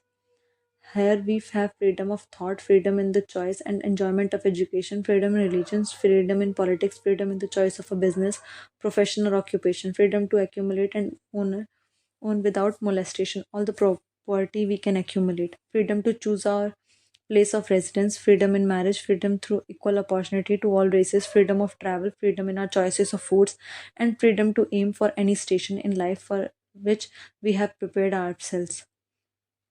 We have other forms of freedom, but this will give bird's eye view of most important, which constitute opportunity of the highest order. Next, let us recount some of the blessings that our widespread freedom has placed within our hands. Take the average family in the Western society, for example, meaning the family of average income, and some of benefits available to every member of the family. First, food. Because of your our universal freedom, the average family has available, and it is very door of choice selection of food at the prices with its financial range. Shelter. The family lives in a comfortable home heated by gas, lighted by electricity with the gas for cooking, all for a reasonable rate. The toast they had. Breakfast was toasted on electrical toaster. The carpets are clean with vacuum cleaner run by electricity. Hot or cold water is available at all times in the kitchen and the bathroom. The food is kept cool in a refrigerator run by electricity. The wife styles her hair and washes her clothes and irons them with the easily operated electrical equipment on power obtained by the sticking plug the wall. The husband shaves with an electric shaver. They receive 24-hour entertainment in a day if they want it merely by switching on their television. Clothing. Men and women in the Western society can meet their clothing requirements and dress very comfortably at prices with the range of average family's salary. Only the three basic necessities of food, clothing, and shelter have been mentioned. The average citizen has other privileges and advantages available in return for modest effort, not exceeding 8 hours per day of labor. Among these is the privilege of owning a car with which one can come and go at will at every small cost. The miracle that has provided these blessings, having no axe to grind, no grudges to express, and no ulterior motives. I have the privilege of analyzing some frankly that mysterious, abstract, greatly misunderstood of something which provides us with the aforementioned blessings, opportunities to accumulate wealth and freedom of every nature. I have the right to analyze a source that has nature of this unseen power because I know I have known for more than quarter for a century many of the people who organized that power and many who are now responsible for this maintenance. The name of this mysterious benefactor of humankind is capital. Capital consists not of money alone, but more particularly of highly organized, intelligent groups of people who plan always in means of using money efficiently for the good of the public and profitably for themselves.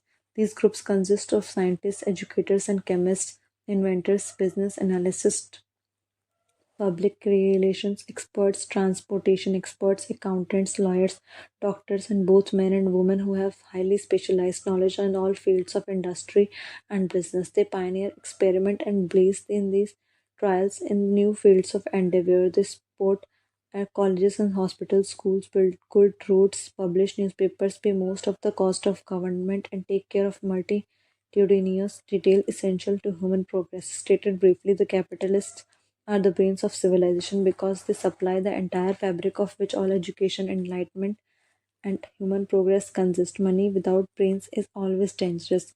Properly used, it is the most essential of civilization. A simple breakfast for a city family consisting of grapefruit juice, cereal, eggs, bread, and butter, and tea with sugar could not be provided at a reasonable price if organized capital had not supplied the machinery, the ships, and the railways, and the huge armies of trained people to operate them. Some slight of the idea of the importance of organized capital may be had by trying to imagine yourself burdened with the responsibility of collecting and delivering the simple breakfast to the above mentioned city family without aid of the capital.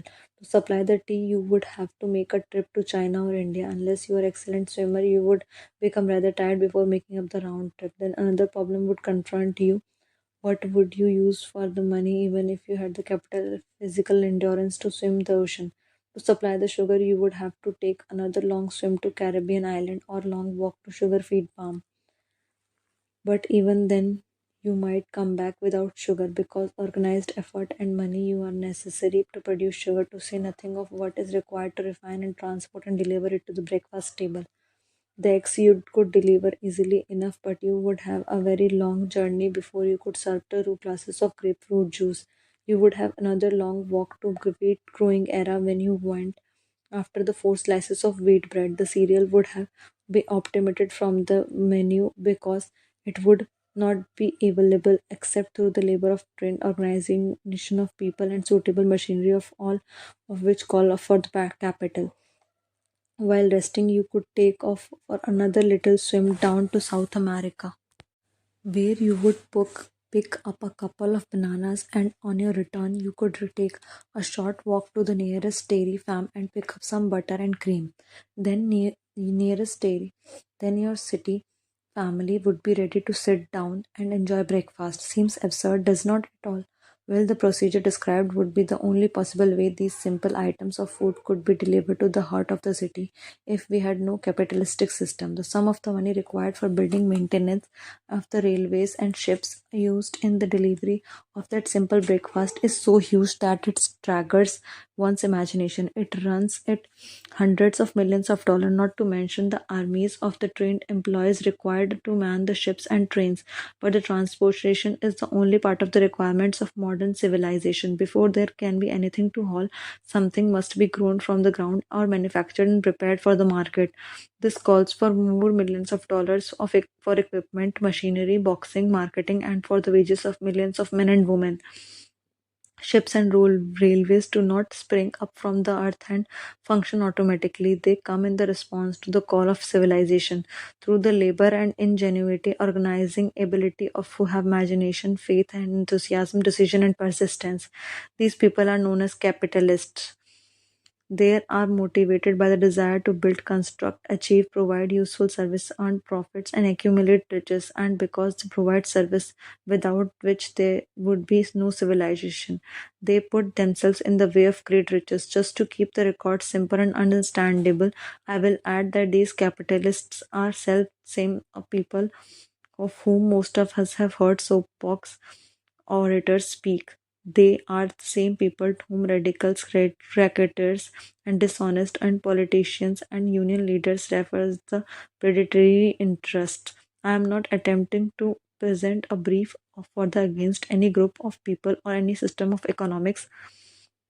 I am not attempting to condemn collective bargaining when I refer to union leaders, nor do I aim to give clean bill of health to all individuals known as capitalists. The purpose of this book, or purpose to which I have faithfully devoted over quarter of a century, is to present all who want the knowledge the most dependable philosophy through which knowledge individually may accumulate riches in whatever amount they desire.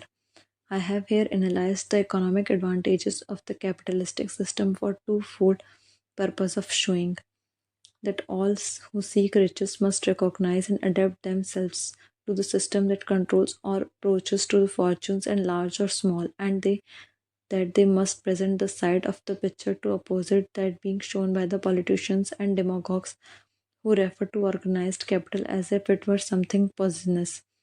This is capitalistic society. It was developed through the use of capital, and we who claim the right to partake of the blessings of freedom and opportunity, we who seek the accumulate riches here may as well know that neither riches nor opportunity would be available to us if organized capital had not provided these benefits.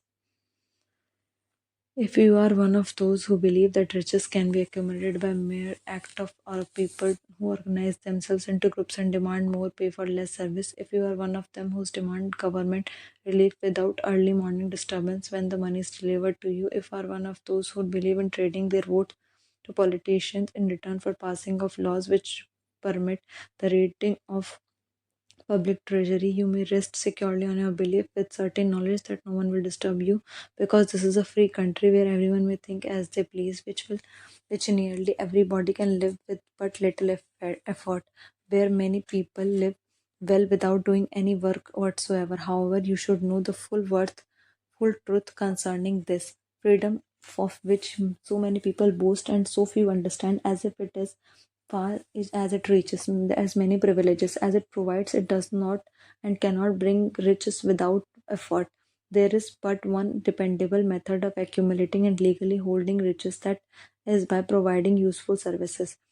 No system that has ever been created by which people can legally acquire riches through mere force of numbers or without giving in turn an equivalent value of one another. There is principle known as the law of economics. This is more than a theory. It is a law no persons can beat. Mark well is the name of the principle and remember it, because it is far more powerful than all the politicians and political machines. It is above and beyond the control of the labor unions. It cannot be swayed, influenced, or bribed by racketeers or self appointed by leaders in any calling.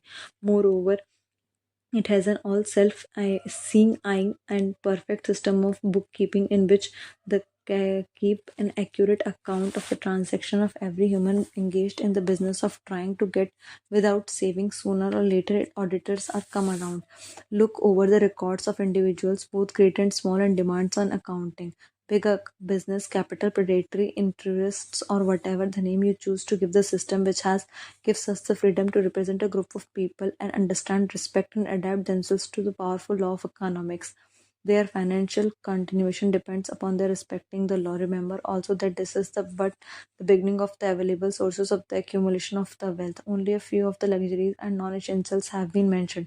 But remember that the business of producing and transporting and marketing these few items of the merchandise give regular employment to many millions of the men and women who receive for their services many of the millions of dollars monthly and spend it freely on both the luxuries and necessities. Especially remember that behind all the exchange of merchandise and all the personal services may be found an abundance of futures to accumulate riches. Here our freedom comes to our aid. There is nothing to stop you or anyone from engaging in any portion of one effort necessary to carry on these businesses.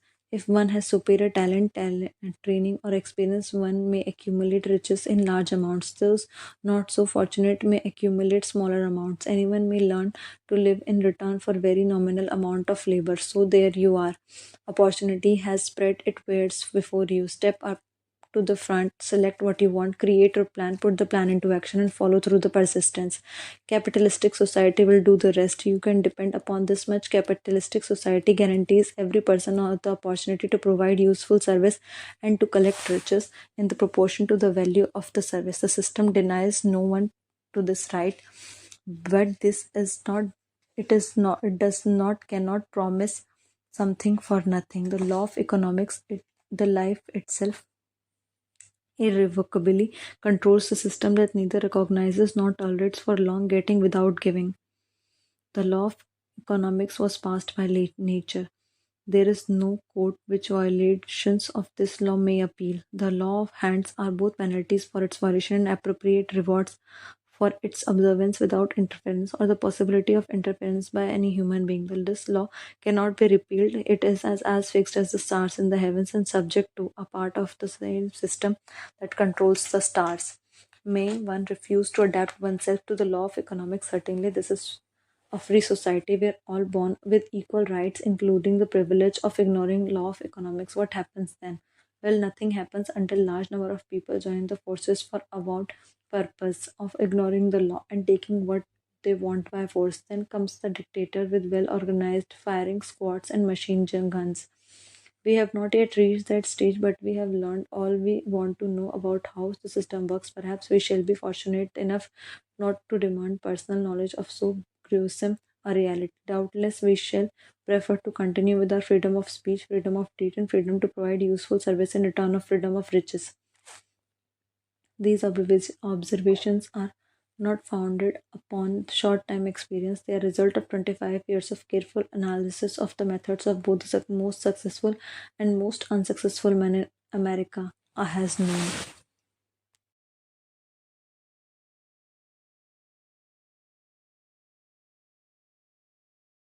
8. Decision. The mastery of procrastination. The seventh step to riches. Accurate analysis of 25,000 men and women who had experienced failure disclosed the fact that lack of decision was near the head of the list of the 30 major causes of failure. There is no mere statement of a theory, it is a fact. Procrastination, the opposite of decision, is a common enemy that practically everybody must conquer. You will have an opportunity to test your capacity to reach quick and definite decisions when you finish reading this book and ready to begin putting into an action the principle it describes. Analysis of 700 people who accumulated fortunes well beyond the $1 million mark disclosed the fact that every one of them had the habit of reaching decisions promptly, of changing these decisions slowly, if and when they are changed. People who fail to accumulate money without exception have the habit of reaching decisions, if at all, very slowly, and of changing these decisions quickly and often. One of the Henry Ford's most outstanding qualities was his habit of reaching decisions quickly and definitely and changing them slowly. This quality was so pronounced in Mr. Ford that it gave him the reputation of being obstinate. It was this quality which prompted Mr. Ford to continue to manufacture his famous Model T, the world's ugliest car, when all of his advisors and many of the purchasers of the car were urging him to change it. Perhaps Mr. Ford delayed too long in making the change, but the other side of the story is that Mr. Ford's firmness of decision yielded a great huge before the change in the model became necessary. There is but little doubt that Mr. Ford's habit of defiantness of decision assumed the proportion of the obstinacy, but this quality is preferable to slowness in reaching decisions and quickness in changing them. Majority of people who fail to accumulate money sufficient for their needs are generally easily influenced by the opinion of others. They permit the newspapers and the gossiping neighbors to do their thinking for them.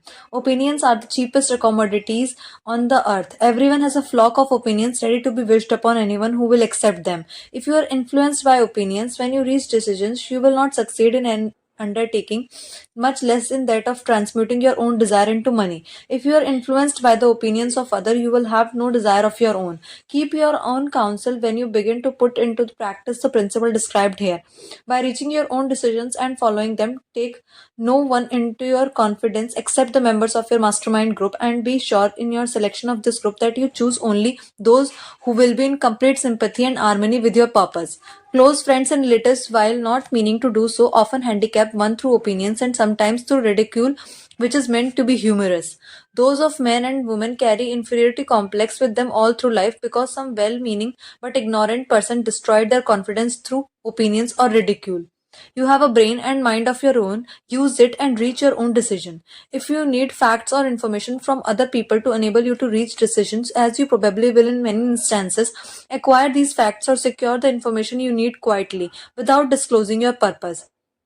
It is a characteristic of people who have but a smattering or a veneer of knowledge to try to give it the impression that they have much knowledge. Such people generally do too much talking and too little listening. Keep your eyes and ears wide open and your mouth closed if you wish to acquire the habit of prompt decision. Those who talk too much, do little else. If you talk more than you listen, you not only deprive yourself of many opportunities to accumulate useful knowledge, but you also disclose your plans and purposes to people who will take great delight in defeating you because they envy you. Remember also that every time you open your mouth in the presence of a person who has an abundance of knowledge, you display to that person your exact stock of knowledge or you lack of it. Genuine wisdom is usually conspicuous through modesty and silence. Keep in mind the fact that every person with whom you associate is like yourself, seeking the opportunity to accumulate money. If you talk about your plans too freely, you may be surprised when you learn that some other person has beaten you to your goal by putting into action ahead of you the plans of which you talked unwisely. Let one of your decisions be to keep a closed mouth and open eyes and ears. As a reminder to yourself to follow this advice, it will be helpful if you copy the following epigram in large letters and place it where you will see it daily. Tell the world what you intend to do, but first show it. This is the equivalent of saying that deeds and not words are what count most. Freedom or death on a decision. The value of decision depends on the courage required to make them. The great decision which served as the foundation of civilizations were reached by assuming great risk, which often meant the possibility of death. Lincoln's decision to issue his famous proclamation of emancipation, which gave freedom to enslaved people of America, was taken with the full understanding that his act would turn thousands of friends and political supporters against him. He knew too that the carrying out of that proclamation would mean death to thousands of men on the battlefield. In the end, it cost Lincoln his life. That required courage. Socrates' decision to drink the cup of poison rather than compromise in his personal belief was a decision of courage. It turned time ahead of thousands years and gave to people then unborn the right of freedom of thought and of speech. The decision of General Robert E. Lee when he came to the parting of the way with the Union and took up the cause of South was one of the courage, for he well knew it might cost him his own life and that it would surely cost the lives of others. But the greatest decision of all time, as far as an American citizen is concerned, was reached in Philadelphia on 4 July 1776, when 56 men signed their names to a document they well knew would bring freedom to all Americans or leave every one of the 56 hanging from a gallows. You have heard of this famous document, but you may not have drawn from it great lesson in personal achievement it so plainly taught.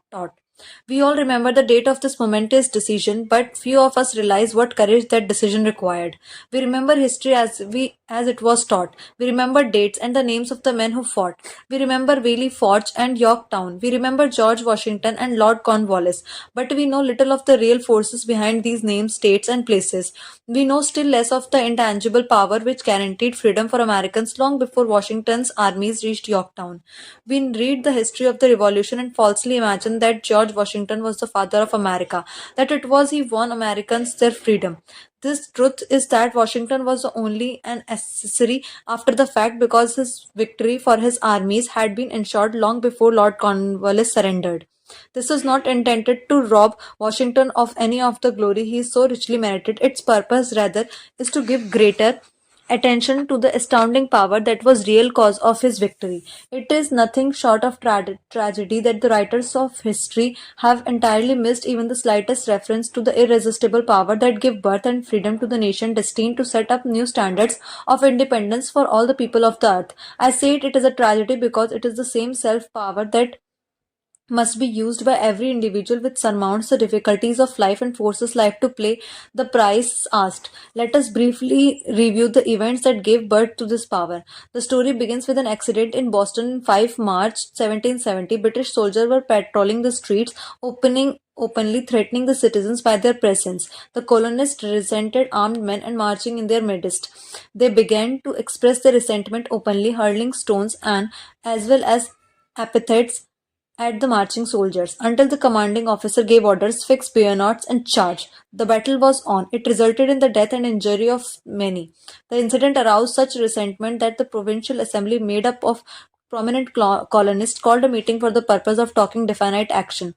Two of the members of that assembly were John Hancock and Samuel Adams. They spoke up courageously and declared that a move must be made to eject all British soldiers from Boston. Remember this, a decision in the minds of two men might properly be called the beginning of the freedom that Americans now enjoy. Remember too that the decision of these two men called for faith and courage because it was dangerous. Before the assembly adjourned, Samuel Adams was appointed to call on the governor of the province and Hutchinson and demand the withdrawal of British troops. The request was granted and the troops were removed from the Boston, but the incident was not closed. It has caused a situation destined to change the entire trend of civilization. Strange, is it not how the great changes such as American Revolution and many wars often have their beginnings in the circumstances which seem unimportant? It is interesting also to observe that these important changes usually begin in the form of definite decision in the minds of relatively small number of people. Few of us know the history of America well enough to realize that John Hancock, Samuel Adams, and Richard Henry Lee of the province Virginia were the real fathers of the country. Richard Henry Lee became an important factor in this story due to the fact that he and Samuel Adams communicated frequently by correspondence, sharing freely their fears and their hopes concerning the welfare of the people of their provinces. From this practice, Adams conceived that the idea that a mutual exchange of letters between the 13 colonies might help to bring about the coordination of effort so badly needed in the connection with the solution of their problems. In March 1772, 2 years after the clash with soldiers in Boston, Adams presented this idea to the Assembly in the form of motion that a correspondence committee to be established among the colonies with definitely appointed correspondents in each colony for the purpose of friendly cooperation for the betterment of the colonies, British America. Mark well this incident. It was the beginning of the organization of far-flung power destined to give freedom to Americans. The mastermind group has already been organized. It is consisted of Adams, Lee, and Hancock. The Committee of Correspondence was organized. Observe that this move provided the way for increasing the power of the mastermind group by adding to it men from all the colonies.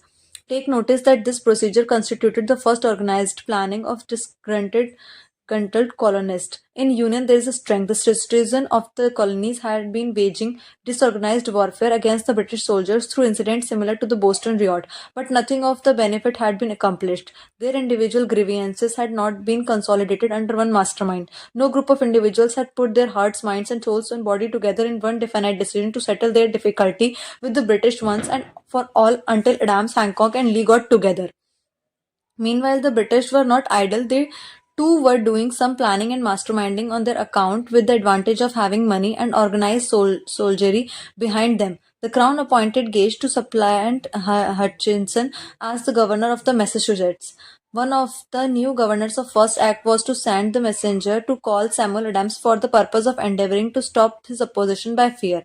We can best understand the spirit of what happened by quoting the conversation between Colonel Fenton, the messenger of sent by Gage, and Adams. Colonel Fenton, I have been authorized by Governor Gage to assure you, Mr. Adams, that the governor has been empowered to confer upon you such benefits as you would be satisfactory. Endeavor to win Adams by promise of bribes, upon the condition that you engage to cease in your opposition to the measures of the government. It is the governor's advice to you, sir, in not to incur in the further displeasure of His Majesty. Your conduct has been such as you make you liable to penalties of Act of Henry VIII, by which persons can be sent to England for trial for reason, or misprison for treason has the discretion of the governor of a province.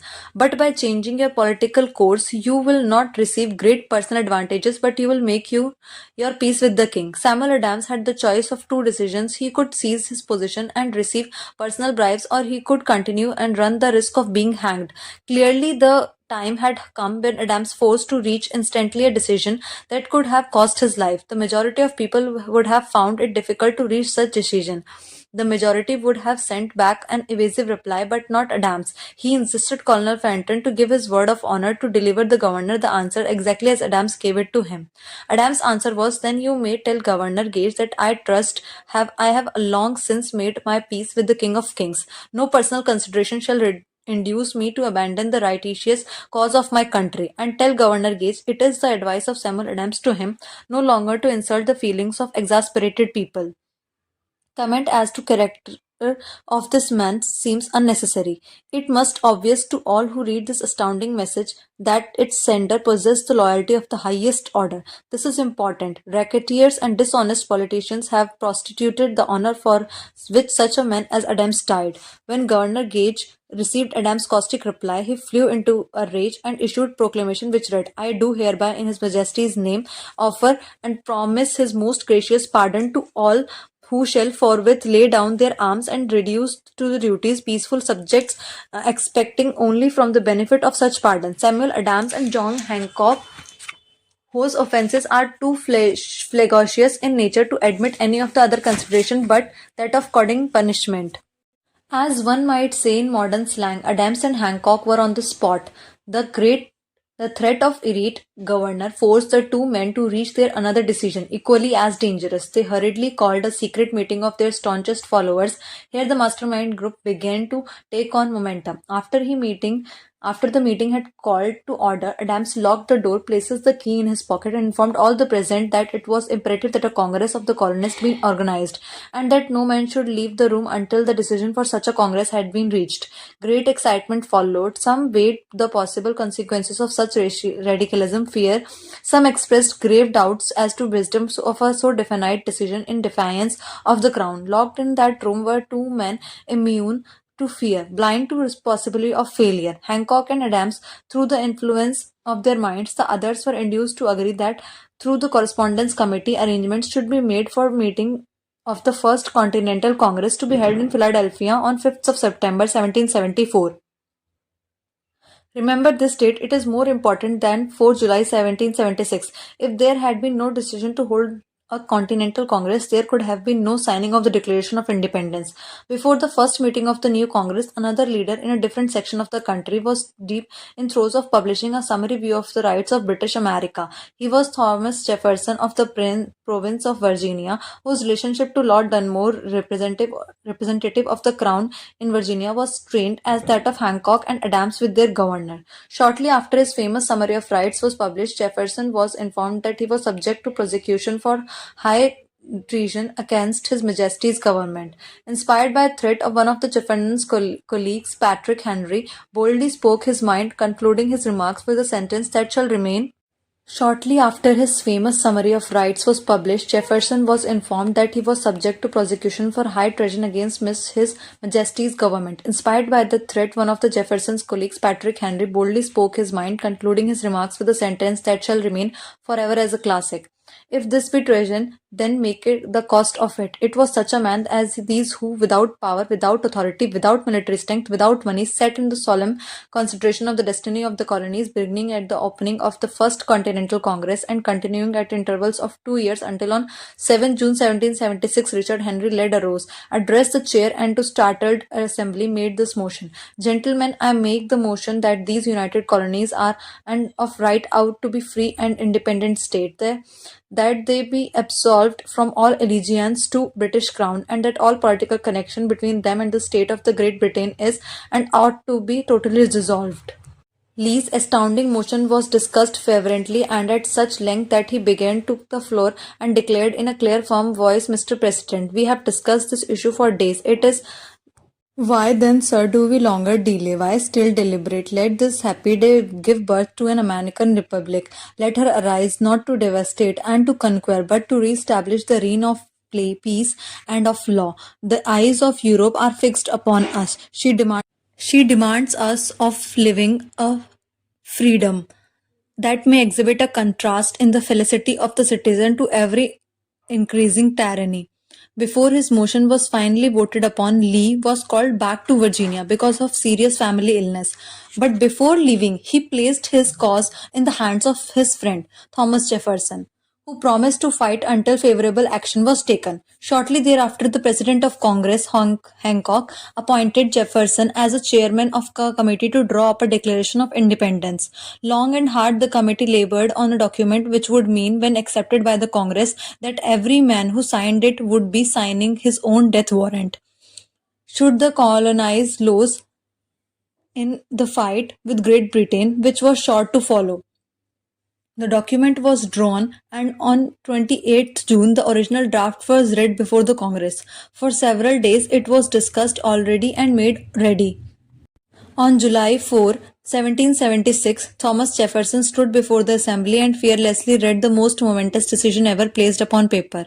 When in the course of human events it is necessary for one people to dissolve the political bands which have connected them with another, and to assume among the powers of the earth the separate and equal station to which the laws of nature and nature's God entitle them, a decent respect to the opinions of mankind requires that they should declare the causes which impel them to the separation.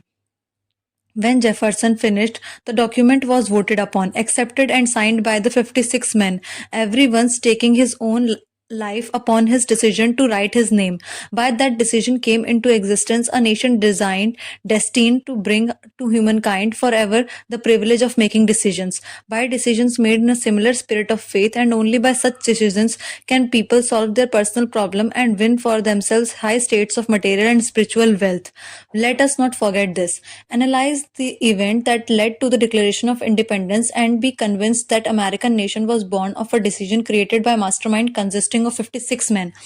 Note well the fact that it was their decision that ensured the success of Washington armies because the spirit of that decision was in the heart of every soldier who fought with him and served as the spiritual power that recognizes no such feeling thing as failure.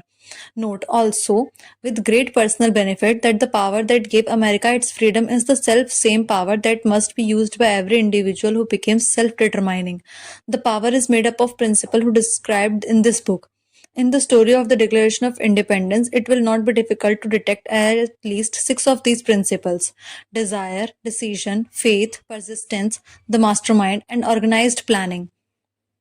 Throughout this philosophy will be found the suggestion that thought backed by a strong desire has a tendency to transmute itself a physical equivalent. Before passing on, I wish to leave with you the suggestion that one may find in this story and in the story of the Organization of United States Steel Corporation a perfect description of method by which through thought makes us this astounding transformation. In your search for the secret of the method, do not look for a miracle because you will not find it. You will find only the eternal laws of nature.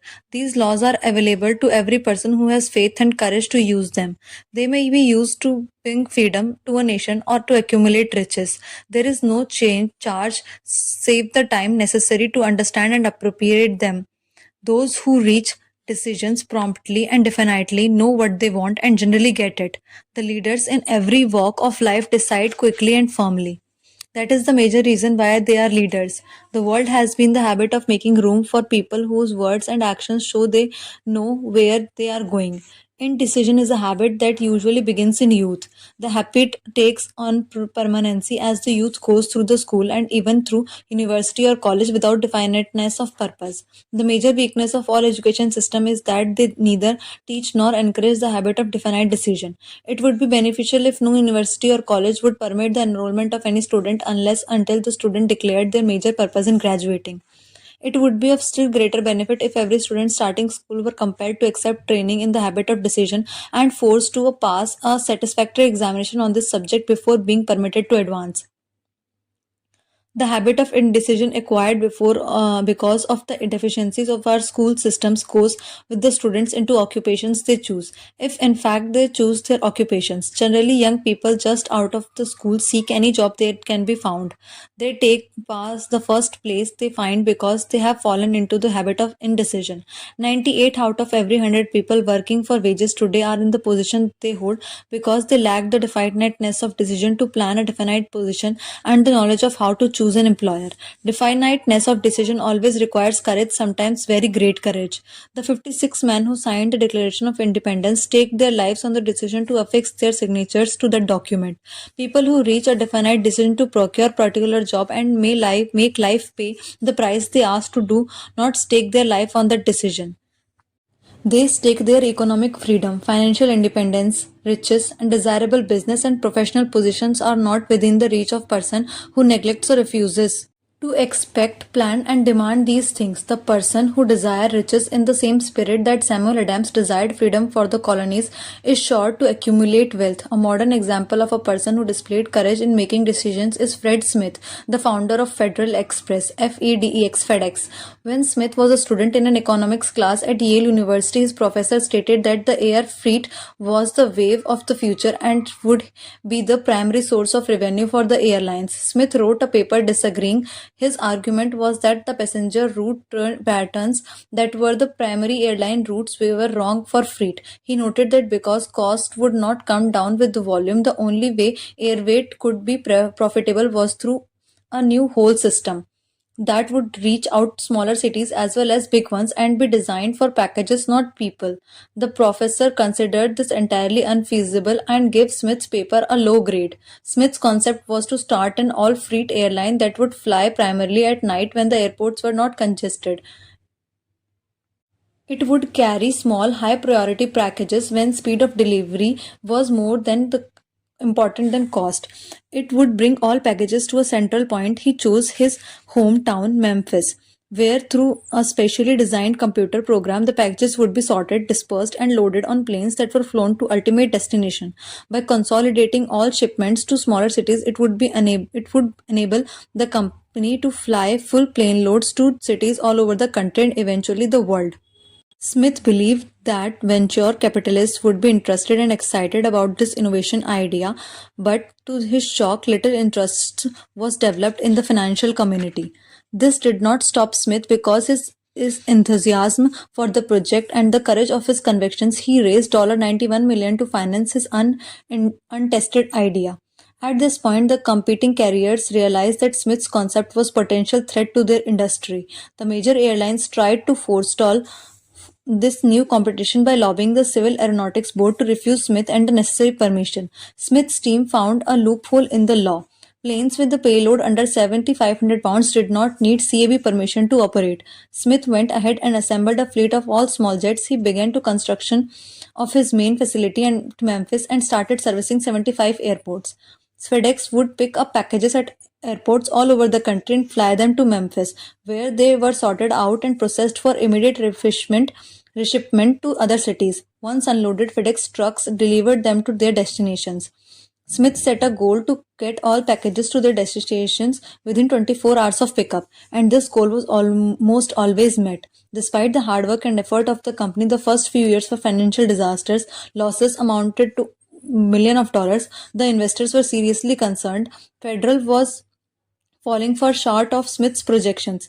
Despite the losses which the investors blamed on Smith and even talk of removing him and talking over the company, Smith did not lose faith. His courage never faltered. He hired experts, his mastermind, and worked day and night with them to solve the operational problems. This resulted in Federal's revenues reaching $75 million in the next fiscal year with a profit of $3.6 million. Although competition from faxes virtually eliminated the use of FedEx for letters and documents, and despite the competition from other air freight companies and the postal service, which offered overnight service at a much lower price, Smith's continued innovation and dedication to continuous improvement have kept Federal as the number one carrier in its field. In Chapter 7 on Organized Planning, you will find complete instructions for marketing every type of service. You will also find detailed information on how to choose the employer you prefer and the particular job you desire. These instructions will be of no value to you unless you definitely decide to organize them into a plan of action. Chapter 9 Persistence The Sustained Effort Necessary to Induce Faith. 8th Step to Riches. Persistence is an essential factor in the procedure of transmuting desire into its monetary equivalent. The basis of persistence is power of will. Willpower and desire, when properly combined, make an irresistible pair. People who accumulate great fortunes are generally known as cold-blooded and sometimes ruthless. Often they are misunderstood. What they have is willpower, which they mix with persistence and use as the basis of their desires to ensure the attainment of their objectives. Henry Ford has been generally misunderstood to ruthless and cold-blooded. This misconception grew out of Ford's habit of following through all his plans with persistence. The majority of people are ready to throw their arms and purposes overboard and give up at the first sign of opposition or misfortune. A few carry on despite all opposition until they attain their goal. These are few or the Fords, Carnegies, Rockefellers, and Edisons. They may not be heroic, but connotation to the word persistence, but the quality is to character what carbon is to steel. The building of fortune generally involves the application of the entire 13 factors of this philosophy. These people must be understood. All who accumulate money must apply them with persistence. If you are reading this book with the intention of applying the knowledge it conveys, the first test of your persistence will come when you begin to follow the 6 steps described in the second chapter. Unless you are one of the 2 out of every 100 who are already have definite goal at which you are aiming and a definite plan for its attainment. You may read the instruction and then carry on with your daily routine, never complying with those instructions. The author is checking you up at this moment because lack of persistence is one of the major causes of failure. Moreover, experience with thousands of people has proved that lack of persistence is a weakness common to the majority of people. It is a weakness that may be overcome by effort. The ease with which lack of persistence may be conquered will all depend entirely upon the intensity of one's desire. The starting point of all achievement is desire. Keep this constantly in mind. Weak desires bring weak results. Just as a small amount of fire makes a small amount of heat, if you find yourself lacking in persistence, this weakness may be reminded by building a strong fire under your desires. Continue to read through the end, then go back to chapter 2 and start immediately to carry out the instructions given the 6 steps. The eagerness with which you follow these instructions will indicate clearly how much or how little you really desire to accumulate money. If you find that you are indifferent, you may be sure that you have not yet acquired the money consciousness, which you must possess before you can be sure of accumulating a fortune. Fortunates gravitate people to whose minds have been prepared to attract them, just as surely as water gravitates into the ocean. In this book may be found all stimuli necessary to attune any normal mind to the vibrations that will attract the objects of one's desires. If you find you are weak in persistence, center your attention upon the instructions contained in chapter 10 on power, surround yourself with a mastermind group, and develop persistence through the cooperative efforts of the members of this group. You will find additional instructions for the development of persistence in chapter 4 on autosuggestion and chapter 12 on the subconscious mind. Follow the instructions outlined in these chapters until your habit nature hands over to your subconscious mind a clear picture of your object of your desire. From that point on, you will not be handicapped by lack of persistence. Your subconscious mind will continuously while you are awake and while you are asleep. Spasmodic or occasional effort to apply the rules will be of no to value to you. To get results, you must apply all the rules until their application becomes a fixed habit with you. In no other way can you develop the necessary money consciousness. Poverty is attracted to one whose mind is favorable to it, as money is attracted to one whose mind has been deliberately prepared to attract it, and through the same laws. Poverty consciousness will voluntarily seize the mind that is not occupied with money consciousness, or poverty consciousness develops without consciousness application of habits favorable to it. The money consciousness must be created to order, unless one is born with such a consciousness. Catch the full significance of the statement in preceding paragraph and you will understand the importance of persistence in the accumulation of future. Without persistence, you will be defeated even before you start. With persistence, you will win. If you have ever experienced a nightmare, you will realize that the value of persistence. You are lying in bed, half awake with the feeling that you are about to suffocate. You are unable to turn over to move a muscle. You realize that you must begin to regain control over your muscles through persistent effort of willpower. You finally manage to move the fingers of one hand. By continuing to move your fingers, you extend your control to the muscles of one arm until you can lift it. Then you gain control of the other arm in the same manner. You finally gain control over the muscles of one leg and then extend it to the other leg. Then, with the one supreme effort of will, you regain complete control over your muscular system and snap out of your nightmare. The trick has been turned step by step. You may find it necessary to snap out of your mental inertia through the similar procedure, moving slowly at first, then increasing your speed until you gain complete control over your will. Be persistent no matter how slowly you may at first have to move. With persistence will come success. If you select your mastermind group with care, you will have in it at least one person who will aid you in the development of persistence. Some people who have accumulated great fortunes did so because of necessity. They developed the habit of persistence because they were so closely driven by circumstances they had to become persistent. There is no substitute for persistence. It cannot be supplanted by any other quality. Remember this in the beginning, and it will hurt in you when you going may seem difficult and slow. Those who have cultivated the habit of persistence seem to enjoy insurance against failure. No matter how many times they are defeated, they finally arrive up near the top of the ladder. Sometimes it appears there is a hidden guide whose duty is to test people through all sorts of discouraging experiences. Those who pick themselves up after defeat and keep on trying arrive, and the world cries bravo. I knew you could do it. The hidden guide lets us know no one enjoy great achievement without passing the persistence test. Those who can't take it simply do not make the grade. Those who can't take it are bountifully rewarded for their persistence. They receive as their compensation whatever goal they are pursuing. That is not all. Thus, they receive something infinitely more important than material compensation: the knowledge that every failure brings with it the seed of an equivalent advantage. A few people know from experience the soundness of persistence. They are ones who have not accepted defeat as being anything more than temporary. They are the ones whose desires are so persistently applied that defeat is finally changed into victory. We who stand on the sidelines of life see the overwhelmingly large number who go down in defeat, never to rise again. We see the few who take the punishment of defeat as an urge to greater effort. These fortunately never learn to accept life's reverse gear. But what we do not see, what most of us never suspect of existing, is the silent but irresistible power which comes to rescue of those who fight on the face of the discouragement.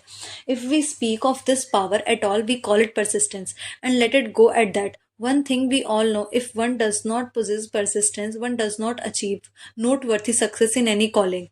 A good example of the power of persistence is show business. From all over the world, people have come to Hollywood seeking fame, fortune, power, love, or whatever is that human being can call success. Once in a great while, some steps out from the long procession of seekers, and the world hears another person has mastered Hollywood. But Hollywood is not easily nor quickly conquered. It acknowledges talent, recognizes genius, and pays off in money only after one has refused to quit.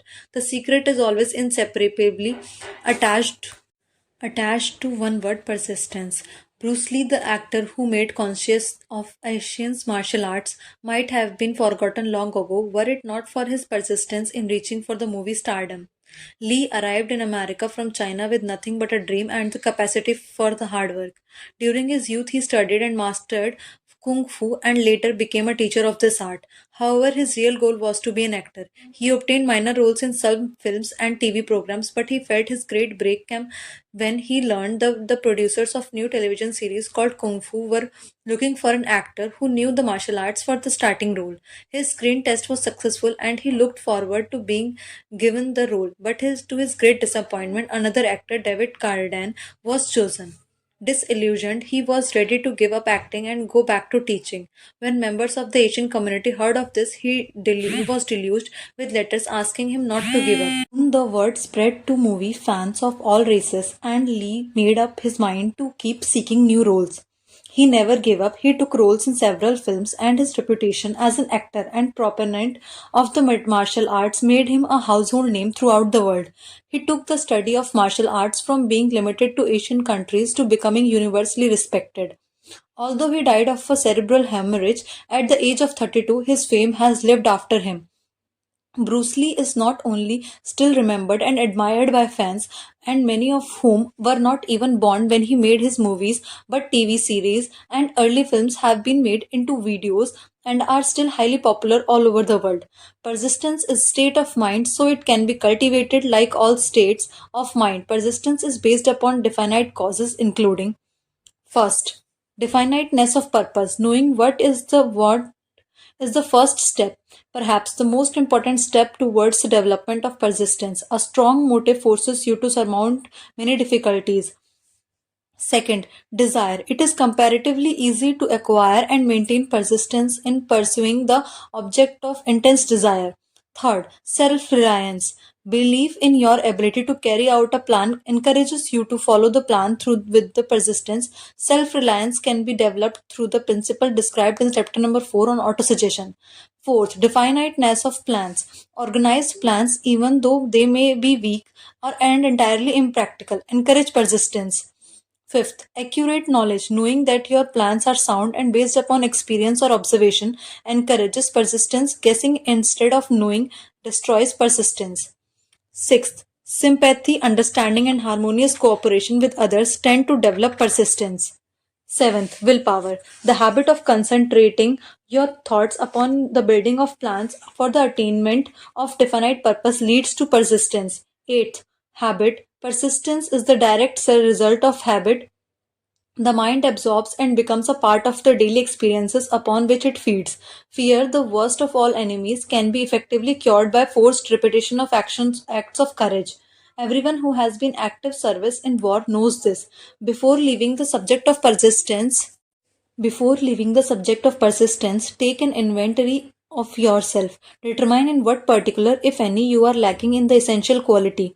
Measure yourself encourageously, point by point, and see how many of the 8 factors of persistence you lack. The analysis may lead to discoveries that will give you a new grip on yourself. Symptoms of lack persistence. Here you will find the real enemies that stand between you and noteworthy achievement. Here you will find not only the symptoms indicating weakness of persistence, but also deeply seated subconscious causes of this weakness. Study the list carefully and face yourself squarely if you really wish to know who you are and what you are capable of doing. These are the weaknesses that must be mastered by all who accumulate riches. First, failure to recognize and clearly define exactly what you want. Second, procrastination with or without cause, usually backed up with a formidable array of alibis and excuses. Third, lack of interest in acquiring specialized knowledge. Fourth, indecision, the habit of passing the buck on all occasions instead of facing issues squarely, also backed up by alibis. Fifth, the habit of relying upon alibis instead of creating definite plans for the solution of the problems. Sixth, self-satisfaction. There is but little remedy for this affliction and no hope for those who suffer from it. Seventh, indifference, usually reflected in your readiness to compromise on all occasions rather than meet opposition and fight it. Eighth, the habit of blaming others for your mistakes and accepting unfavorable circumstances as being unavoidable. Ninth, weakness of desire due to neglect in the choice of motives that impel action. Tenth, willingness, even eagerness to quit at the first sign of defeat based upon one or more of the 6 basic fears. 11th, lack of organized plans placed in writing where they may be analyzed. 12th, the habit of neglecting to move on ideas or to grasp opportunity when it presents itself. 13th, wishing instead of willing. 14th, the habit of compromising with poverty instead of aiming at riches. A general balance of ambition to be, to do, and to own. 15th, searching for all the shortcuts to riches, trying to get without giving a fair equivalent, usually reflected in the habit of gambling and endeavoring to drive sharp bargains. 16th, fear of criticism, failure to create plans and to put them into the action because of what people will think, do, or say. This enemy belongs at the head of the list because it generally exists in the subconscious mind without being recognized. Let us examine some of the symptoms of the fear of criticism. The majority of people permit relatives, fans, and the public at so large to so influence them that they cannot live their own lives because they fear criticism. Huge numbers of people make mistakes in marriage, stand by the bargain, and go through life miserable and unhappy because they fear criticism that may follow if they correct the mistake. Anyone who has submitted to this form of fear knows irreparable damage it does by destroying ambition, self-reliance, and the desire to achieve. Millions of people neglect to acquire belated educations after having school because they fear criticism. Countless number of men and women, both young and old, permit relatives to wreck their lives in the name of duty because they fear criticism. Duty does not require any person to submit to the destruction of their personal ambitions and right to their life in their own way. People refuse to take chances in business because they fear the criticism that may follow if they fail. The fear of criticism in such case is stronger than the desire for success. Too many people refuse to set high goals for themselves or even neglect selecting a career. because they fear the criticism of relatives and friends who may say, "Don't aim so high, people will think you are crazy." When Andrew Carnegie suggested that I devote 20 years to the organization of a philosophy of individual achievement, my first impulse of thought was fear of what people might say. The suggestion that set up a goal for me far out of the proportion to any I had ever conceived. As quick as flesh, my mind began to create alibis and excuses, all of them traceable to inherent fear of criticism. Something inside me, "You can't do it. The job is too big and requires too much time. What will your relatives think of you? How will you earn a living? No one has ever organized a philosophy of success, so what have you to do? Right to do so." Who are you to anyway to aim so high? Remember your humble birth. What do you know about philosophy? People will think you are crazy, and they did. Why has not some other person done this before now? These and many other questions flashed into my mind and demanded attention. It seemed as if the whole world had suddenly turned its attention to me, with the purpose of ridiculing me into giving up all desire to carry out Mr. Carnegie's suggestion. I had a fine opportunity then and there to kill off ambition before it gained control of me. Later in life, after having analyzed thousands of people, I discovered the most ideas are stillborn and need the breath of life injected into them through definite plans or immediate action. The time to nurse an idea is at the time of its birth. Every minute it lives gives it a better chance of surviving. The fear of criticism is at the bottom of the destruction of most ideas that never reach the planning and action stage. Another good example of a person who refused to accept the criticism of others and persisted in pursuing his dream is Fred Smith, whose success is in creating and developing Federal Express was described in the previous chapter. Many people believe that material success is the result of favorable breaks.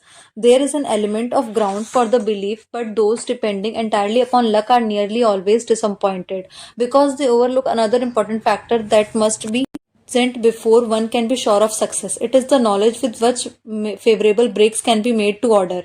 Let's look at Tom Monaghan, who created and grew Domino Pizzas from a one-store pizza parlor to chain of several thousand home delivery outlets over a period of about 30 years. In 1989, he decided to sell his hugely successful company to concentrate instead on doing philanthropic work.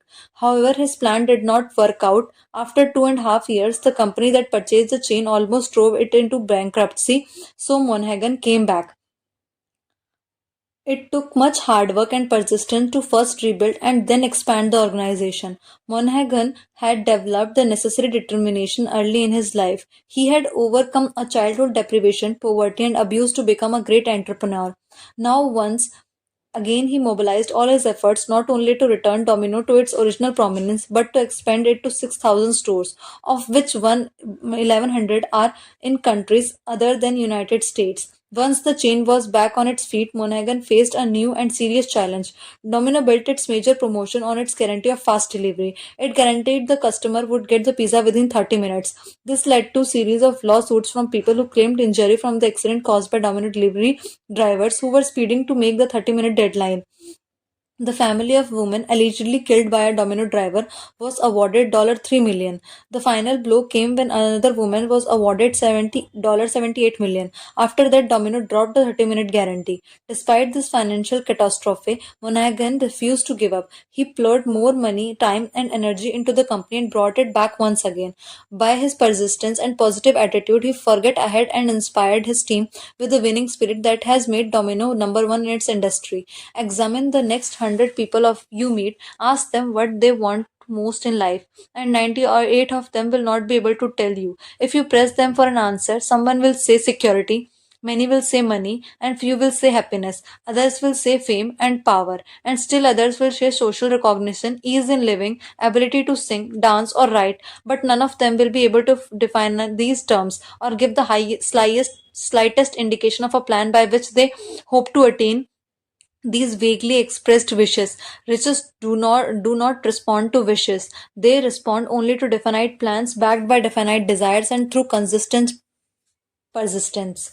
How to develop persistence? There are four simple steps that led to the habit of persistence. They call for no regret amount of intelligence, no particular level of education, and but little time or effort. The necessary steps are a definite purpose backed by a burning desire for its fulfillment. Second, a definite plan expressed in continuous action. Third, a mind closed tightly against all negative and discouraging influences, including negative suggestions of relatives, friends, and acquaintances.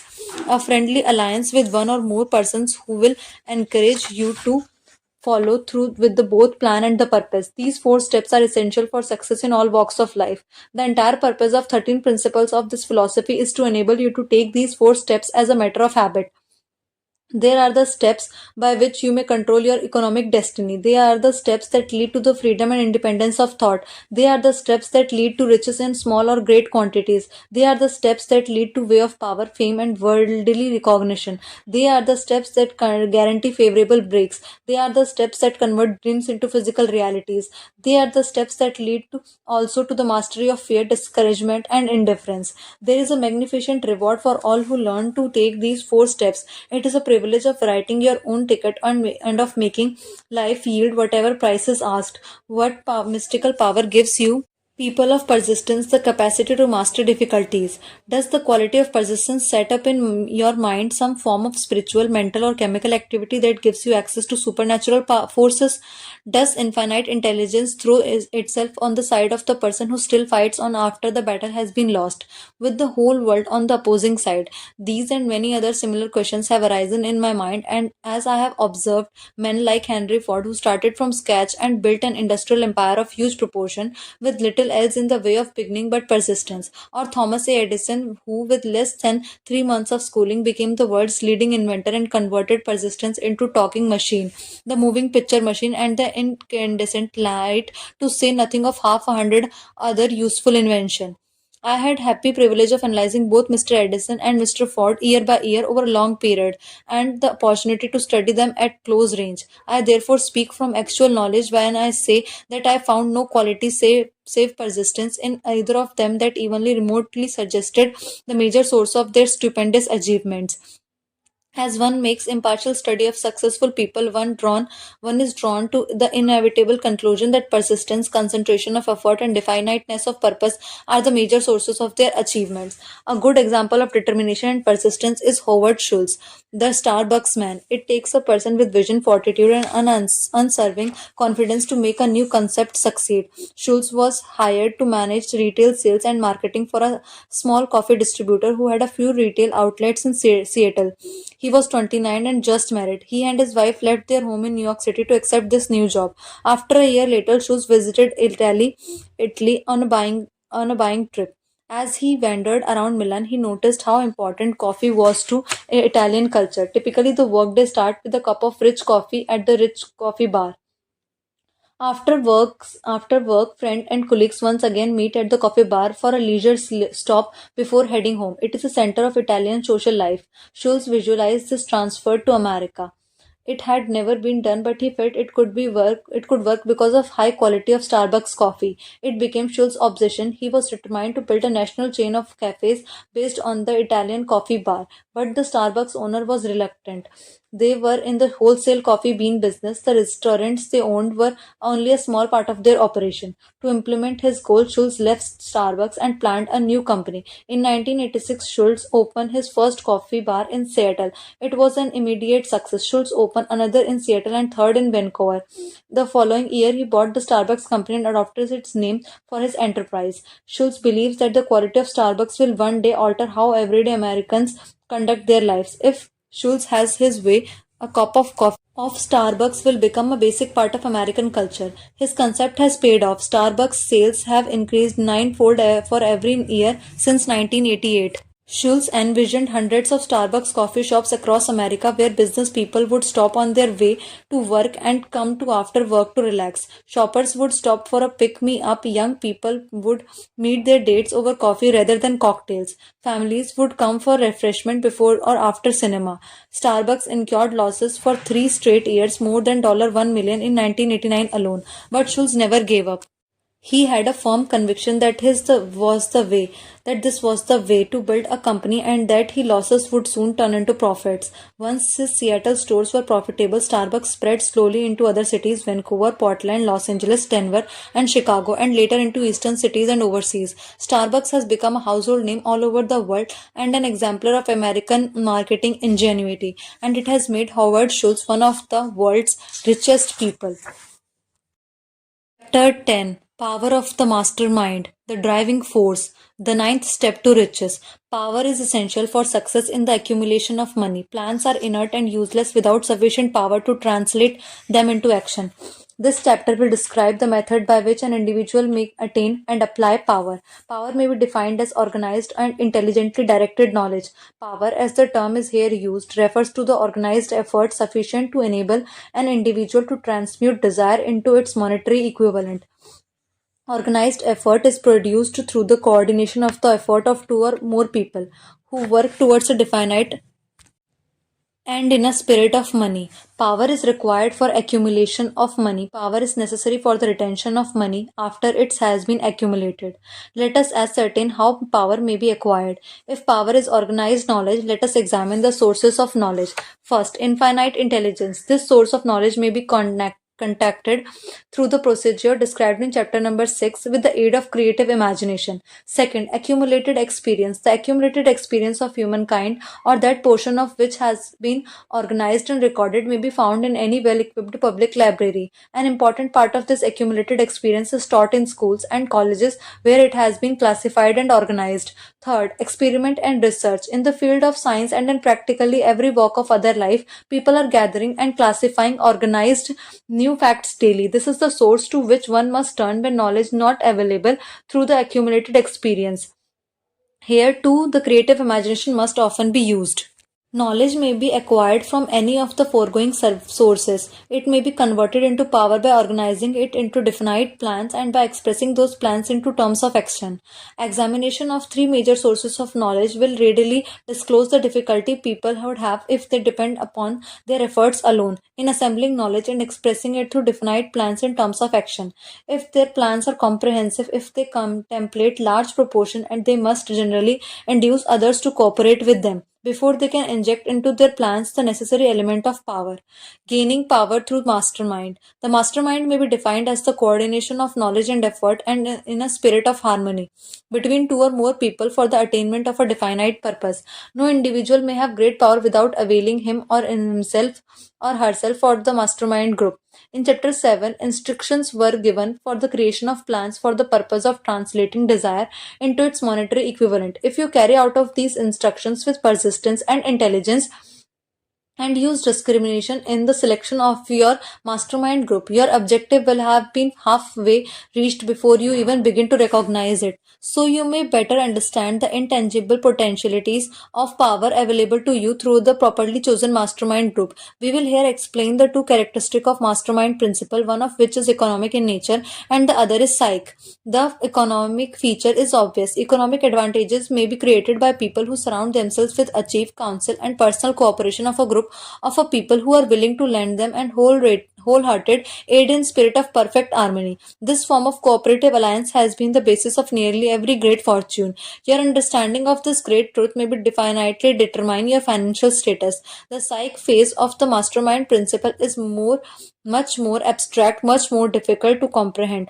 because it refers to the spiritual forces with which human race as a whole is not well acquainted.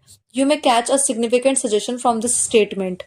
No two minds ever come together without thereby creating a third, invisible, tangible force which may be likened to the third mind. Keep in mind the fact that there are only two known elements in the whole universe, energy and matter. Matter may be broken down into units of molecules, atoms, and electrons. There are units of matter that may be isolated, separated, and analyzed. Likewise, there are units of energy. The human mind is a form of energy, a part of it being spiritual in nature. When the minds of two people are coordinated in a spirit of harmony, the spiritual units of energy of each mind form an affinity which constitutes the psychic phase of the mastermind. The mastermind principle, or rather the economic feature of it, was first called to my attention by Andrew Carnegie.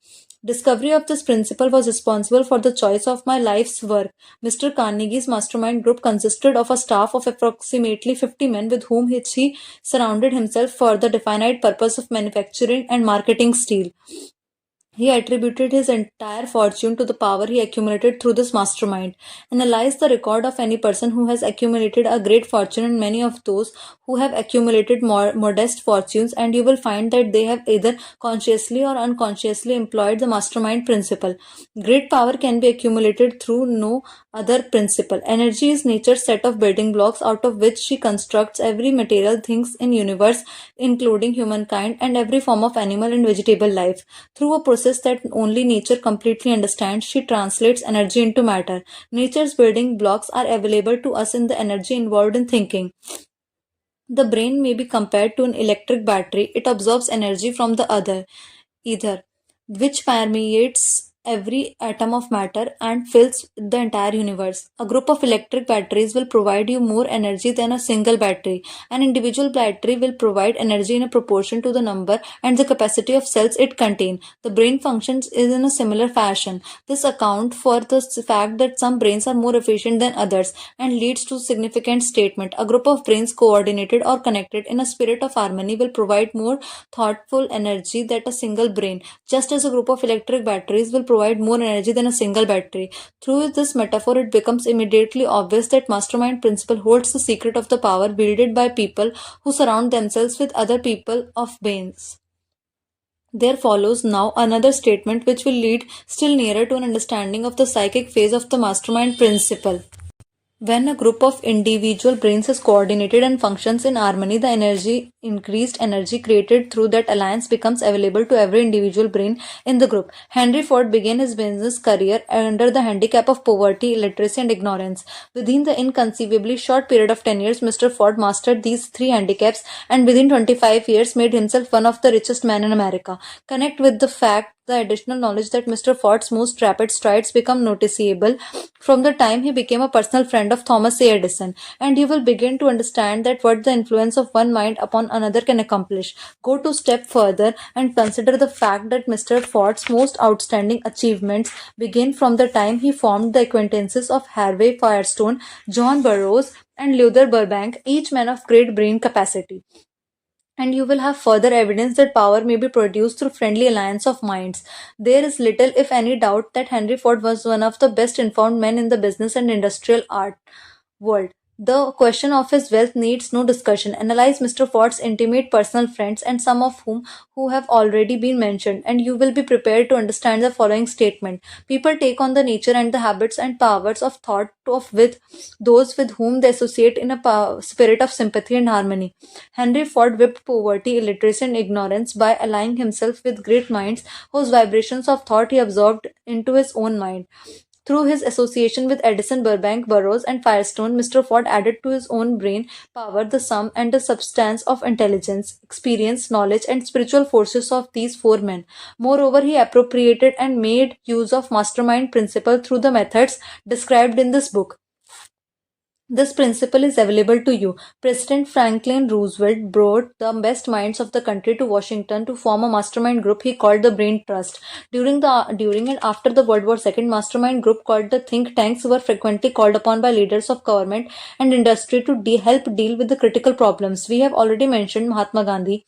Perhaps the majority of those who have heard of Gandhi look upon him as a merely eccentric little man who went around without formal clothes and made trouble for the British government. In reality, Gandhi was not eccentric, but he was the most powerful man of his generation, estimated by the number of his followers and their faith in their leader. Moreover, he was probably the most powerful man who have ever lived. His power was passive and it was real.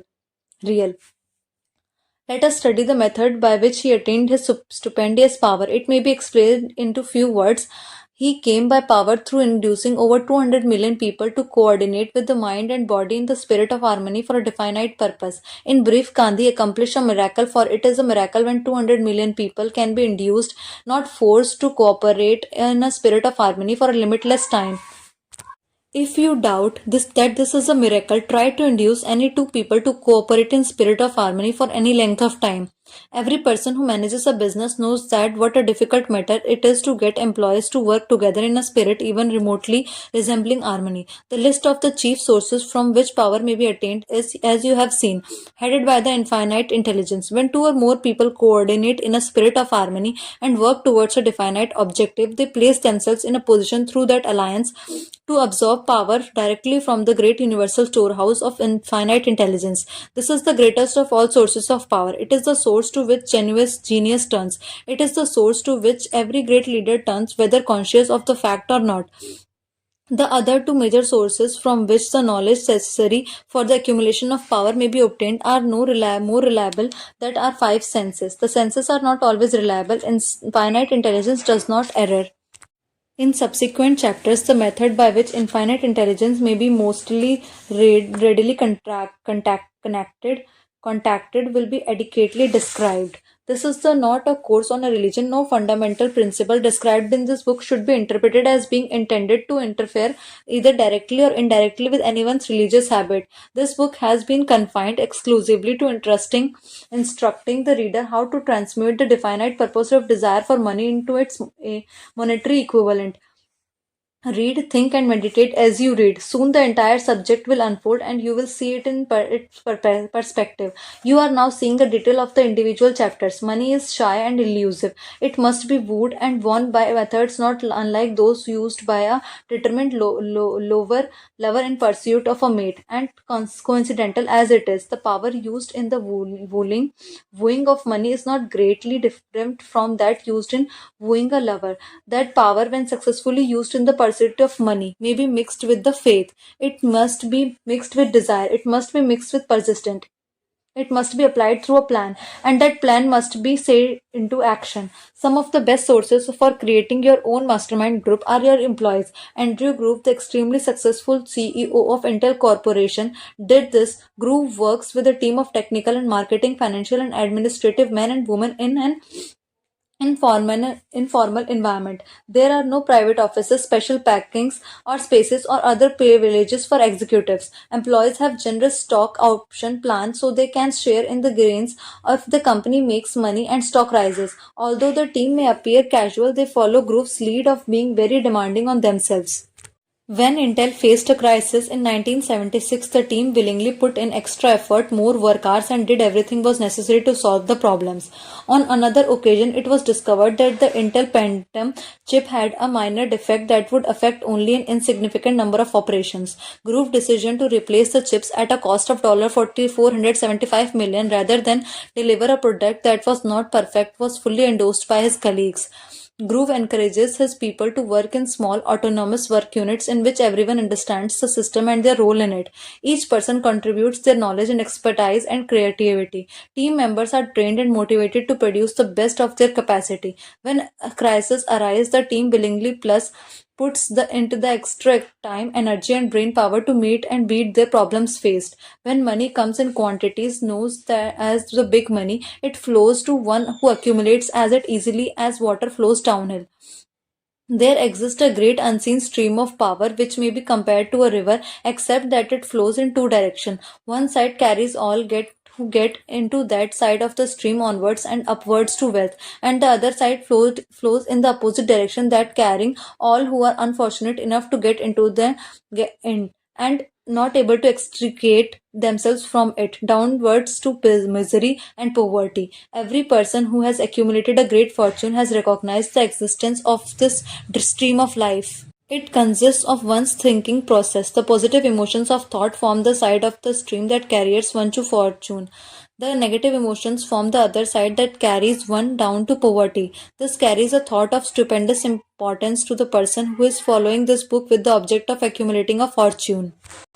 This carries a thought of stupendous importance to the person who is following this book with the object of accumulating a fortune. If you are inside of the stream of power that leads to poverty, this may serve as an oar by which you may propel yourself over into the other side of the stream. It can serve you only through application and use. Merely reading and passing judgment on it, either on the way or another, will in no way benefit you. Some people undergo the experience of alternating the positive and negative sides of the stream, being at times on the positive side and at times on the negative side. The Wall Street crash of 29 swept millions of people from the positive to the negative side of the stream. Those millions struggled, some of them in desperation and fear, and to get back to the positive side of the stream. This book was written especially for those millions.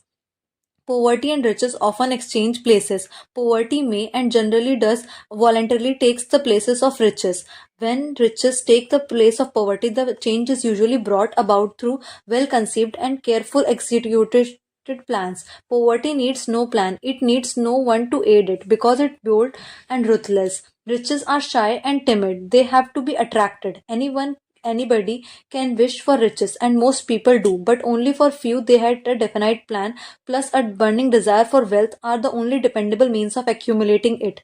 Ross Perot's attitude exemplifies the power of tough minded commitment, not only his own but also that of a mastermind with which he surrounded himself.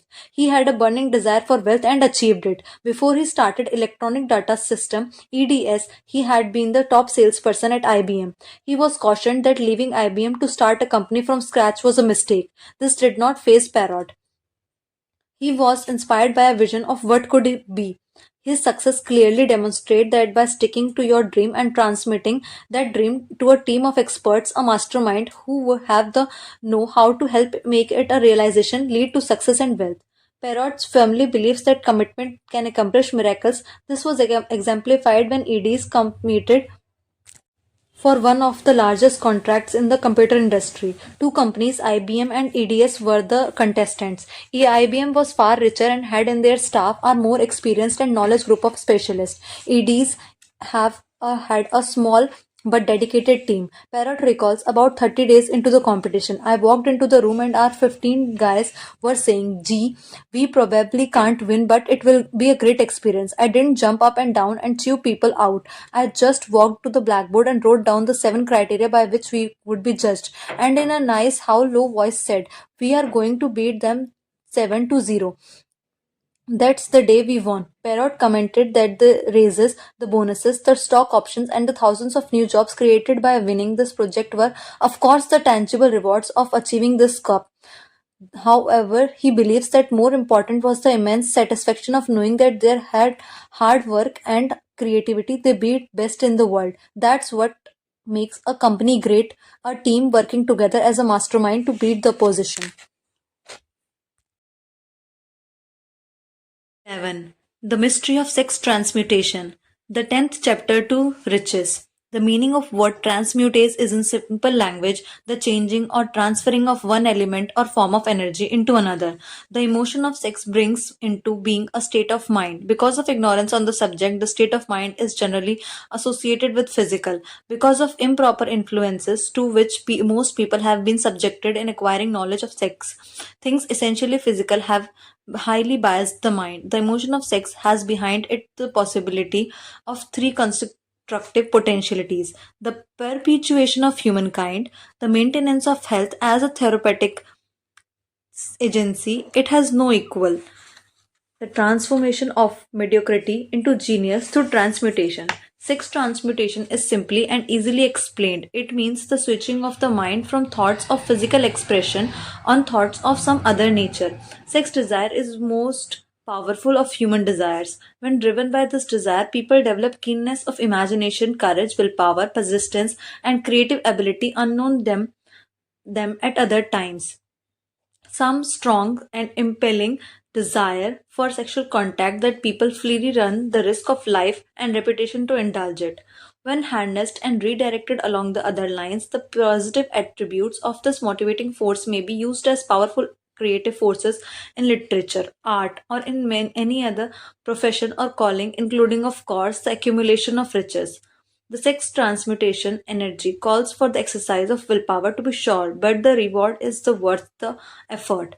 The desire for sexual expression is inborn and natural. The desire cannot and should not be submerged or eliminated, but it should be given an outlet through forms of expression that enrich the body, mind, and spirit. If not given this form of outlets through transmutation, it will seek outlets through purely physical channels. A river may be dammed and it's water controlled for a time, but eventually it will force an outlet. The same is true of the emotion of sex. If it may be submerged and controlled for a time, but its very nature causes it to be very seeking, ever seeking means of expression. If it is not transmuted into some other effort, it will find a less worthy outlet. Fortunate indeed are those who have discovered to how to give sex emotion an outlet through some form of creative effort, for they have by their discovery lifted themselves to the status of the genius. Scientific research on the backgrounds of high achieving men, and unfortunately no similar studies have been made about highly successful women, had disclosed these significant facts. The men of the greatest achievements are those with highly developed sex matures, men who have learned the art of sex transmutation. The men who have accumulated great fortunes and achieved outstanding recognition in literature, art, industry, architecture, and the professions were motivated by the influence of a woman. The research from which these astounding discoveries were made went back through the pages of biography and history for more than 2000 years. Wherever there was evidence available in the connection for the there was evidence available in the connection with the lives of men of great achievement. It indicated most convincingly that they possessed highly developed sex natures. The emotion of sex is an irresistible force against which there can be no such opposition, or as an immovable body. When driven by this emotion, men become gifted with a superpower of for action. Understand this truth, and you will catch the significance of the statement that the sex transmutation will lift one to the status of genius. The emotion of sex contains the secret of creative ability. Destroy the sex glands, whether in a man or a beast, and you have removed the major source of action. For proof of this, observe what happens to an animal after it has been castrated. A bull becomes docile as a cow after it has been sexually altered. Sexual alteration takes out of the male, whether a man or beast, all the fight that was in him. Sex alteration of the female has the same effect. The 10 mind stimuli. The human mind responds to stimuli through which it may keep keyed eye to high rates of vibration known as enthusiasm, creative imagination, intense desire, etc. The stimuli to which mind respond most freely are the desire for sex expression, love, the burning desire for fame, power, financial gain, money, music, friendship between either those of the same sex or those of the opposite sex, a mastermind alliance based upon the harmony of two or more people who ally themselves for spiritual or temporal advancement, mutual suffering, such as that experienced by people who are persecuted, autosuggestion, fear, narcotics, and alcohol. The desire for sex expression comes at the head of the list of stimuli that most effectively step up the vibrations of the mind and start the wheels of physical action. Eight of these stimuli are natural and constructive. Two are destructive. The list is here presented to enable you to make a comparative study of the major sources of mind stimulation. From this study, it will be readily seen that the emotion of sex is by great odds the most intense and powerful of all mind stimuli. This comparison is necessary as foundation for the proof of the statement, and that the transmutation of sex energy may lift one to the state of a genius. Let us find what constitutes a genius. A good definition of a genius is a person who has discovered how to increase the vibrations of thought to the point where they can freely communicate with the sources of knowledge not available through the ordinary rate of vibration of thought.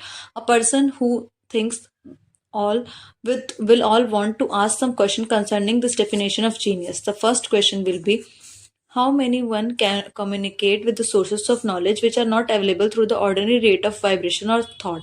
The next will be, are there known sources of knowledge which are available only to geniuses, and if so, what are those sources and exactly how may they be reached? We shall offer proof of soundness of some of the more important statements made in this book, or at least we shall offer evidence through which you may secure your own proof through experimentation. In doing so, we shall answer both of these questions. Genius is developed through the sixth sense. The reality of sixth sense has been fairly well established. This sixth sense is creative imagination. The faculty of creative imagination is one that majority of people never use during the entire lifetime, and if used at all, it usually happens by mere accident. A relatively small number of people use with deliberation and purpose of forethought. The faculty of creative imagination. Those who use this faculty voluntarily and with understanding of its functions and are geniuses. The faculty of the creative imaginations is the direct link between the finite of human and infinite intelligence, also called revelations, referred to the realm of religion, and all discoveries of basic or new principle in the field of invention take place through the faculty of creative imagination. When ideas or concepts flash into one's mind through what is popularly called a hunch, they come from one or more of the following sources: infinite intelligence, the subconscious mind in which is stored every sense impression and thought impulse that ever reached the brain through any of the five senses; the mind of the some other person who has just released the thought or picture of the idea or concept through the conscious thought; the other person's subconscious storehouse. There are no other known sources from which inspired ideas or hunches may be received. The creative imagination functions best when the mind is vibrating due to some form of mind stimulation at an exceedingly high rate. That is why the mind is functioning at the rate of vibration higher than that of ordinary normal thought. When brain action has stimulated through one or more of the 10 mind stimulants, it has the effect of lifting the individual far above the horizon of ordinary thought and permits them to envision distance, scope, quality of thoughts, and not available to the lower plane, such as that occupied while engaging in solving the problems of business and professional routine. When lifted to this higher level of thought through any form of mind stimulation, an individual occupies relatively the same position as someone has who has ascended in the plane. While some are still on the grounds, they may see over and beyond the horizon line, which limits their vision. Moreover, while on this higher level of thought, the individual is not hampered or bound by any of the stimuli that circumscribe and limit their vision while wrestling with the problems of gaining the three basic necessities of food, clothing, and shelter. They are in the world of thought in which the ordinary, a work day thoughts have been as effectively removed as are the hills, valleys, and other limitations of physical vision when rising in an aeroplane. While on this exalted plane of thought, the creative faculty of the mind is given freedom for action. The way has been cleared for the sixth sense to function.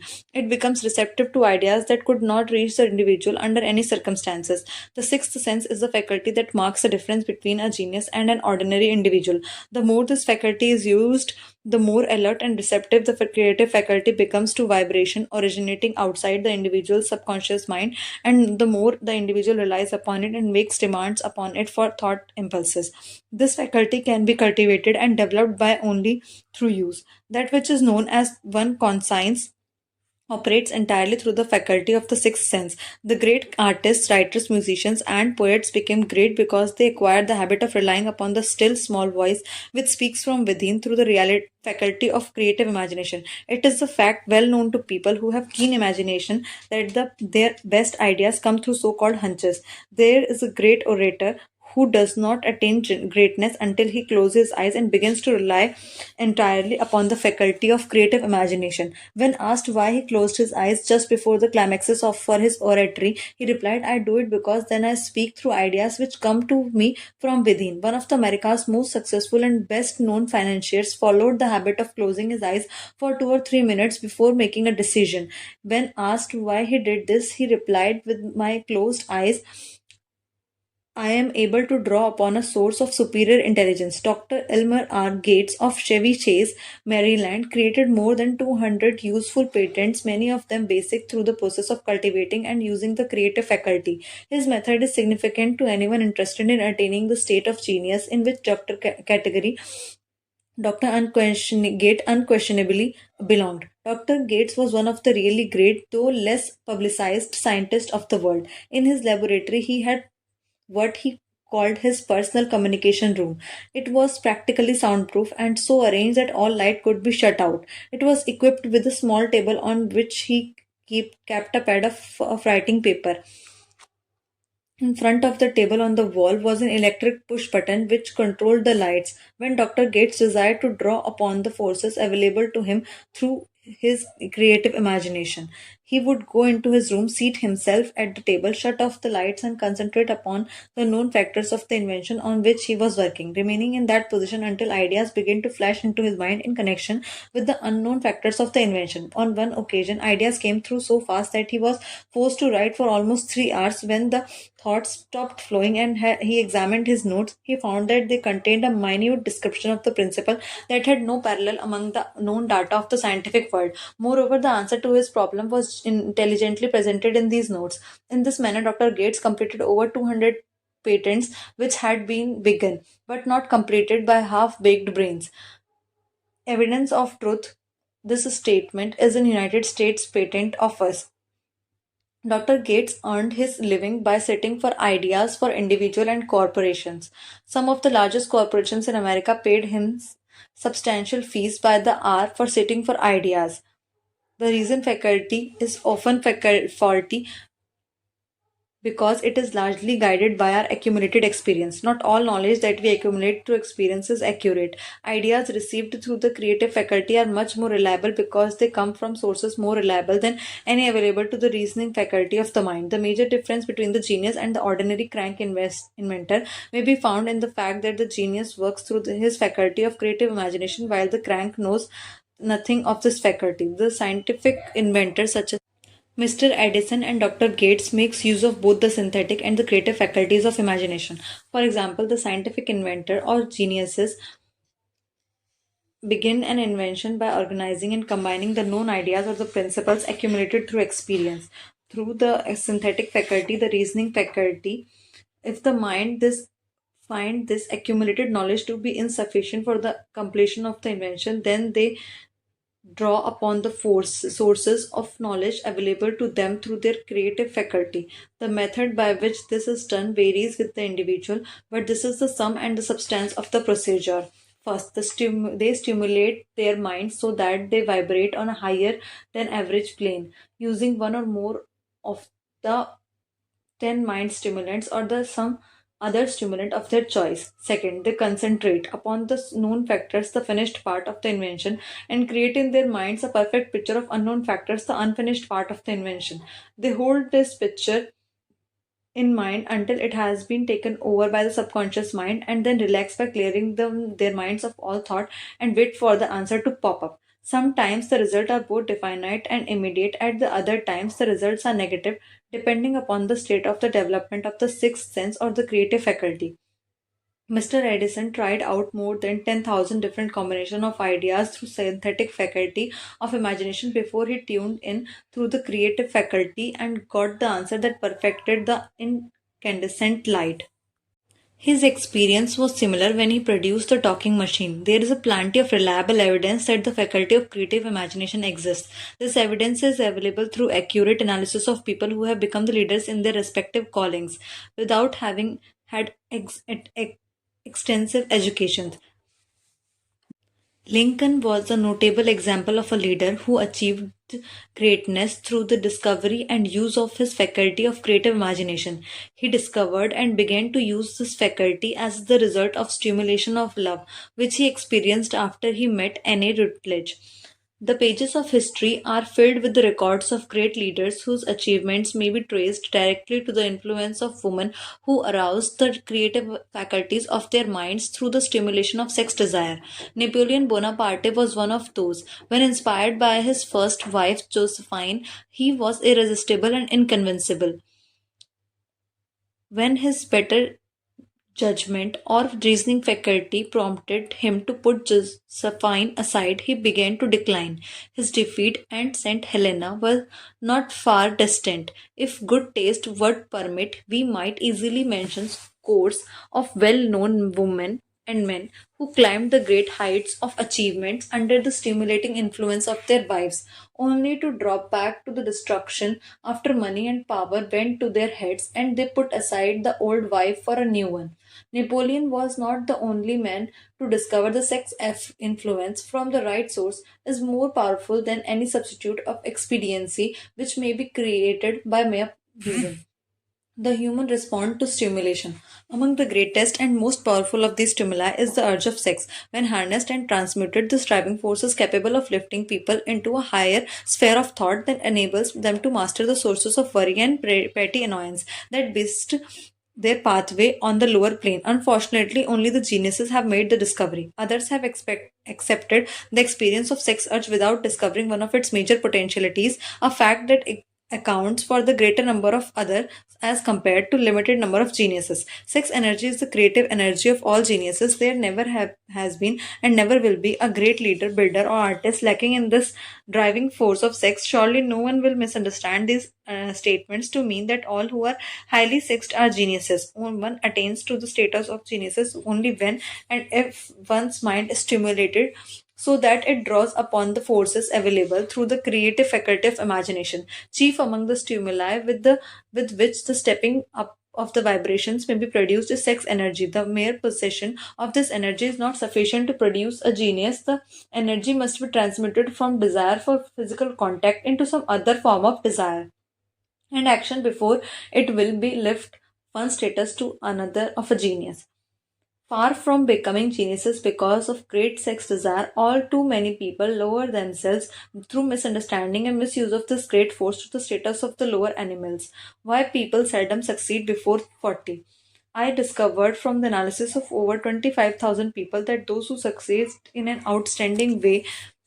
Why people seldom succeed before 40. I discovered from the analysis of over 25,000 people that those who succeeded in an outstanding way seldom to do so before the age of 40. More often, they do not strike their real peace until they are well beyond the age of 50. This fact was so astounding that it prompted me to go into the study of its cause most carefully, carrying the investigation over a period of more than 12 years. The study disclosed that major reason why the majority of people who succeed did not begin to do so before the age of 40 to 50 is this tendency to dissipate their energies through overindulgence in physical expression of the emotion of sex. Most people never learn that the urge of sex has other possibilities which far transcend in importance that move more physical expression. The majority of those who make this discovery to do so after having wasted many years when the sex energy is at its height, the prior to the age of 45 to 50. This is usually followed by the noteworthy achievement. The lives of many people up to and sometimes well past the age of 40 reflect a continued dissipation of energies which could have been more profitably channeled. Their finer and more powerful emotions are sown widely to four winds. Out of this habit grew in the term sowing one's old wild oats. The desire for sexual expression is by far the strongest and the most impelling of all human emotions. For this very reason, the desire, when harnessed and transmuted into action other than its physical expression, may raise one to the status of genius. One of the America's most able businessmen frankly admitted that his attractive secretary was responsible for most of the plans he created. He confessed that her presence lifted from him to heights of creative imagination such as he could experience under no other stimulus.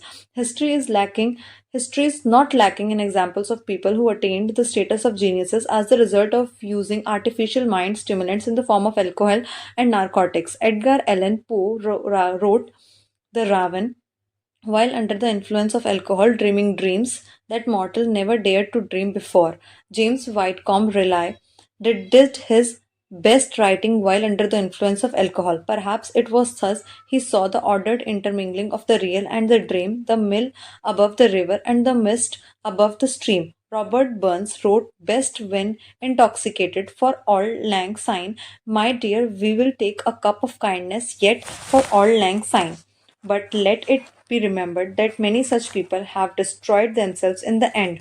Nature has prepared her own potions with which people may safely stimulate their minds so they vibrate on a plane that enables them to tune into fine and rare thoughts from the great unknown. So, no satisfactory substitute for nature's stimulants has ever been found. Psychologists recognize that there is a very close relationship between sex desires and spiritual urges, a fact which accounts for the peculiar behavior of people who participate in the orgies known as religious revivals. Common among the primitive types, the world is ruled and the destiny of civilization is established by human emotions. People are influenced in their actions not by reason so much as by feelings. The creative faculty of mind is set into action entirely by emotions and not by cold reason.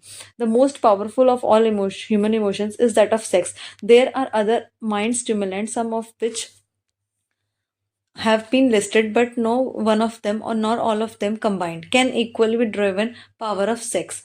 A mind stimulant in any influence that will either temporarily or permanently increase the vibrations of thought. The 10 major stimulants described as the most commonly resorted to. Through these sources, one may commune with infinite intelligence or enter at will the storehouse of the subconscious mind, either one's own or that of another person. A teacher who has trained and directed the efforts of more than 30,000 sales people made the astounding discovery that highly sexed people are most efficient sales representatives.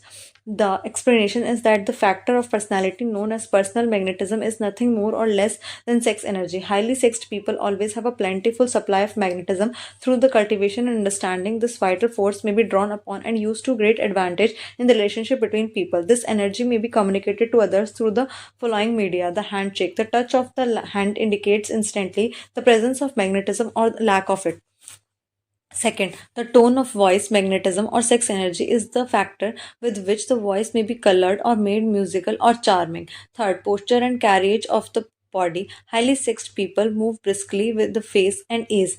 Fourth, the vibrations of the thought, and highly sexed people mix the emotions of sex with their thoughts or made to do so at will, and in that way may influence those around them. Fifth, body adornment. People who are highly sexed are usually very careful about their personal appearance. They usually select clothing of a style becoming to their personality, physique, and complexion, etc. When employing salespeople, the more capable sales manager looks for the quality of a personal magnetism as the first requirement for the job. People who lack sex energy will never become enthusiastic nor inspire others with enthusiasm, and enthusiasm is one of the most important requisites in salesmanship. No matter what one is selling, the public speaker, orator, preacher, lawyer, or salesperson who is lacking in sex energy is a flaw as far as being able to influence others is concerned. Couple with this the fact that most people can be influenced only through an appeal to their emotions, and you will understand the importance of sex energy as a part of the salesperson's nature ability.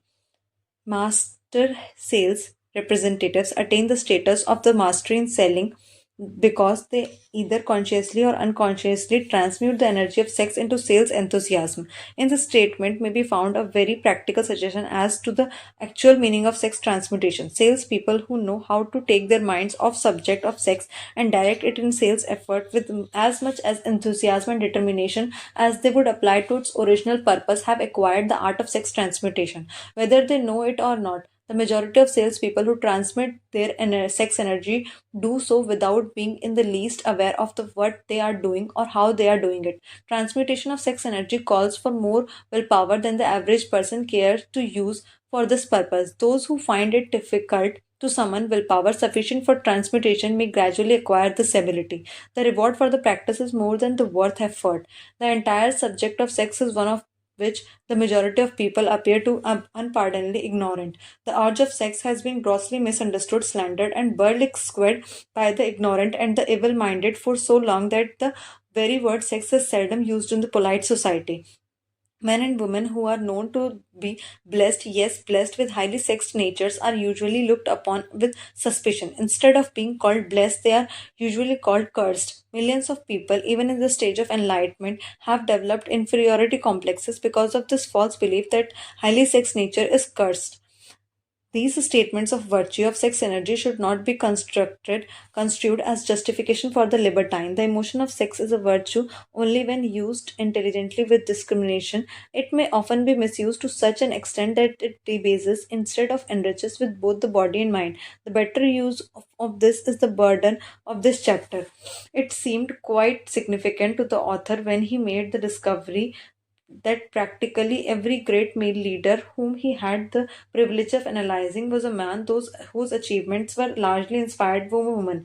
In many instances, the woman in the case was a modest and self-denying wife, or of him the public had heard little or nothing. In few instances, the sources of inspiration has been traced to the other woman. Perhaps such cases may not be entirely unknown to you. Incompetence, intemperance, and sex habits is just as has detrimental and interference in habits of drinking and eating.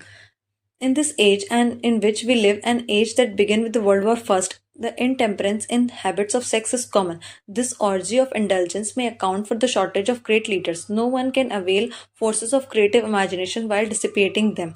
Humans are the only creatures on the earth that violate nature's purpose in this connection. Every other animal indulges its sex nature in moderation and with a purpose that harmonizes with the laws of nature. Every other animal responds to the call of sex only in season. The human inclination is to declare open season.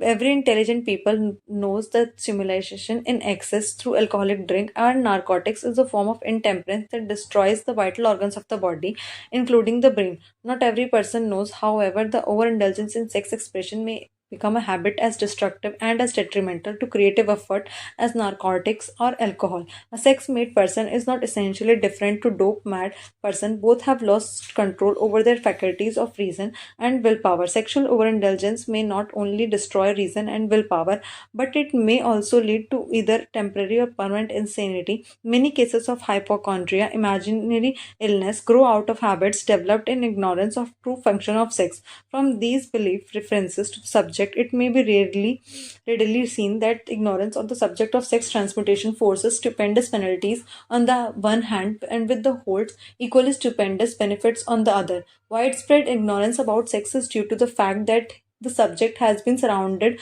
with mystery and beclouded by dark silence. The conspiracy of mystery and silence has increased curiosity and desire to acquire more knowledge on this verboten subject. To the shame of all lawmakers, most physicians, by training best qualified to educate youth on that subject. Such information has not been easily available. Seldom does an individual embark upon highly creative effort in any field of endeavor before the age of 40. For the average person, the greatest capacity is to create between 40 and 60. These statements are based upon careful analysis of those thousands of men and women. They should be encouraging to those who failed to arrive before the age of 40 and to those who became are frightened at the approach of the old age around the 40-year mark. The years between 40 and 50, as a rule, the most fruitful. One should approach this age not with fear and trembling, but with the hope and eager anticipation. If you want evidence that most people do not begin to do their best work before the age of 40, study the records of successful people and you will find it. Henry Ford had not hit his pace of achievement until he passed the age of 40. Andrew Carnegie was well past 40 before he began to reap the reward of his efforts.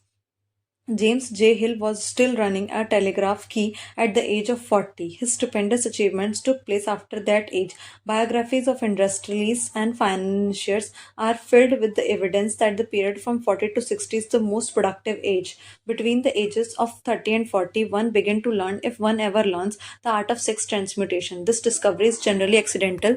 The people who make it are totally unconscious of this discovery. They may observe that their powers of achievement have increased around the age of 35 to 40, but in most cases, they are not familiar with the cause of this change. That nature changes begins to harmonize the emotions of love and sex in the individual between the ages of 30 and 40, so that they may draw upon these great forces and apply them jointly as stimuli to action. Sex alone is a mighty urge to action, but it forces like a cyclone. They are often uncontrollable. When the emotion of love begins to mix itself with the emotion of sex, the result is calmness of purpose, poise, accuracy of judgment, and balance. What person who has reached the age of 40 is so unfortunate as to be unable to analyze these statements and to corroborate them by personal experience? Love, romance, and sex are all emotions capable of driving people to heights of super achievement. Love is the emotion that serves as a safety valve and that ensures balance, poise, and constructive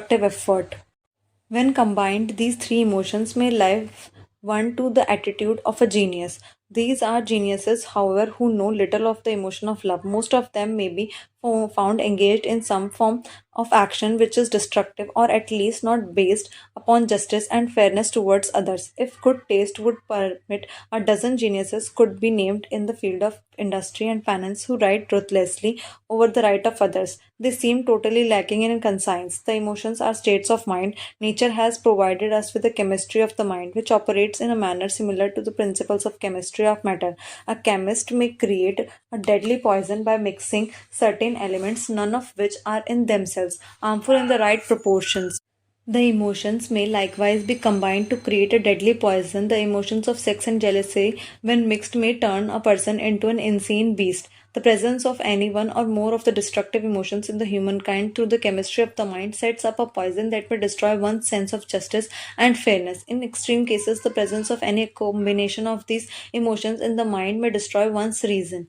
The road to genius consists of the development, control, the emotions of sex and jealousy, when mixed, may turn into person into an insane beast. The presence of any one or more of the destructive emotions in a humankind through the chemistry of the mind sets up a poison that may destroy one's sense of justice and fairness. In extreme cases, the presence of any combination of these emotions in the mind may destroy one's reason. The road to genius consists of the development, control, and use of sex, love, and romance. Briefly, the process may be stated as follows: encourage the presence of these emotions as dominating thoughts in your mind, and discourage the presence of all destructive emotions. The mind is a creature of habit, it thrives upon the dominating thoughts fed it.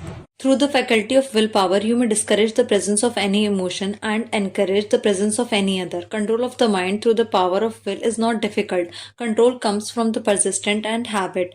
The secret of control lies in understanding the process of transmutation. When any negative emotion presents itself in your mind, it can be transmuted into a positive or constructive emotion by a simple procedure of changing your thoughts. There is no other road to genius than through voluntarily self effort. People may attain a great heights of financial or business achievement solely by the driving force of sex energy, but history is filled with the evidence that they may, and usually do, carry with them certain character traits which rob them of the ability to either hold or enjoy their good fortune. This is worthy of analysis, thought, and meditation, for it states a truth the knowledge of which may be helpful to all people. Ignorance of this has cost thousands of people their privilege of happiness even though they possessed riches. The emotions of love and sex leave their unmistakable marks upon the features. Moreover, these signs are so visible that all who wish may read them. People who are driven by the storm of the passion based upon their success, sex desire alone plainly advertise that fact to the entire world by the expression of their eyes and lines of their face. The emotion of love, when mixed with the emotions of sex, softens, modifies, and beautifies their facial expression. No character analyst is needed to tell you this. You may observe it for yourself. The emotion of love brings out and develops the artistic and aesthetic nature of a person. It leaves its impress upon one's very soul. Even after the fire has been subdued by time and circumstance, memories of love never pass. They linger, guide, and influence long after the source of stimulation has faded. There is nothing new in this. Every person who has been moved by genuine love knows that it leaves enduring traces upon the human heart. The effect of love endures because love is spiritual in nature. Those who cannot be stimulated to great heights of achievement by love are hopeless, and they are dead, though they seem to live. Even the memories of love are sufficient to lift one to a higher plane of creative effort. The major force of love may spend itself pass away. Like a fire has burned itself out, but it leaves behind the indelible marks as evidence that is passed that way. Its departure often prepares the human heart for a still greater love. Go back into your yesterdays at times and bathe your mind into the beautiful memories of past love. It will soften the influence of the present worries and annoyances. It will give you a source of escape from the unpleasant realities of life. Your mind will yield to you during this temporary retreat into the world of fantasy, ideas, or plans which may change the entire financial or spiritual status of your life. If you believe yourself unfortunate because you have loved and lost, perish the thought. One who has loved truly can never lose entirely. Love is whimsical and temperamental. Its nature is ephemeral and transitory. It comes when it pleases and goes away without warning. Accept and enjoy it while it remains, but spend no time worrying about its departure. Worry will never bring it back. Dismiss also the thought that love never comes but once. Love may come and go times without number, but there are no two love experiences that affect you in just the same way. There may be And there usually is one love experience that leaves a deeper imprint on the heart than all others. But all love experiences are beneficial except to one person who becomes resentful and cynical when love makes its departure. There should be no disappointment over love, and there would be one if the none of the people understood the difference between emotions of love and sex. The major difference is that love is spiritual while sex is biological. No experience that touches the human heart with a spiritual force can possibly be harmful except through ignorance or jealousy. Love is without question life's greatest experience. It brings us into it brings us into communion with infinite intelligence. When mixed with the emotions of romance and sex, it may lead us far up the ladder of creative effort. The emotions of love, sex, romance are sides of eternal triangle of achievement, building genius. Nature creates geniuses through no other force. Love is an emotion with many sides, shades, and colors. The love one feels for parents or children is quite different from that which one feels for one's sweetheart. One is mixed with the emotions of sex while other is the not. The love one feels is true friendship is not the same as that of felt for one's sweetheart, parents, or children, but it too is a form of love. Then there is the emotion of a love of things inanimate and such as the love for nature's handiwork. But the most intense and burning of all these various kinds of love is that experienced in the blending of emotions of love and sex. Marriages is not blessed with the eternal affinity of love, properly balanced and proportioned with sex, cannot be happy ones and seldom endure. Love alone will not bring happiness in marriage, nor sex alone. When these two beautiful emotions are blended, marriage may be bring about a state of mind closest to the spiritual that one may ever know on this earthly plane. When the emotion of romance is added to those of love and sex, the obstructions between the finite mind of a man and infinite intelligence are removed, then a genius has been born. What a different story is this to those usually associated with the emotion of sex. Here is an interpretation of the emotion that lifts it out of the commonplace and makes it potter's clay in the hands of the god, from which he fashions all that is beautiful and inspiring. It is an interpretation that would, when properly understood, bring harmony out of the chaos and that exists in too many marriages. This harmonizes, often expressed in the form of nagging, may usually be traced to lack of knowledge on the subject of sex. Where love, romance, the proper understanding of the emotion, and the function of sex abide, there is no disharmony between married people. 12. The subconscious mind, the connecting link. The 11th step to riches. The subconscious mind consists of a field of consciousness in which every impulse of thought that reaches the objective mind through any of the five senses is classified and recorded. From here, thoughts may be recalled or withdrawn as letters may be taken from a filing cabinet. It receives and files sense impressions or thoughts regardless of their nature. You may voluntarily plant in your subconscious mind any plan, thought, or purpose which you desire to translate into its physical and monetary equivalent. The subconscious acts first on its dominating desire that have been mixed with emotional feelings such as faith. Consider in connection with the instruction in the chapter number 2 on desire for taking 6 steps that they are outlined and the instructions in chapter number 7 on planning, and you will understand the importance of the thought conveyed. The subconscious mind works day and night. It draws upon the forces of infinite intelligence for the power with which it voluntarily transmutes desire into their physical equivalent.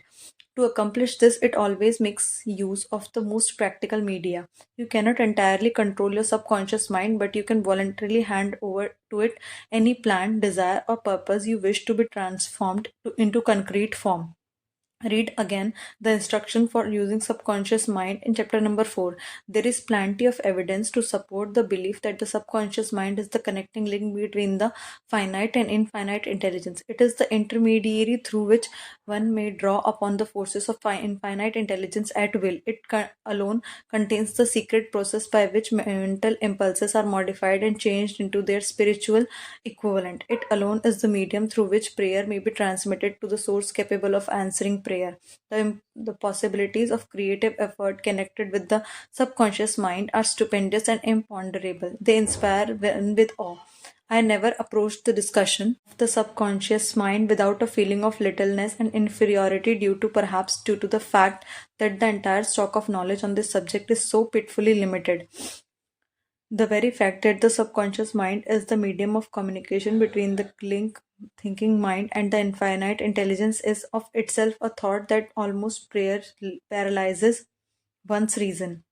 After you have accepted a reality, the existence of the subconscious mind, and understand its possibility as a medium for transmitting your desires into their physical or monetary equivalent, you will be comprehend the full significance of instructions given in chapter number 2. You will understand why you have been repeatedly admonished to make your make your desires clear and put them in writing. The necessity of persistence in carrying out instructions will also become clear. The 13 principles are stimuli with which you acquire the ability to reach and to influence your subconscious mind. Do not become discouraged if you cannot do this upon the first attempt. Remember that the subconscious mind may be voluntarily directed only through habit under the directions given in chapter number 3 on faith. You have not yet had time to master faith. Be patient and persistent. A good many statements in chapters on faith and autosuggestion will be repeated here for the benefit of your subconscious mind. Remember, your subconscious mind functions voluntarily, whether you make any effort or to influence it or not. This naturally suggests you to that the thoughts of fear and poverty and all negative thoughts serve as stimuli to your subconscious mind. Unless you master these impulses and give it more desirable food upon which it may feed it, the subconscious mind will not remain idle. If you fail to plant desire in your subconscious mind, it will feed upon the thoughts that reach it as the result of your neglect. We have already explained that thought impulses, both negative and positive, are reaching the subconscious mind continuously from our four sources mentioned in chapter number 11 on sex transmutation. For the present, it is sufficient to remember that you are living daily in the midst of all of manner of thought impulses that are reaching your subconscious mind without your knowledge. Some of these impulses are negative, some are positive. You are now engaged in trying to help shut off the flow of negative impulses and to aid it voluntarily influencing to your subconscious mind through the positive impulses of desire. When you achieve this, you will possess the key that unlocks the door to your subconscious mind. Moreover, you will control that door so completely that no undesirable thought may influence your subconscious mind. Everything that is created begin in the form of a thought impulse. Nothing can be created that is not first conceived in thought. Through the aid of imagination, thought impulses may be assembled into plans. The imagination under control may be used for the creation of plans or purposes that lead to success in one's chosen occupation. All thought impulses intended for transmutation into their physical equivalent and voluntarily planted in the subconscious mind must pass through the imagination and be mixed with faith. The mixing of faith with the plan and the purpose of intended for submission to the subconscious mind may be done only through the imagination. From these statements, you will readily observe that the voluntary use of subconscious mind calls for coordination and application of all the principles. Ella Wheeler Wilcox, a famous poet and journalist of the late 19th and early 20th century, gave evidence of her misunderstanding of the power of the subconscious mind when she wrote, "You can never tell what a thought will do in bringing you hate or love, for thoughts are things that they airy wings and are swifter than carrier doves. They follow the law of the universe. Each thing creates its kind, and they speed or there the track to bring you back whatever went out from your mind." MX Wilcox understood the truth that thoughts which go out of from one's mind also embed themselves deeply in one's subconscious mind, where they serve as magnet pattern or blueprint by which subconscious mind is influenced while translating them into their physical equivalent. Thoughts are truly things for the reason that every material thing begin in the form of thought energy. The subconscious mind is more susceptible to influence by impulses of thought mixed with the feeling or emotion than by those originating solely in the reasoning portion of the mind. In fact, there is much evidence to support the theory that only emotionalized thoughts have any action influence upon the subconscious mind. It is a well known fact that the emotion or feeling rules by a majority of people. If it is true that the subconscious mind responds more quickly to and is influenced more readily by thought impulses well mixed with emotion, it is essential to become familiar with the more important part of the emotions. There are seven major positive emotions and seven negative emotions. The negative voluntarily inject themselves into thought impulses, ensuring their passage into the subconscious mind. The positives must be injected through the principle of autosuggestion into the thought impulses that an individual wishes to pass on to the subconscious mind. Instructions have been given in this chapter on autosuggestion. These emotions or feeling impulses may be likened to yeast in a loaf of bread because they constitute the action element which transform thought impulses from the massive to the active state. Thus, may one understand why thought impulses, which have been well mixed with the emotion, are acted upon more readily than thought impulses originating in the cold reason. You are preparing yourself to influence and control the inner audience of your subconscious mind in order to hand over to it the desire for money, which you wish to transmute it and it to its monetary equivalent. It is essential, therefore, that you understand the method of approach to this inner audience. You must speak its language or it will heed to your call and understands the best language of emotion or feeling. Let us therefore describe here seven major positive emotions and seven major negative emotions so that you may draw upon the positives and avoid the negatives when giving instructions to your subconscious mind. The seven major positive emotions: the emotion of desire, the emotion of faith, the emotion of love, the emotion of sex, the emotion of enthusiasm, the emotion of romance, the emotion of hope. There are other positive emotions, but these are seven most powerful and the ones most commonly used in creative effort. Master these seven emotions. They can be mastered only by use, and the other positive emotions will be at your command when you need them. Remember in this connection that you are studying a book intended to help you develop a money conscious by filling your mind with positive emotions. You do not become money conscious by filling your mind with negative emotions. The seven major negative emotions to be avoided: the emotion of fear, the emotion of jealousy, the emotion of hatred, the emotion of revenge, the emotion of greed, the emotion of superstition, the emotion of anger. Positive and negative emotions cannot occupy the mind at the same time. One or the other must dominate. It is your responsibility to make sure that positive emotions constitute the dominating influence of your mind. Here, the law of habit will come to your aid. From the habit of applying and using the positive emotions, eventually they will dominate your mind so completely that the negative cannot enter it. Only by these following these instructions literally and continuously can gain you control over your subconscious mind.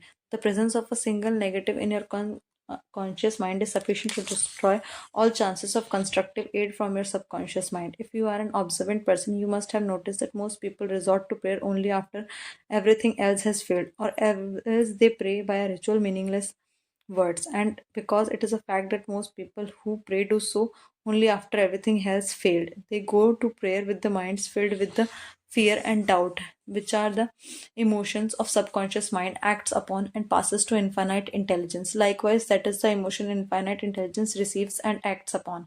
If you pray for a thing but you have fear as you pray that you may not receive it, or it that your prayer will be not acted upon by infinite intelligence, your prayer will have been in vain. Prayer does sometimes result in the realization of that for which one prays. If you ever had the experience of receiving something for which you prayed, go back in your memory and recall your actually state of mind while you were praying, and you will know for sure that the theory here described is more than a theory. The time will come when schools and educational institutions will teach the science of prayer. Moreover, prayer may be then be reduced to a science. When that time comes, it will come soon as humankind is ready for it and demands it. No one will approach the universal mind in the state of fear for the very good reason that there will be no such emotion as fear. Ignorance, superstition, and false teaching will have disappeared, and we will have attained our true status as children of infinite intelligence. A few have already attained this blessing. If you believe this prophecy is far fetched, take a look at the human races in retrospect. Less than 200 years ago, it was commonly believed that lighting was evidence of wrath of God and people feared it. Now, thanks to the power of faith, we have harnessed lighting and made it turn the wheels of industry. Until relatively recent times, it was believed that the space between the planets was nothing but a great void, a stretch of dead nothingness. Now, thanks to this same power of faith, we know that far from being either dead or void, the space between the planet is very much alive, that it is the highest form of vibration known, excepting perhaps the vibration of thought. Moreover, we know that this living, pulsating, vibratory energy that permeates every atom of matter and fills every niche of space connects every human brain with every other human brain. What reason to we have to believe that same energy does not connect every human brain with infinite intelligence? There are no tollgates between the finite mind of humans and infinite intelligence. The communication costs nothing except patience, faith, persistence, understanding, and sincere desire to communicate. Moreover, the approach can be made only each of us ourselves. Paid prayers are worthless. Infinite intelligence does not business by proxy. You either go direct or you do not communicate. You may buy prayer books and repeat them until the day of your doom without avail. Thoughts that you wish to communicate to infinite intelligence undergo transformation, such as can be given only through your own subconscious mind. The method by which you may communicate with infinite intelligence is very similar to that through which the vibration of sound is communicated by wireless communication. If you understand the working principle of radio, TV, and cellular phones, you know that audio and video cannot be communicated through either. It has been stepped or changed into the rate of vibration which the human ear or eye cannot detect. The sending station picks up the audio and video and scrambles or modifies it by stepping the vibrations of millions of times. Only in this way can the vibrations be communicated through either. After this transformation has taken place, either picks up the energy and carries that energy to receiving station, and these receiving set step that energy back down to its original rate of vibration so it can be seen and heard. The subconscious mind is the intermediary that translates one's prayer into terms that infinite intelligence can recognize, present the message, and bring back the answer in the form of definite plan or idea for procuring the object of the prayer. And understand this principle, and you will know that why mere words read from a book, prayer book, cannot and will never serve as an agency of communication between the human mind and infinite intelligence. Before you pray, you will reach infinite intelligence, a statement of author's theory only. It is probably transformed from its original thought of vibration into terms of spiritual vibration. Faith is the only known agency that will give your thoughts a spiritual nature. Faith and fear make poor bedfellows where one is found and the other cannot exist. Chapter 13, The Brain, a broadcasting and receiving station for thought. The 12th chapter to Riches. In study by author the Dr. Alexander Graham Bell and Dr. Elmer R. Gates, it was concluded that every human brain is both a broadcasting and receiving station for the vibrations of thought through the medium of the enter in a machine fashion similar to that employed by the basic principle of radio and other wireless communication. Every human brain is capable of picking up vibrations of thought released by other brains. In connection with the above statement, compare and consider the description of the creative imagination as outlined in chapter number 6 on imagination. The creative imagination is the receiving set of the brain which receives thought released by the brain of the others. It is an agency communication between one's conscious or reasoning mind and four sources from which one may receive thoughtful stimuli. When stimulated or stepped up high rate of vibration, the mind becomes more receptive to the vibration of thought that reaches it either from the outside sources. This is a stepping up process that takes place through the positive emotions or negative emotions. Through the emotions, the vibrations of thought may be increased. Vibrations of exceedingly high rate are the only vibrations picked up and carried by the other from one brain to another. Thought is the energy traveling at an exceedingly high rate of vibration through which has been modified or stepped by any of the major emotions vibrates at a much higher rate rather than ordinary thought. It is this type of thought that passes from one brain to another through the broadcasting machinery of the human brain. As far as intensity and driving force are concerned, the emotion of sex stands at the head of the list of human emotion. A brain stimulated by the emotions of sex vibrates at a much more rapid rate than it does when the emotion is quiescent or absent. The result of sex transmutation is the increase of rate of vibration of thought to such pitch that the creative imagination become highly receptive to the ideas it picks from the other. When the brain is vibrating at a rapid rate, it not only attracts the thought and ideas released by other brains, and it also gives one's own thought that feeling which is essential for those thoughts to be picked up and acted upon by subconscious mind. Thus, you will see that the broadcasting principle is the factor through which you mix feeling or emotion with your thoughts and pass them on to your subconscious mind. The subconscious mind is sending station of the brain through which vibrations of thought are broadcast. The creative imagination is the receiving set through which the vibrations of the thoughts are picked up from the ether. Along with these important factors of the subconscious mind and the creative imagination, consider now the principle of autosuggestion, the medium by which you may put into operation your broadcasting station. Through the instruction described in Chapter 4, you were definitely informed of the method by which desire may be transmitted into monetary equivalent. Operation of your mental broadcasting station is comparatively simple procedure. You have to but three principles bear in mind and to apply when you wish to use broadcasting station: the subconscious mind, creative imagination, and autosuggestion. The stimuli through which you put these three principles into action have been described.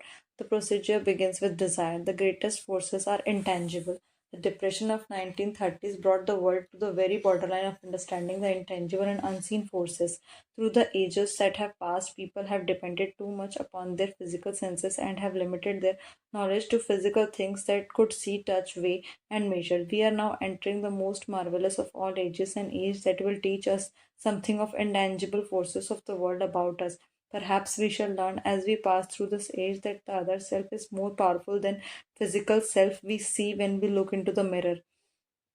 Sometimes we speak lightly of the intangibles, the things we cannot perceive through any of our four senses, but we should never forget that we are all controlled by unseen and intangible forces. The whole of humankind has not the power to cope with nor control the intangible force wrapped in rolling waves of the emotions. The human mind does not have the capacity to understand the intangible force of gravity which keeps this little earth suspended in midair and keep us from falling from it, much less power to control that force. All of us are entirely subservient to the intangible force which comes with a thunderstorm, and we are just helpless in the presence of intangible force of electricity. Indeed, many of us do not even know what electricity is when it comes from or what its purpose. Nor is this by any means the end of our ignorance in the connection with the things unseen and intangible. We do not understand the intangible force and intelligence wrapped in the soil of the earth, the force which provide us with very morsel of food we eat, every article of clothing we wear, and every coin we carry in our pockets. The dramatic story of the brain. Last but not the least, we all are brought boasted culture and education. We understand little or nothing of the intangible force, the greatest of all intangibles of thought. We know but little concerning the physical brain and its vast network of intricate machinery through which the power of thought is translated into its material equivalent. However, we are now entering an age which we shall yield enlightenment on the subject. Also, already, scientists have begun to turn their attention to the study of this stupendous thing called a brain. While are still in the kindergarten stage of their studies, when they have uncovered enough to know that central switchboard of human brain, the number of lines which connect each brain cell with another equals to the figure 1 followed by 15 million zeros. The figure is so stupendous, said Dr. C.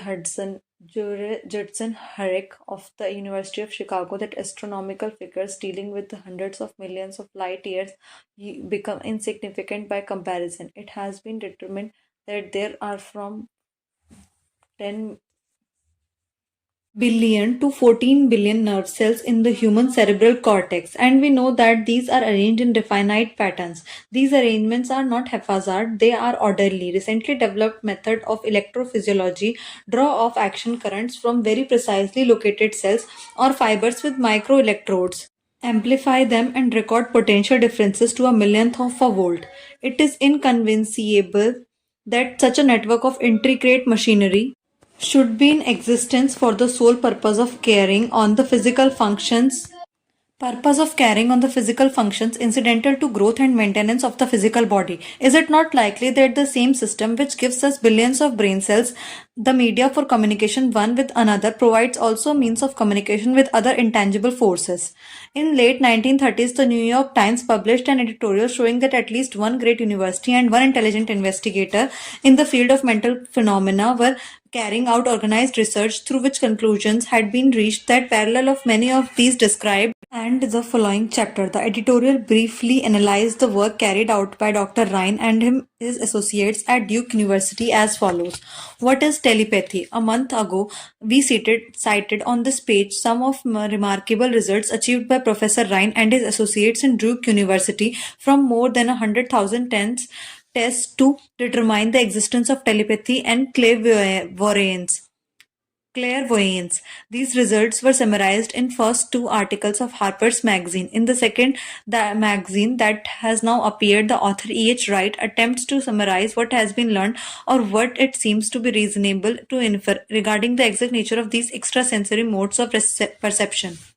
The actual existence of telepathy and clairvoyance now seems to some scientists enormously probable as the result of Ryan's experiments. Various recipients were asked to name as many cards in special pack as they could without looking at them and without other sensory access to them. About a score of men and women were discovered who could regularly name so many of the cards correctly that there was not one chance in many a million of their having done their feats by luck or accident. But how did they do them? These powers, assuming that they exist, do not seem to be sensory. There is no known organ for them. The experiments worked just as well at distances of several hundred miles as they did in same room. These facts also dispose in Mr. Wright's opinion of attempt to explain the telepathy or clairvoyance through any physical theory of radiation. All known form of radiant energy decline inversely as the square of the distance traversed. Telepathy and clairvoyance do not, but they do vary through physical causes as our other mental powers do. Contrary to widespread opinion, they do not improve when the percipient is asleep or half asleep, but on the contrary, when he is most wide awake and alert. Ryan discovered that a narcotic will invariably lower a percipient's score while a stimulant will always send it higher. The most reliable performer apparently cannot make a good score unless he tries to do his best. One conclusion that Wright draws with some confidence is that telepathy and clairvoyance are really one and same gift. That is, the faculty that sees a card face down on the table seems to be exactly the same one that reads a thought residing on another mind.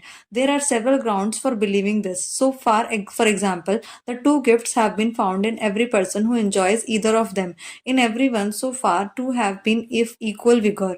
Almost exactly. Screens, walls, distances have no effect at all on either. Wright advances from this conclusion to express what he puts forward has no more than the mere hunch that other extrasensory experiences, prophetic dreams, premonitions of disasters, and like may also prove to be a part of the same faculty. The reader is not asked to accept any of these conclusions unless he finds it necessary. But the evidence that Ryan has piled up must remain impressive. In view of Dr. Ryan's announcement in connection with the condition under which the mind responds to what he terms extrasensory modes of perception, I now feel privileged to add to his testimony. My associates and I have discovered what we believe to be the ideal conditions under which the mind can be stimulated so that the sixth sense described in the next chapter can be made to function in a practical way. The conditions to which I refer consist of a close working alliance between myself and two members of my staff. Through experimentation and practice, we have discovered how to stimulate our minds by applying the principle used in connection with the invisible counselors described in next chapter. In doing so, we can, by process of blending our three minds into one, find the solution to great variety of personal problems submitted by my clients. The procedure is very simple. We sit down at the conference table, clearly state the nature of problem under consideration, and then begin discussing it. Each contributes whatever thoughts may occur. The strange thing about this method of mind stimulation is that it places each participant in communication with the unknown source of knowledge definitely outside his own experience. If you understand the principle described in chapter 10 on the mastermind, you of course recognize the round table procedure described here as being practical application of the mastermind. The This method of mind stimulation through harmonious discussion of definite subjects between three people illustrates the simplest and most practical use of mastermind. By adopting and following a similar plan, any student of this philosophy may come into possession of the famous Carnegie formula briefly described in the author's preface. If it means nothing to you at this time, mark this page and read it again after you have finished the last chapter. Chapter 14. The Sixth Sense, the Door to the Temple of Wisdom, the 13th Step to Riches. The 13th principle is known as the Sixth Sense. Infinite intelligence may and will communicate voluntarily through the Sixth Sense without any effort from or demands by the individual. This principle is apex of the philosophy. It can be assimilated, understood, and applied only by the first mastering the other 12 principles. The Sixth Sense is the portion of the subconscious mind that has been referred to as the creative imagination. It has also been referred to as the receiving set through which ideas, plans, and thoughts flash into the mind. The flashes are sometimes called hunches or inspiration. The sixth sense defines description. It cannot be described to a person who has not mastered the other principle of this philosophy because such a person has no knowledge or experience with which the sixth sense may be compared. Understanding of the sixth sense comes only by meditation and through mind development from within. The sixth sense is probably the medium of contact between the finite and of individuals and infinite intelligence. For this reason, it is a mixture of both mental and spiritual. It is believed that to be the point at which mind of an individual contacts with the universal mind. After you have mastered the principles described in this book, you will be prepared to accept as truth a statement that may otherwise be incredible to you. Namely, through the aid of sixth sense, you will be warned of impending dangers in time to avoid them, and notified of opportunities in time to embrace them. With the development of the sixth sense, there comes to your aid and to your abiding a guardian angel who will open to you at all times the door of to the temple of wisdom. You will never know whether or not this is a statement of truth except by following the instructions described in the pages of this book or some similar procedure. The author is not a believer in nor an advocate of miracles. He has enough knowledge of nature or to understand that nature never deviates from her established laws. Some of her laws are so incomprehensible that they produce what appear to be miracles. The sixth sense come as near to being a miracle as anything I have ever experienced, and it appears so only because I do not understand the method by which the principle is operated. This much the author does know, that there is power or a first cause or an intelligence which permeates every atom of matter and embraces every unit of perceptible energy, that this infinite intelligence converts acorns into oak trees, causes water to flow downhill in response to the law of gravity, follows night with the day and winter with summer, each maintaining its proper place and relationship to the other.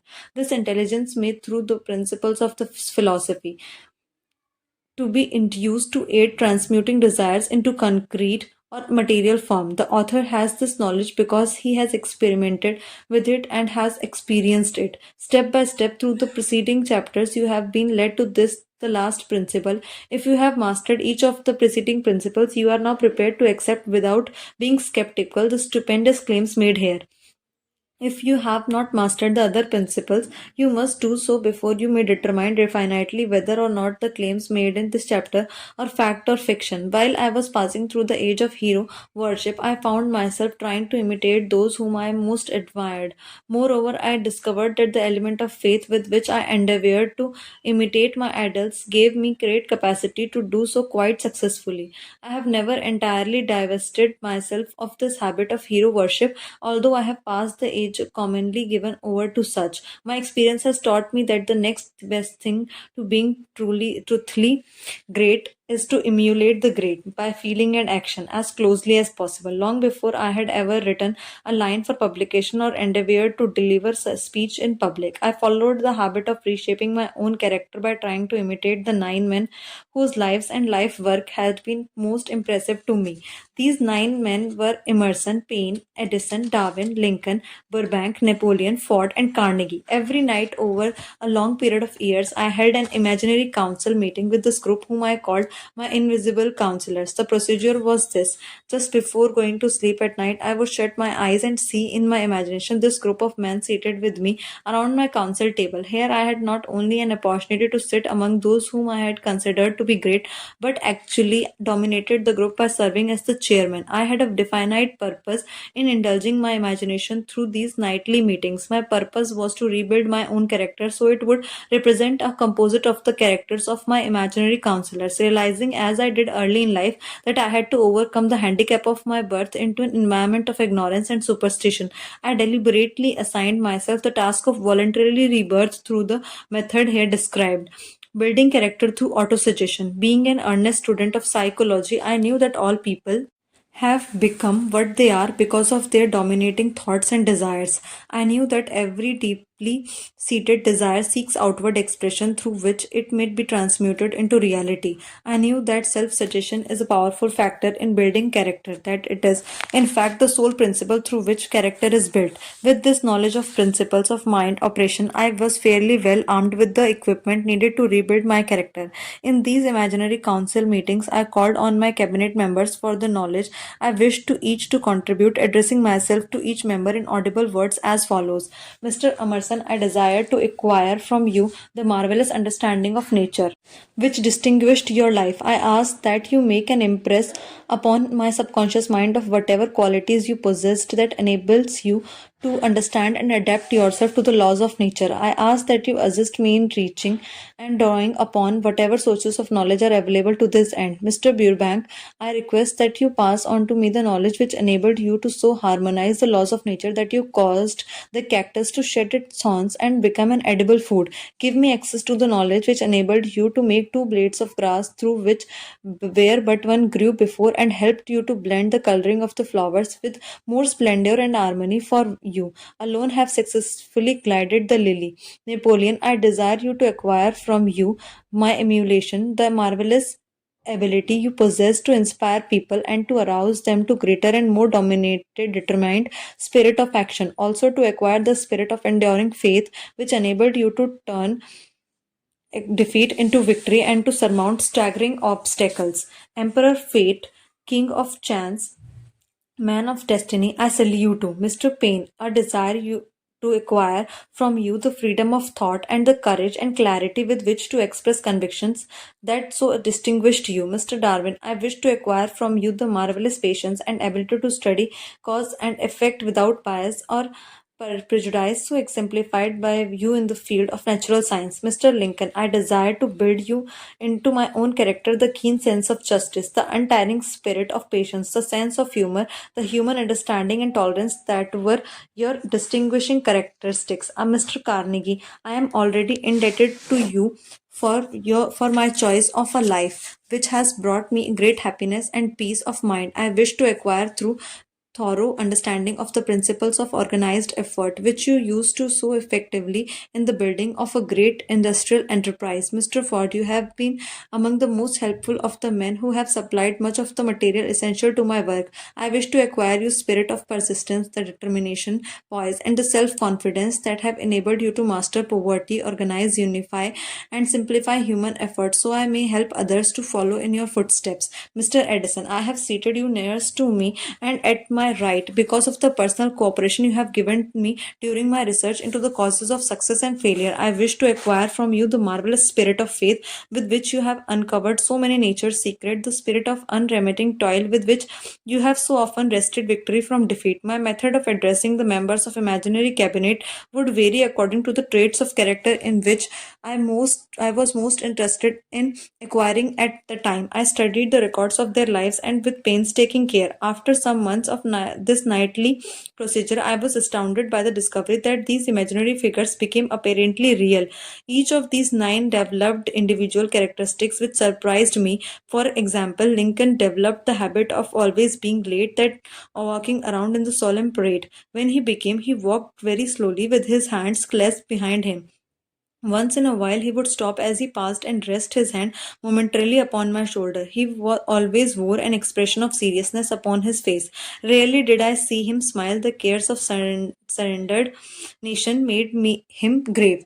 That was not true of others. Burbank and Payne often indulged in witty repartee that seemed at times to shock the other members of the cabinet. One night, Payne suggested that I prepare a lecture on the age of reason and deliver it from the pulpit of a church that I formerly attended. Many around the table laughed heartily at the suggestion, not Napoleon. He drew his mouth upon the down at the corners and groaned so loudly that all turned and looked at him with amazement. To him, the church was but a pawn of the state, not to be reformed, but to be used as a convenient inciter to mass activity by the people. On one occasion, Burbank was late. When he came, he was excited with enthusiasm and explained that he had been late because of an experiment he was making through which he hoped to be able to grow apples on any sort of tree. Pine chided him by reminding him that it was an apple that started all the trouble between men and women. Darwin chuckled heartily as he suggested that Burbank should watch out for little serpents when he went into the forest to gather apples, as they had the habit of growing into big snakes. Emerson observed no serpents, no apples, and Napoleon remarked, no apples, no state. Lincoln developed the habit of always being the last one to leave the table after each meeting. On one occasion, he leaned across the end of the table, his arms folded, and remained in the position of for many minutes. I made no attempt to disturb him. Finally, he lifted his head slowly and got up and walked to the door. Then he turned around, came back, laid his hand on my shoulder, and said, my boy, you will need much courage if you remain steadfast in carrying out your purpose in life. But remember, when difficulties overtake you, the common people have common sense. Adversity will develop it. One evening, Edison arrived ahead of the all others, and he walked over and seated himself at my left. When Emerson, you are destined to witness the discovery of the secret of life. When the time comes, you will observe that life consists of great swans of energy or entities, each as intelligent human beings think themselves to be. These units of life group together like hives of bees and remain together until they disintegrate through lack of harmony.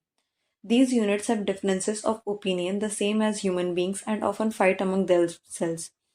These meetings which you are conducting will be very helpful to you. They will bring to your rescue some of the same units of life that served the members of your cabinet during their lives. These units are eternal. They never die. Your own thoughts and desires serves as the magnet that attract unit of life from the great ocean of life out there. Only the friendly units are attracted, the ones that harmonize with nature of your desires. The other member of the cabinet began to enter the room. Edison got up slowly around to sit in his own seat. Edison was still living when this happened. It impressed me so greatly that I went to see him and told him about the experience. He smiled broadly and said, your dream was more a reality than you may imagine it to have been. He added no further explanation to his statement. These meetings became so realistic that I started to be fearful of their consequences and discontinued them for several months. The experiment experiences were so uncanny, I was afraid if I continued them, I would lose sight of the fact that the meetings were purely experience of my imagination. Some 6 months after I had discontinued the practice, I was awakened one night or thought I was and saw Lincoln standing at my bedside. He said, the world will soon need your services. It is about to undergo a period of chaos that will cause men and women to lose faith and become panic stricken. Go ahead and with your work and complete your philosophy. That is your mission in life. If you neglect it for any cause whatsoever, you will be reduced to a primal state and be compelled to retrace the cycles through which you have passed during thousands of years. The following morning, I was unable to tell whether I had dreamed this or had actually been awake, and had never since found out which it was. But I do know that the dream, if it were a dream, was so vivid in my mind the next day that I resumed my meeting at that night. At our next meeting, the members of my cabinet all filed into the room together and stood at their accustomed places at the council table. Lincoln raised a glass and said, gentlemen, let us drink a toast to a friend who has returned to the fold. After that, I began to add new members to my cabinet. Now it consists of more than 50, among them Christ, St. Paul, Galileo, Copernicus, Aristotle, Plato, Socrates, Homer, Voltaire, Bruno, Spinoza, Drummond, Kant, Schopenhauer, Newton, Confucius, Albert Hubbard, Pran, Ingersoll, Wilson, and William James. This is the first time I have had the courage to mention this. Previously, I have remained quiet on the subject because I knew from my own attitude in connection with such matters that I would be misunderstood if I described my unusual experience. I have been emboldened now to reduce my experience to the printed page because I am now less concerned about what they say than I was in the years that have passed. One of the blessings of maturity is that it sometimes brings one greater courage to be truthful, regardless of what those who do not understand may think or say. Let's lest I misunderstood. I wish here to be state most emphatically that I still regard my cabinet meetings as purely imaginary, but I feel entitled to suggest that they have led to me into glorious paths of adventure, rekindled and an appreciation of true greatness, encouraged creative endeavor, and emboldened the expression of honest thought. Somewhere in the cell structure of the brain is located an organ which receives vibration of the ordinarily called hunches. So far, science has not discovered where this organ of the sixth sense is located, but this is not important. The fact remains that human beings do receive accurate knowledge through the sources other than physical senses. Such knowledge generally is received when the mind is under the influence of extraordinary stimulation.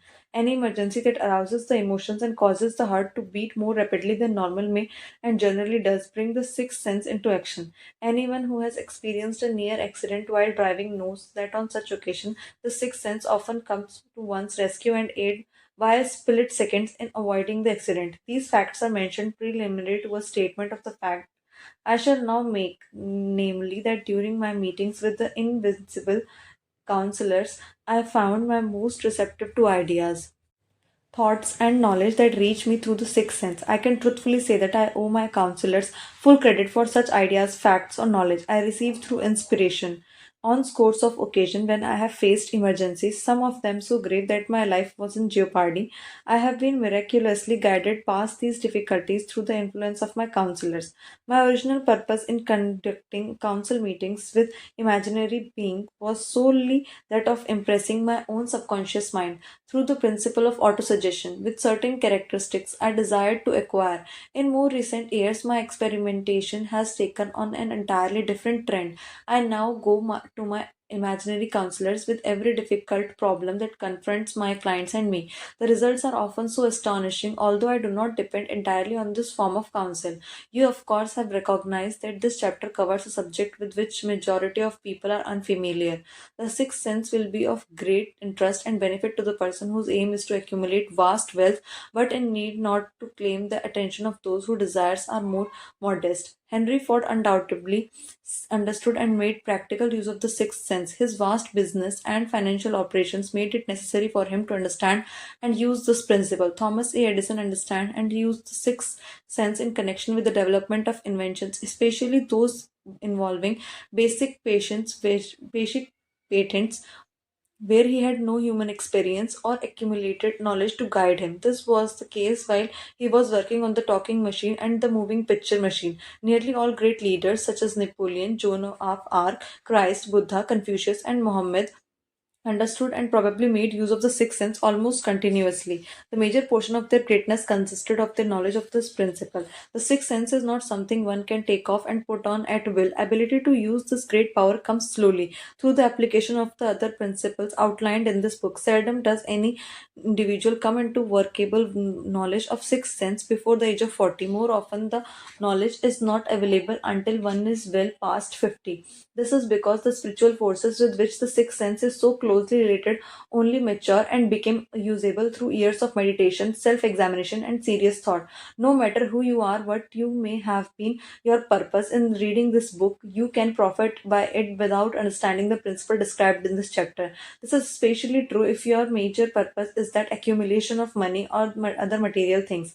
The chapter in the sixth sense was included because the book was designed to present a complete philosophy by which individuals may unerringly guide themselves in attaining whatever they ask of life. The starting point of all achievement is desire. The finishing point is that brand of knowledge that leads to understanding, understanding of self, understanding of others, understanding of the laws of nature, cognition, and understanding of happiness. This sort of understanding comes in its fullness only through familiarity with the use of principle of the sixth sense. Therefore, that the principle had to be included as a part of this philosophy for the benefit of those who demand more than money. You must have observed that while reading the chapter where you were lifted to a high level of mental stimulation. Splendid.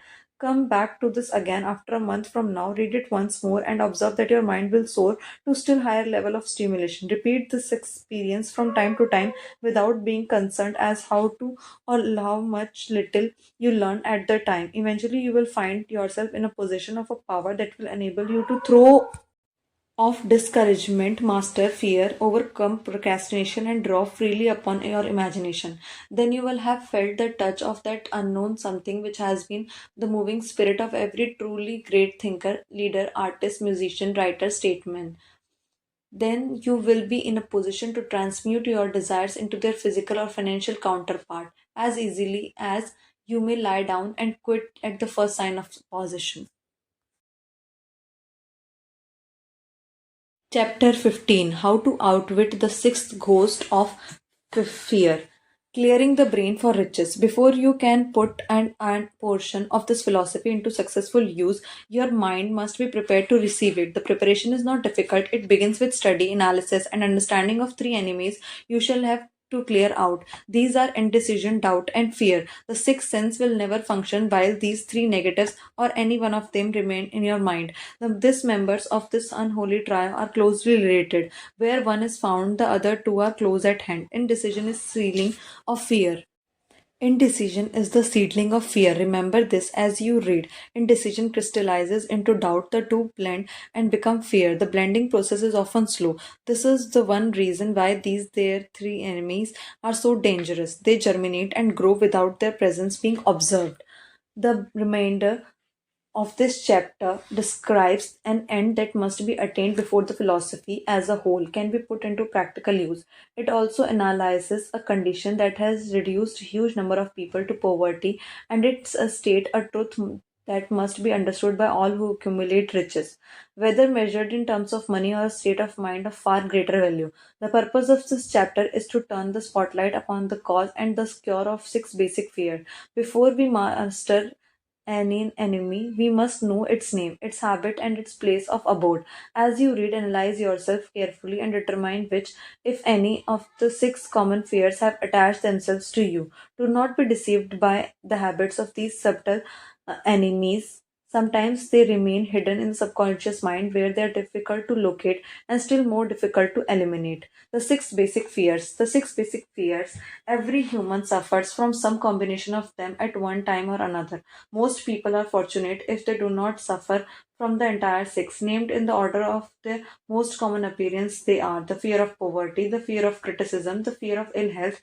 the fear of loss of love of someone, the fear of old age, the fear of death. All other fears are of minor importance and can be grouped under the six headings. The prevalence of these fears as a curse to the world runs in the cycle. For almost 6 years, while the depression was on, we floundered on the cycle of the fear of poverty. During the periods when we were at the war or faced with the terror, we were in the cycle of fear of death. Even in periods of prosperity and peace, we are in the cycle of fear of ill health, as evidenced by the epidemic of various diseases which spread themselves all over the world. Fears are nothing more than a state of mind. One state of mind is subject to control and direction. Doctors, as everyone knows, are less subject to attack by disease than ordinary laymen for the reason that doctors do not fear disease. Doctors have been known to treat hundreds of people suffering from such contagious diseases as smallpox in a day without being infected. Their immunity against the disease consisted largely, if not solely, in their absolute lack of fear. We can create nothing that is not first conceived in the form of an impulse of thought. Following this statement comes another of still greater importance, namely, thought. Impulses begin immediately to translate themselves into their physical equivalent, whether in those thoughts are voluntary or involuntary. Thoughts, impulses picked up through the ether by mere chance. Thoughts released by other minds may determine one's financial, business, professional, or social destiny just as surely as thought impulses one create the intent by intent and design. We are here to laying down the foundation for the presentation of a fact of great importance to the person who does not understand why some people appear to be lucky while others of equal or greater ability, training, experience, and brain capacity seem destined to ride with misfortune. This may be explained by the statement that human beings have the ability to control their own minds completely. With this control, they may open their minds to the thought impulses released by other brains and close the doors tightly and admit only thought impulses of their own choice. Nature has endowed with the absolute control over but one thing, and that is the thought. This fact, coupled with the additional fact that everything people create begins in the form of thought, leads one very near to the principle by which fear may be mastered. If it is true that all the thought has tendency to clothe itself in its physical equivalent, and this is true beyond any reasonable room for doubt, it is equally true that the thought impulses of fear and poverty cannot be translated into terms of courage and financial gain.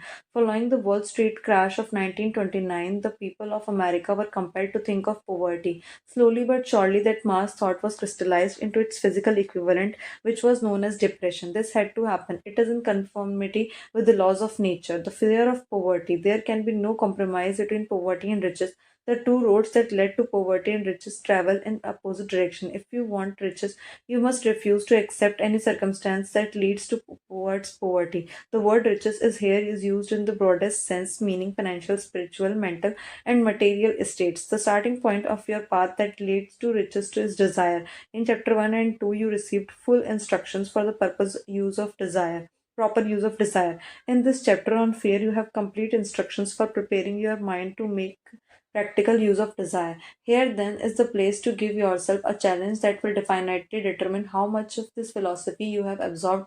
Here is the point at which you can turn the prophet and foretell accurately what the future holds in store for you. If after reading this book you are willing to accept poverty, you may as well as make up your mind to receive poverty. This is one decision you cannot avoid.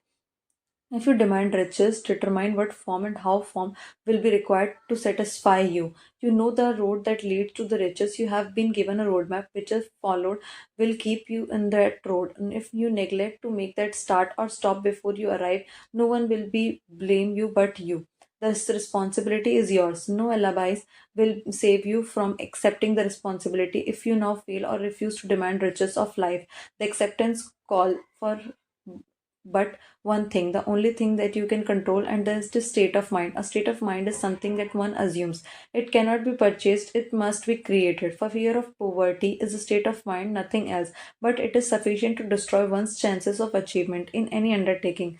This fear paralyzes the faculty of reason, destroys the faculty of imagination, kills of self reliance, undermines enthusiasm, discourages initiative, leads to uncertainty of purpose, encourages procrastination, wipes out enthusiasm, and makes self control an impossibility. It takes the charm for one's personality, destroys the possibility of accurate thinking, diverts concentration of effort. It masters the persistence, turns the willpower into nothingness, destroys ambition, and beclouds the memory and invites failure into every conceivable form. It kills the love and assassinates the finer emotions of the heart, discourages friendship, and invites disaster in 100 forms, leads to sleeplessness, misery, and unhappiness, and all of this despite the obvious truth that we live in a society of overabundance of everything the heart could desire, with nothing standing between us and our desires except lack of definite purpose. The fear of poverty is without doubt the most destructive of the six basic fears. It has been placed at the head of the list because it is the most difficult to master. Considerable courage is required to state the truth about the origin of this fear, and still greater courage to accept the truth after it has been stated. The fear of poverty grew out of human tendency to prey upon others economically. Nearly all animals lower than humans are motivated by instinct, but as the capacity to think is limited, they prey upon one another physically.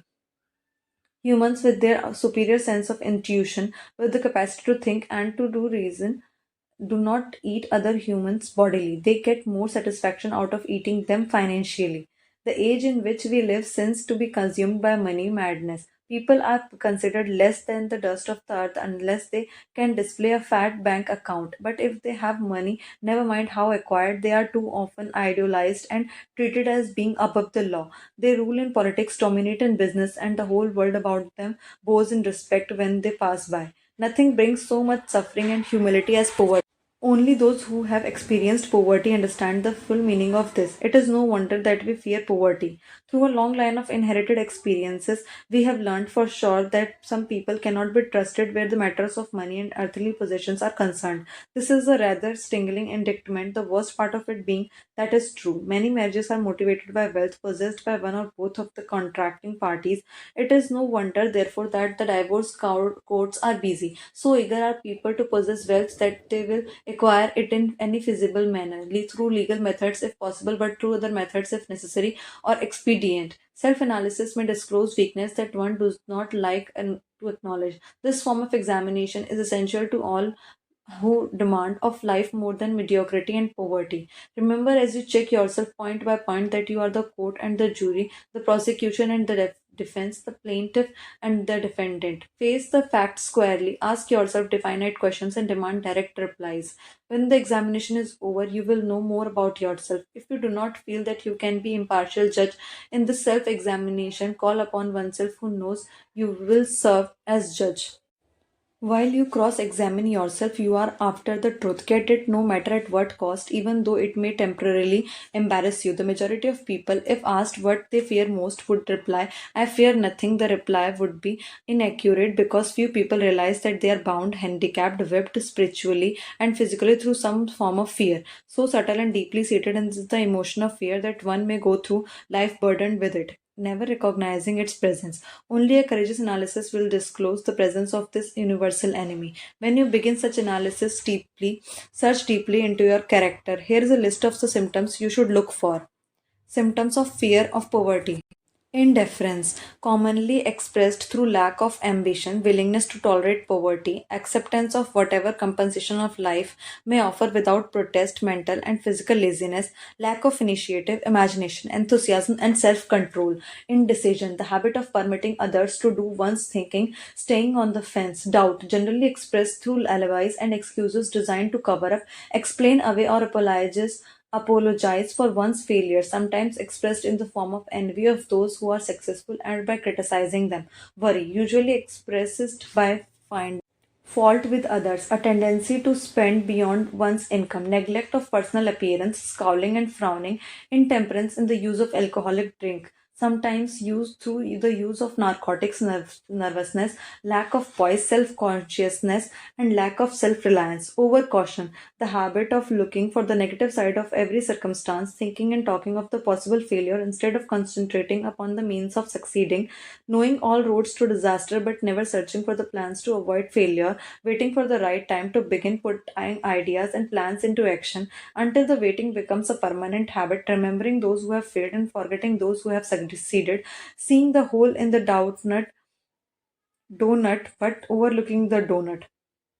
Procrastination, the habit of putting off until tomorrow matters that should have been done last year, spending through enough time in creating alibis and excuses to have done the job. This symptom is closely related to the overcaution, doubt, and worry, refusal to accept responsibility when it can be avoided, willingness to compromise rather than to put up a stiff fight, compromising with difficulties instead of harnessing and using them as stepping stones to advancement, bargaining with life for a penny instead of demanding prosperity, opulence, riches, contentment, and happiness, and planning what to do if and when overtaken by failure instead of burning all bridges and making retreat impossible. This is manifested further by weakness of and of often total lack of self confidence, definiteness of purpose, self control, initiative, enthusiasm, ambition, thrift, and sound reasoning ability, expecting poverty instead of demanding riches, and association with those who accept poverty instead of seeking the company of those who demand and receive riches. The fear of criticism. Most people are least very uncomfortable when criticized. In some cases, they may become depressed and despondent when others censor them. The fear of criticism robs people of their initiative, destroys their power of imagination, limits their individuality, takes away their self reliance, and does them a damage in a hundred other ways. Parents often do their irreparable injury by criticizing them. The mother of one of my boyhood chums used to punish him with the switch almost daily, always completing the job with the statement, you will end up in a prison before you are 20. He was sent to reform school at the age of 17. Criticism is one of the form of service of which everyone has too much. Everyone has stock of it, and that is handed out grains whether greatest whether called for it or not. One's relatives are often the worst offenders. One's nearest relatives are often the worst offenders. It should be recognized as a crime. In reality, it is a crime of the worst nature. For any parent to build inferiority complex in the mind of a child through unnecessary criticism. Employers who understand human nature get the best there is out of people not by criticism but by constructive suggestion. Parents may accomplish the same results with their children. Criticism will plant fear or resentment in the human heart, but it will not build love of affection. The fear of ill health. This fear may be traced to both physical and social heredity. It is closely associated in origin with the causes of fear of old age and death because it leads one closely to the border of terrible worlds, of which nothing is really known but concerning which some discomforting stories have been told. Certain unethical people engaged in the business of selling health have had not little to do with the keeping alive the fear of ill health. In the main, ill health is feared because of the suffering it causes and the fear of and uncertainty of what may happen when death comes. In addition, there is the fear of the economic toll it may claim. A reputable doctor estimated that 75% of all people who visit doctors for professional service are suffering with the hypochondria, imaginary illness. It has been shown most convincingly that fear of this disease, even where there is not the slightest cause of fear, often produces the physical symptoms of the disease feared. Powerful and mighty in the human mind, builds or destroys it. Through a series of experiments conducted some years ago, it was proved that people might be made ill by suggestion. We conducted this experiment by causing three acquaintances to visit the victims, each of who asked the question, "What ails you?" "You look terribly ill." The first questionnaire usually provoked a grin and a nonchalant, "Oh, nothing, I'm all right," from victim. The second questionnaire was usually answered with the statement, "I don't know exactly, but I do feel bad." The third questionnaire was usually met with the frank admission that the victim was actually feeling ill. Try this on acquaintance if you doubt that it will make them uncomfortable, but do not carry the experiment too far. In some primitive cultures, people take vengeance upon their enemies by placing the spell on the victim. Because they believe the spell is real, victims do become sick and often die. There is overwhelming evidence that this disease sometimes begin in the form of a negative thought impulse. Such an impulse may be passed from one mind to another by suggestion or created by an individual in their own mind. Doctors sometimes send patients into climates for their health because a change of mental attitude is necessary. The seed of fear of health lives in every human mind. Worry, fear, discouragement, disappointment in love and business affairs cause the seed to germinate and grow. The fear of loss of love. The original source of this inherent fear needs little description. It is obviously grew out of ancient men's polygamous habit of stealing his fellow men's mate and taking liberties with her whenever he could. The fear of loss of love of someone is the most painful of all the six basic fears. It probably plays more havoc with the body and mind than any of others. One of the distinguishing symptoms of this fear is jealousy, being suspicious of friends and loved ones without any reasonable evidence. Another is the habit of accusing one's partner of infidelity without grounds. Further symptoms are general suspicion of everyone, absolute faith in no one, and finding fault with friends, relatives, and business associates and loved ones upon the highest provocation or without any cause whatsoever. The fear of old age. The possibility of ill health, which is more common as people grow older, is a major cause of this common fear. Eroticism also enters into the cause of the fear of old age, as no one cherishes the thought of diminishing sexual attraction. Another contributing cause of the fear of old age is the possibility of loss of freedom and independence, as old age may bring with it loss of both physical and economic freedom. Some people show a tendency to slow down and develop an inferiority complex when they get older, falsely believing themselves to be slipping because of age. The truth is that some of our most useful years, mentally and spiritually, are those in later life. Unfortunately, there are older men and women who lose their initiative, imagination, and self reliance by falsely believing themselves too old. Exercise these qualities. The fear of death. to some, this is the cruelest of all basic fears. The reason is as obvious. We not know what to expect after death. As Shakespeare stated so well in the Hamlet, it is the undiscovered country from whose bourne no traveler returns. The fear of death is not as common now as it was during the age of when there were no great colleges and universities. Scientists have turned the spotlight of truth upon the world, and this truth is rapidly feeling people from this terrible fear of death. Through the aid of biology, astronomy, geology, and other related sciences, the fear of this dark ages that gripped off the minds of people and destroyed their reason have been dispelled. This fear is useless. Death will come no matter what anyone may you think about it, except it is a necessity as the pass the thought out of your mind. It must be necessity or it would not come at all. The entire world is made up of only two things, energy and matter. In elementary physics, we learn that neither matter nor energy, the only two known realities, can be created or destroyed. Both matter and energy can be transformed. Life is energy if it is anything. If neither energy nor matter can be destroyed, of course, life cannot be destroyed. Life, like another forms of energy, may be passed through various processes of transition or change, but it cannot be destroyed. Death is not mere change or transition, then nothing comes after that. Death except a long, eternal, peaceful sleep, and sleep is nothing to be feared. Thus, you may wipe out forever the fear of death. Worry is a state of mind based upon fear. It works slowly but persistently. It is insidious and subtle, step by step. It digs itself in until it paralyzes one's reasoning faculty and destroys self confidence and initiative. Worry is a form of sustained fear caused by indecision. Therefore, it is a state of mind which can be controlled. An unsettled mind is helpless. Indecision makes an unsettled mind. Most individuals lack the willpower to reach decisions promptly and to stand by them after they have been made, even during normal business conditions.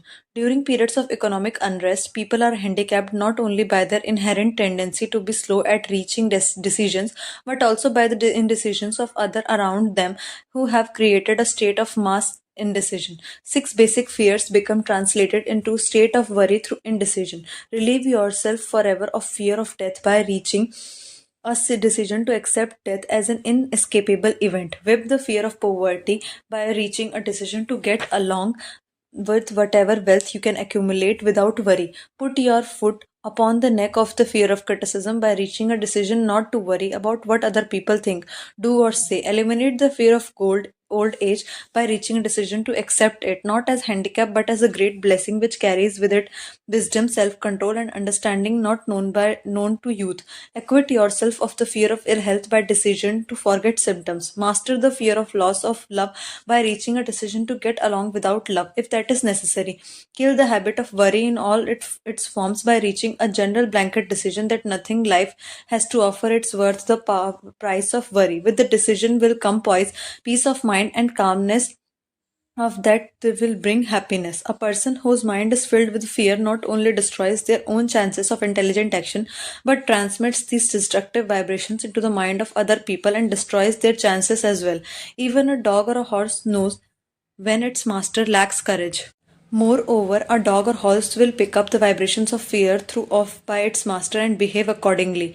One finds the same capacity to pick up the vibrations of fear lower down the line of intelligence in the animal kingdom. A honeybee immediately senses fear in a mind of person. For reasons unknown, a bee will sting the person whose mind is releasing vibrations of fear much more readily than it will the molest the person whose mind registers no fear. The vibrations of fear pass from one mind to another just as quickly as surely as the sound of human voices pass from the broadcasting station to the receiving station and by the self same medium.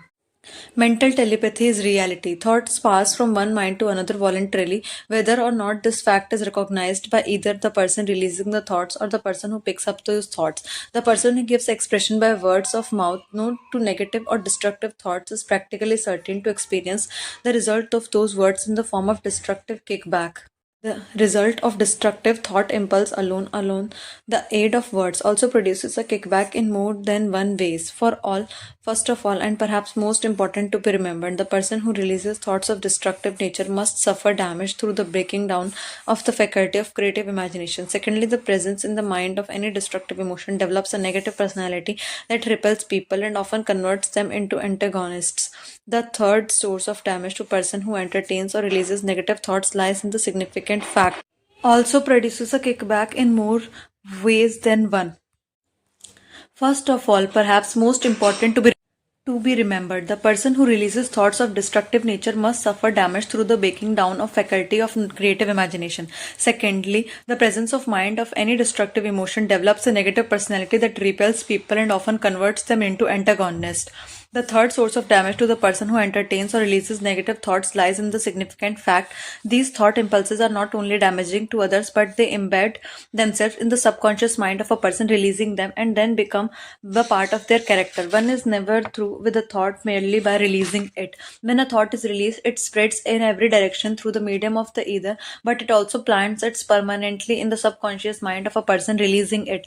Your business in life is presumably to achieve success. To be successful, you must find peace of mind, acquire the material needs of life, and above all, attain happiness. All these evidences of success begin in the form of thought impulses. You may control your own mind, you have the power to feed it. Whatever thought impulses you choose, with this privilege goes all the responsibility of using it constructively. You are the master of your own earthly destinies just as surely as you have the power to control your own thoughts. You may influence, direct, and eventually control on your environment.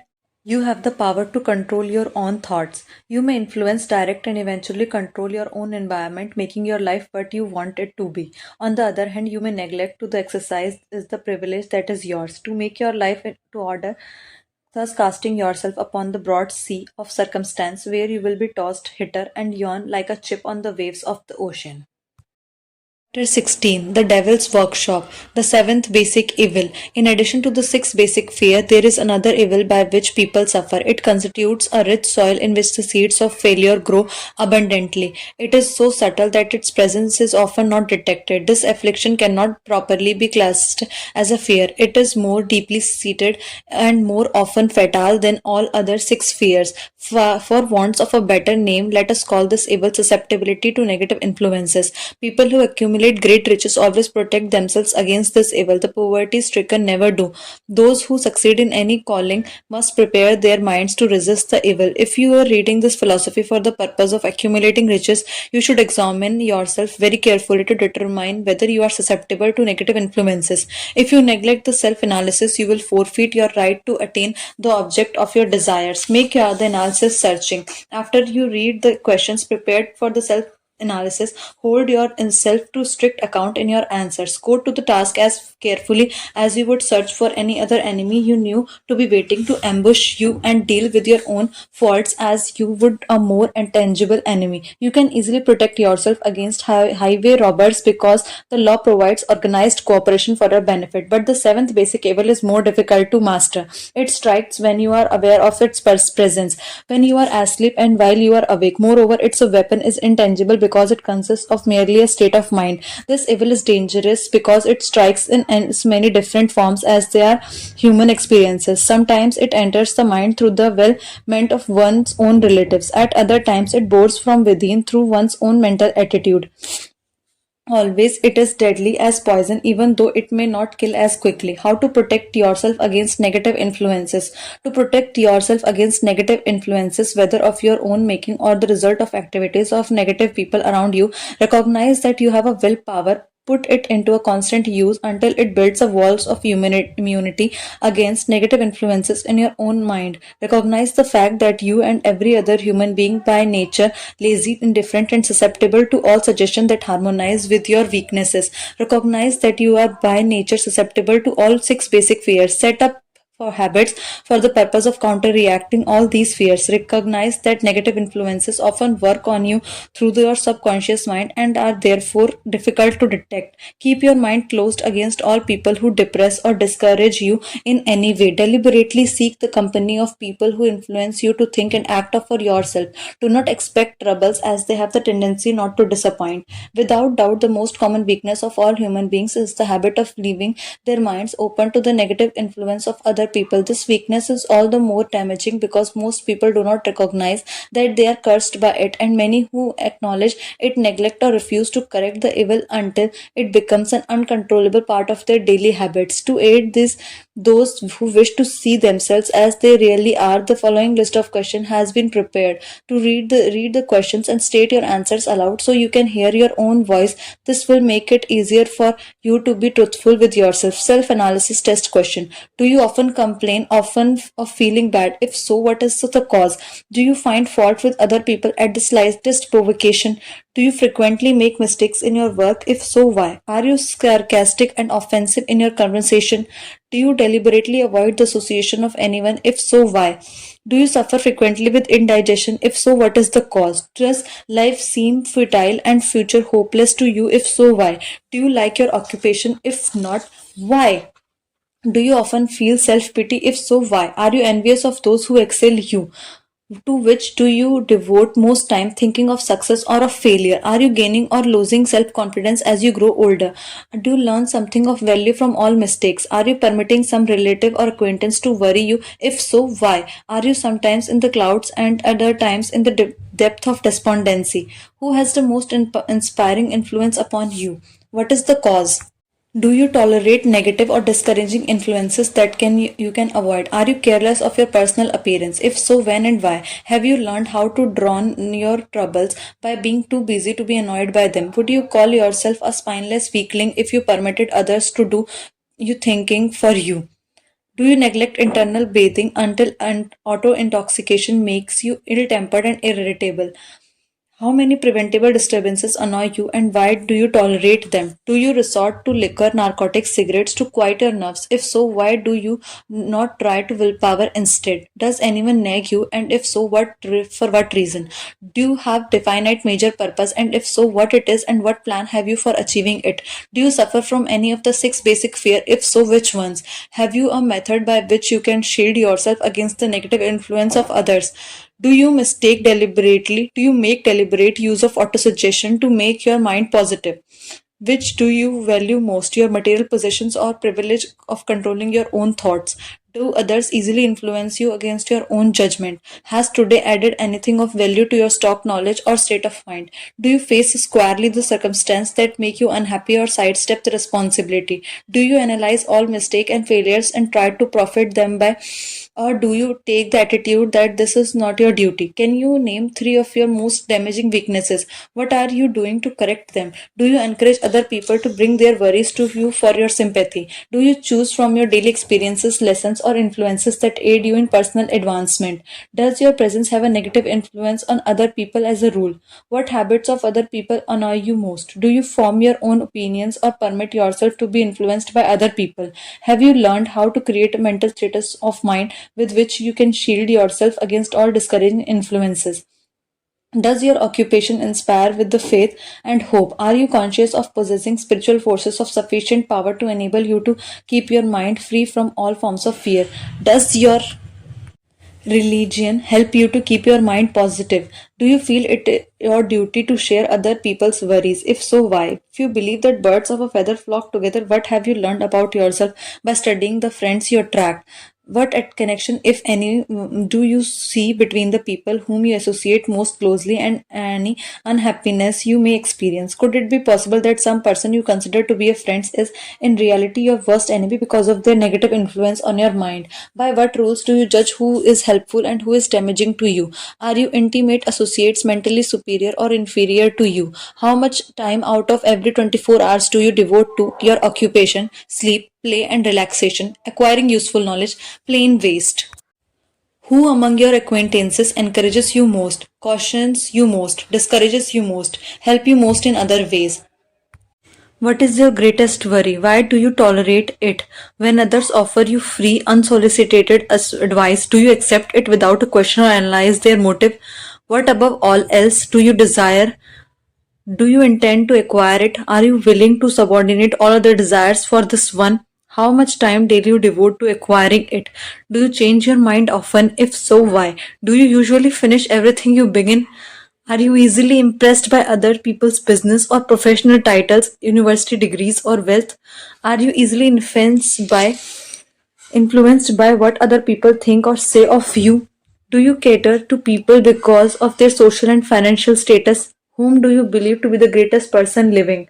In what respect is this person superior to you? How much time have you devoted to studying and answering these questions? At least one day is necessary for analyzing and answering the entire list. If you have answered all these questions truthfully, you know more about yourself than the majority of people. Study the questions carefully. Come back to them once each week for several months. You will be astounded at the amount of valuable additional knowledge you will have gained by a simple method of answering the questions truthfully. If you are not certain of the answers to some of the questions, seek the counsel of those who know you well, especially those who have no motive of in flattering you, and see yourself through their eyes. The experience will be astonishing. You have absolute control over but one thing, that is your thoughts. This is the most significant and inspiring of all known facts. It reflects our divine nature. This divine prerogative is the sole means by which you may control your own destiny. If you fail to control your own mind, you may be sure you will control nothing else. If you must be careless with your possessions, let it be in connection with material things. Your mind is your spiritual estate. Protect and use it with the care to which divine royalty is entitled. You were given a willpower for this purpose. Unfortunately, there is no legal protection against those who, either by design or ignorance, poison the minds of others by negative suggestion. This form of destruction should be punishable by heavy legal penalties because it may and often does destroys one's chances of acquiring material things that are protected by law. People with negative minds tried to convince Thomas A. Edison that he could not build a machine that would record and reproduce the human voice because they said no one else has ever produced such a machine.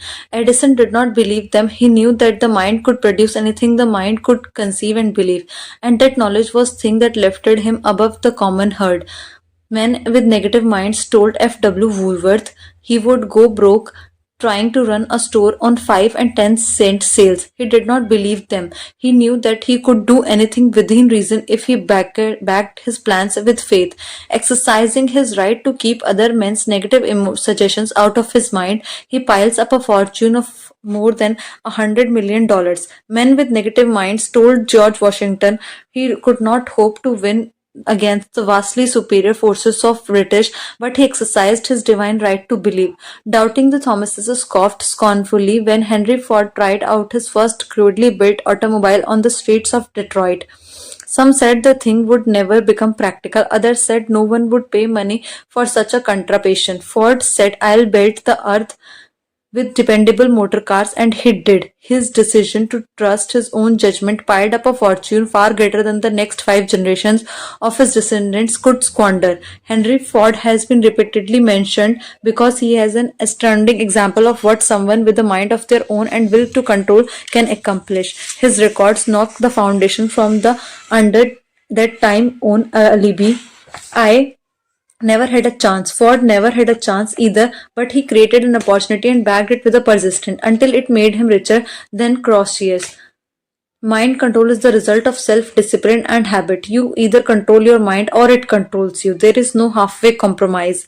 The most practical of all methods for controlling your mind is the habit of keeping it busy with a definite purpose, backed by a definite plan.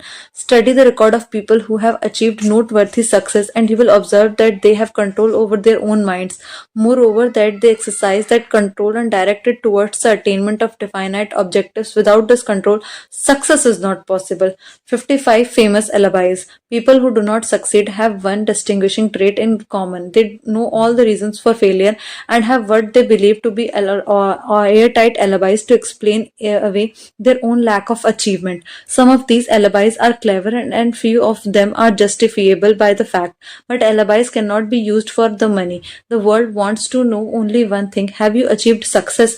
A character analyst compiled a list of the most commonly used alibis. As you read the list, examine yourself carefully and determine how many of these alibis, if any, are on your property. Remember, too, the philosophy presented in this book makes every one of these alibis obsolete. First, if only I didn't have a wife and family. Second, if only I had enough pull. Third, if only I had money. Fourth, if only I had a good education. Fifth, if only I could got a job. Sixth, if only I had a good health. Seventh, if only I had time. Eighth, if only times were better. Ninth, if only other people understood me. Tenth, if only conditions around me were different. 11th, if only I could live my life over again. 12th, if only I did not fear what they would say. 13th, if only I would have been given a chance. 14th, if only I now had a chance. 15th, if only other people did not have it in for me. 16th, if only nothing happened to stop me. 17th, if only I were younger. 18th, if only I could do what I want. 19th, if only I had been born rich. 20th, if only I could meet the right people. If only I had the talent some people have. 22. If only I dared assert myself. 23. If only I had embraced past opportunities. 24th. If only people did not get on my nerves. 25th. If only I did not have to keep house and look after the children. 26th. If only I could save money, some money. 27th. If only the boss appreciated me. 28th. If only I had somebody to help me. 29th. If only my family understood me. 30th, if only I lived in a big city. 31st, if only I had could just get started. 32, if only I were free. 33, if only I had the personality of some people. 34th, if only I were not so fat. 35th, if only my talents were known. 36th, if only I could just get a break. 37th, if only I could get out of debt. 38th, if only I had not failed. 39, if only I knew how. 40th, if only everybody did not oppose me. 41st, if only I did not have so many worries. 42, if only I could marry the right person. 43, if only people were not so dumb. 44, if only my family were not so extravagant. 45th, if only I were sure of myself. 46th, if only luck were not against me. 47th, if only I had not been born under the wrong star. 48th, if only it were true, not true, that what is to be will be. 49th, if only I did not have to work so hard. 50, if only I had not lost my money. 51st, if only I lived in a different neighborhood. 52, if only I did not have a past. 53, if only I had a business of my own. 54th, if only other people would listen to me. 55, if only, and this is the greatest of all them all, I had the courage to see myself as really I am. I would find out what is wrong with me and correct it. Then I might have a chance to profit by my mistakes and learn something from the experience of others. I know there is something wrong with me, and or I would now be where I would have been if I had spent more time analyzing my weaknesses and less time building alibis to cover them. Building alibis with which to explain away failure is a habit as old as human race and as fatal to success. Why do people cling to their pet alibis? The answer is obvious. They defend their alibis because they create them. An alibi is the child of one's own imagination. It is the human nature to defend one's own grandchild. Building alibis is deeply rooted habit. Habits are difficult to break, especially when they provide justification for something we do. Plato had this truth in mind when he said, "The first and best victory is to conquer self. To be conquered by self is all the things the most shameful and vile." Another philosopher had the same thought in mind when he said, "It was a great surprise to me when I discovered that most of ugliness I saw in others was but a reflection of my own nature." It has always been a mystery to me, said Albert Hubbard, why people spend so much time deliberately fooling themselves by creating alibis to cover their weaknesses. If used differently this same time would be sufficient to cure the weakness, then no alibis would be needed. In parting, I would remind you that life is draughts board and the player opposite you is the team. If you hesitate before moving or neglect to move promptly, your draughts will be wiped off by the board by time you are playing against a partner who will not tolerate indecision. Previously, you may have had a logical excuse for not having forced life to come through with whatever you have asked. However, that alibi is not obsolete because you are in possession of the master key that unlocks the door to life's bountiful riches. The master key is the intangible, but it is powerful. It is the privilege of creating in your own mind a burning desire for definite form of riches. There is no penalty for the use of the key, but there is a price you must pay if you do not use it. The price is failure. There is a reward of stupendous proportions if you put the key to use. It is the satisfaction that comes to all who conquer self and force life to pay whatever is asked. The reward is worthy of your effort. Will you make the start and be convinced if we are related? Said the immortal Emerson. We shall meet. In closing, may I borrow his thought and say, if we are related, we have, through these pages, met.